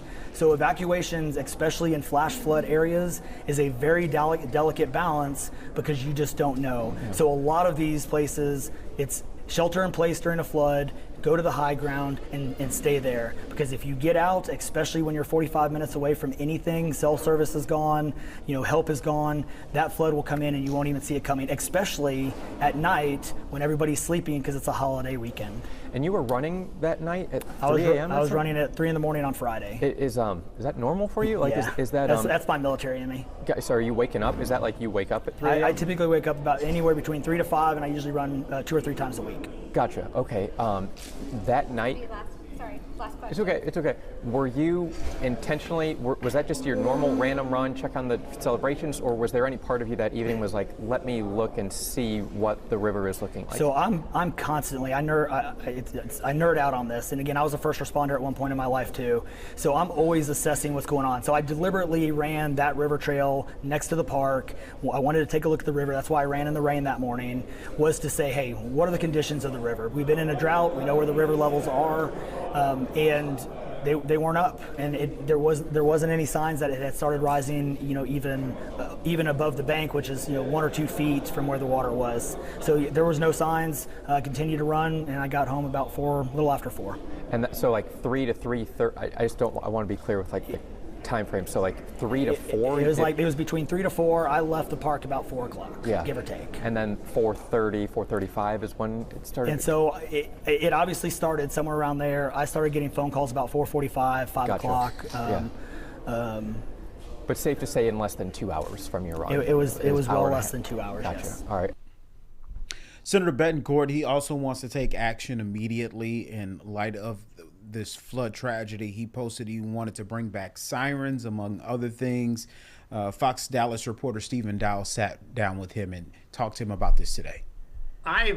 when I was much younger, I was up and down that watershed, the Guadalupe River, up and down below Canyon Dam. And I think that it just came to me after talking to church groups, my wife, everyone else last night, that we were missing some old technology, which are sirens. And we have to look at this problem as what can we do to help save as many people as possible? Because when you have a 20-foot wall of water coming at you, the only thing you do is get people out of the way. And the more that we talked about it, it was obvious that we're relying on this for all of our alerts. Now, we're not just talking about weather alerts here. We've got bank alerts, fraud alerts, silver alerts, name it. The stuff comes through this phone ad infinitum now, and people have a tendency just to turn it off. And talking with people, we looked this morning and found that there was a FEMA study that over half the folks are ignoring this, okay? And they're actually basically deselecting alerts. So you're just going to have to come back with old technology that works with new tech to give another shot at getting people's attention in a flash flood area. And the real point of this is you have to think of, is there any other way that we can help save lives? Because in a disaster of this magnitude, you're not going to be able to save everybody. You just want to save as many people as you can. Because unfortunately, that's the lesson that we've learned over and over again in natural disasters throughout human history. And you're familiar with that part of the state, and some of the hardest hit parts of Kerrville, for example, they don't even have really good cell signal. And so you, and I've heard from other lawmakers, you think a siren close to those key areas could save lives in the future. Well, of course. And, this is the type of technology that works with tsunamis in the Pacific Ocean, both in the U.S. and Japan. It works in Tornado Alley in the U.S. And it's just another way to get people's attention, especially at night, because at night, a super majority of people turn their phones off because they just want to get some sleep. Because if you don't, you're going to get a text alert or something every 15 minutes. So this is just another way to layer in more possibilities of getting people's attention in a natural disaster. Because unfortunately, we're over reliant on this now because we want it to do everything. But there may be times when people ignore it or they turn it off. So a siren cuts through all that. It goes around this technology and can work with it. Because again, people that may be asleep will hear the siren as opposed to, then turn on their phone. But more importantly, we just need to give every opportunity we can to get people out of harm's way. We can Monday morning quarterback every issue under the sun, but I will ask, the session just ended and House Bill 13 cleared the House and stalled in the Senate that would have done some of the similar things that you are talking about. Why do you think it didn't pass the Senate? Well, I'm the chair of local government. Okay, so when I look at something like this, I'm looking at the counties interacting with the water authorities and the cities, et cetera. So that's why I'm filing this bill. I'm not the chair of that other committee, so I don't know why that bill didn't advance. But part of this is that it takes time to implement these solutions no matter what. And we talked about some major projects that were going to take multiple years, and even a project like this would take the better part of a year or two to get going.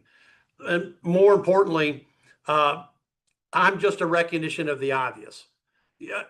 I don't know how many people have had the same idea. I'm sure there are people watching this show right now that said, I had the same idea.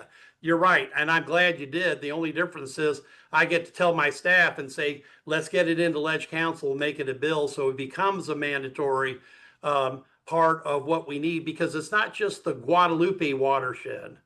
It's the Llano and the Colorado, the Brio. There's in what we call Central and West Texas. There's a ton of these watersheds, and water doesn't care where it falls. It didn't care if it falls in Kerr County or Comal County. It gets channeled into a watershed, and that's how we need to start thinking. And we need to think that we need siren technology wherever there's human populations or camping grounds or places where people will congregate, which is really what happened here on a holiday weekend. Our density was so high, and that's why we've had so many deaths. All right, we continue our coverage with this Hill Country flood disaster when we come back.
Again, one of the cool things to see, one of the more hopeful things to see in the midst of all this tragedy is how people have been willing to give back, big and small. The Houston Astros organization contributing to the relief efforts. They pledged $1 million donation to help with recovery. In a social media post, they also committed to supporting long-term efforts, providing, quote, resources to ensure our Central Texas neighbors have the sustained support they need to rebuild and recover, which is just as important, right? Astros owner and chairman Jim Craney said the team is committed to supporting Central Texas communities through the coming days, months, and years to help rebuild and heal. He also acknowledged and personally thanked all the first responders for their continued heroic efforts. Earlier, we spoke to the Astros Gold Glover Mauricio Dubon and manager Joe Espada. They shared how important it is for them to give back. I want to, express my condolences for, the people in Central Texas, the flooding and all the losses, families and children, and looking at, watching the news, and my heart breaks. Devastating news. I can't imagine. As a father and husband and two girls, reading the news about that kids in that camp, and just really heartbreaking. So praying for those families and for all our neighbors. We support our friends and our neighbors, and we are always there for them. Jim is an example of what it means to reach out to the people who love this organization, and we care for all of them. And I'm there if they need me to do something for this community. But it's really hard. But again, super happy by our owner always reaching out and being so. I'm so grateful that I get to work for him. It's awful, man. It's awful. Just going through that. Me and my wife talk about it. It's awful. I mean, happy for Houston, for the Astros that we're able to donate that, but it's awful. I mean, feel for the families that are going through some tough times in that. Houston's world class, man, and I mean doing that and everything. I mean, Houston always been involved in stuff like that, and like I said, it's awful being watching that unfold and everything. I mean, it sucks. Yeah, so Fox 26's Leslie Delisbour, she caught up with a local group that's headed to the Kerr area tomorrow, Kerr County tomorrow. I see in a relief. They say that they're sending a crew to the Hill Country and going to the community that needs the help. Tomorrow you are heading up to Kerr County, yes, where obviously so many people have been impacted by this devastating floods. Yes. Tell me about the trip tomorrow, and when are you heading out, and give me some of the logistics with that. Yes. At first light, I'll be heading out to the San Antonio area to stage with the rest of our team. They're coming in from Austin. Some are coming in from Texas. We'll get our supplies together, go assess the situation, look and see what we can do to help the community. From hearing from the local community, we know they need cleaning supplies, mop buckets, disinfectants, food. There's also need for cash donations at times too. You've talked to your team members in Austin and those who are already kind of in that general area. Talk about the need. What have they told you? How bad is it up there for those people? It is bad. It's a lot of people were affected by what happened there. Because the flood affected such a large area, it's hard to get supplies, it's hard to get hot food, it's hard to get basic needs, canned goods, diapers, and things like that also.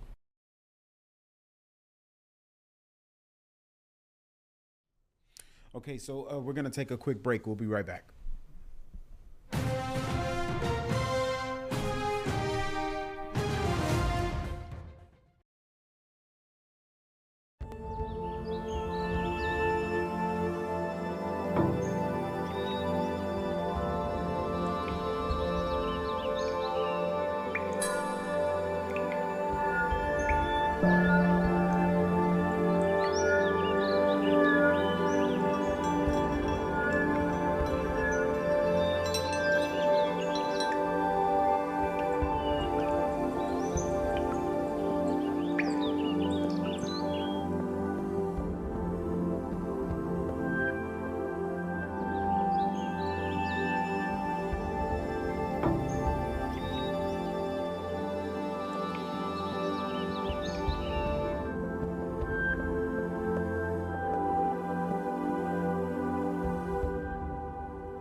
All right, look at some other stories that we followed recently.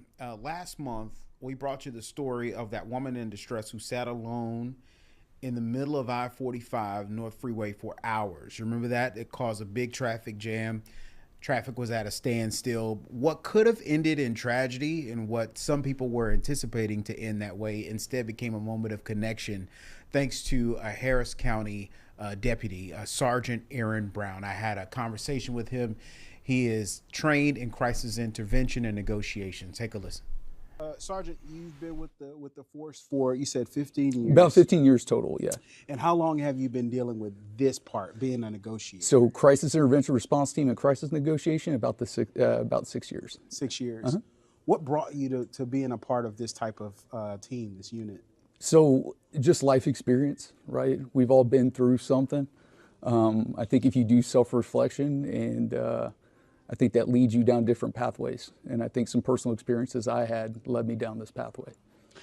Tell me about the moment you got the call that this was your assignment that day. Well, so I was very close when the call dropped. I was going down 45. When I got there, we already had some amazing deputies, as you guys saw, holding shields up. Yeah. Went right up to the front and got to work. And this whole event is successful because of the team. You had multiple agencies out there. We worked in unison. I'm so proud of our Harris County law enforcement family. I mean, you saw how well it worked. It was flawless. We have some great team members. And at that moment where you realize the type of situation you're dealing with, older woman in the middle of traffic, could be chaotic. Talk about the scenarios that are going through your mind and the officers' minds. So it all starts with my deputies that were literally patch to patch with me and literally had my back. They made me feel comfortable. I can't have that conversation unless I feel comfortable. So once those deputies were in place and I saw what I was looking at, which was an individual that was lost and going through crisis, and just introduced myself. It all starts with, "Hi, my name's Aaron," and we just started talking. And how long did that conversation last? Do you remember? 4 hours and 30 some odd minutes, yeah. 4 hours, Yep. 4.5 hours. You know, when we're watching here and we're seeing all the things and we're journalists, so we think worst case scenario all the time. Right. And I'm sure people at home were thinking worst case Right. scenario. You know, how difficult is it as an officer trained in this area to keep things in control as much as possible? So control what you can control, right? Yeah. And our crisis intervention response team, we're built for this. This is what we prep for. We train for the 1%. You know, the sheriff's office specifically, our mental health training is outstanding. We have a whole behavioral health training unit that we teach the 40-hour crisis intervention. We teach ICAT from PERF. You know, is it scary? Yeah, I was worried about her. But because of my teammates, I felt comfortable enough that I could focus on her. And I think that's what built the rapport and kept us working towards the goal that we had. Let's talk about that rapport, because I remember seeing her face the moment she had a really big smile. It seems like you had made a breakthrough. Beautiful smile. You know, no matter the crisis, the person's in there. Yeah. And that's what I signed up for, is for the person. I know we talked about all the gear we got on, right? Yeah. This is all for protection. There's millions of peace officers in the state of Texas and throughout the country that have the same ideology. We're out here to serve. And, you know, I feel like that's what we really accomplished that day. We talked to a woman in crisis and we had a peaceful outcome. Everyone wins. The community wins, law enforcement wins. You know, I think it rebuilds that public trust. Take me back to what you said in the beginning, was that you got into this because it was more personal for you. It was something that you experienced. I myself have seen, you know, crisis in a family, in my family, and the importance of having a crisis intervention trained officer there. Right. Talk about why that's important. The beautiful part about mental health, it's non-discriminatory, right? It doesn't matter. It doesn't matter your age, race, gender, none of that. It affects everyone, right? And that really leads to, you know, personal experiences, right? And you said you had stuff with your family. Yeah. I've had stuff with my family, and really digging into that when we're talking to individuals in crisis. Understanding that it's not my problem, It's her problem, but we're going to solve it together. I'm going to do that through listening to understand, not just respond, right? We're historic. When I say something, what do you want to do? Get something out, right? No one's listening when that's happening. So, listening to understand, and I might not always get your perspective, but that allows me to ask more questions to understand your perspective. And I should have asked you this earlier, but talk a little bit about the dialogue leading up to the breakthrough. I mean, she seemed like she was pretty determined to stay where she was. Her determination was impressive. She was very determined, but appreciate that she was having active delusions. So I'm working against something that she believes to be true. That is extremely difficult. The key behind that is being empathetic, being authentic, and giving a clear, consistent message. And that message is, we're here to help. We're not here to hurt. And it all starts with you dropping the gun, which I know you're more than capable of, and continuing that. Are you able to share any other dialogue that you shared with her? Part of what we do in crisis intervention is that confidentiality. Okay. That's how I keep trust. The best part of my job is hearing people's stories. And it's a real conversation, right? It's not that mask that we wear in public. It's a real conversation. I really get to know these individuals. Our crisis intervention response team deputies and our mental health professionals that are teamed with them really get to know these people in crisis. And that's something, it's just an amazing thing. We get to see the real person. Maybe give some advice to anyone who may have a moment where their family member is going through crisis. They need a police response. Right. What's the best way of going about that? Well, sometimes we ask questions and it's not what we said, but it's what? It's how we said it, right? Yeah. No one can hurt us more sometimes personally than our family members because of the way the tone comes off. Yeah. Right? So, if we're going to ask questions, ask open-ended questions and then allow for an answer to happen. And then process that answer and then ask more questions. If you feel like it's non-productive, then try to get a mental health professional involved or try to refer the person. Our partners at the Harris Center, that's where our mental health professionals come from that ride with our CERT deputies. They have wonderful resources. There's the crisis line. There's also 988. Harris County is abundant with resources. We just have to educate people on what the resources are. And that's part of what CERT does also.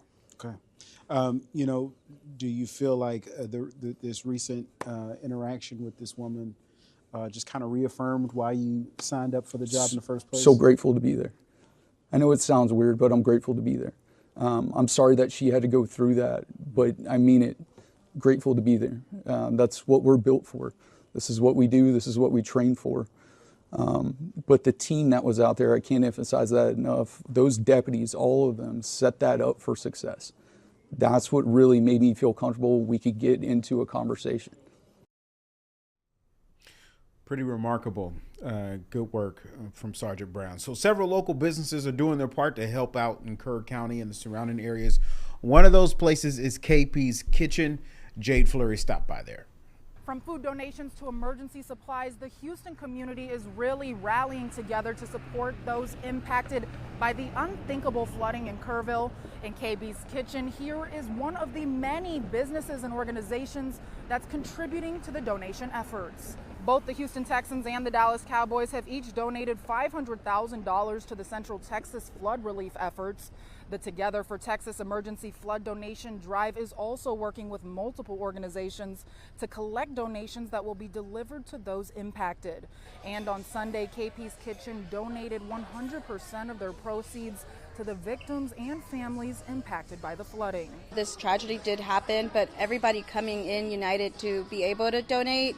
It's amazing that there is kindness over there and generosity when people are in need. For a full list of all the businesses and organizations that are contributing to the flood effort, go to fox26houston.com. Reporting from Bel Air, Jade Fleury, Fox 26 News. That does it for Live and Local. We're going to leave you with this QR code, some time to scan it. This is how you can help. You can donate to this. Fox has a relief fund that goes directly to Kerr County and the flood relief efforts there. Scan that QR code if you want to help out. And we'll have more continuous coverage throughout the day and tonight later on at 9 o'clock. And on our Fox Local app, check for updates there. Have a good night.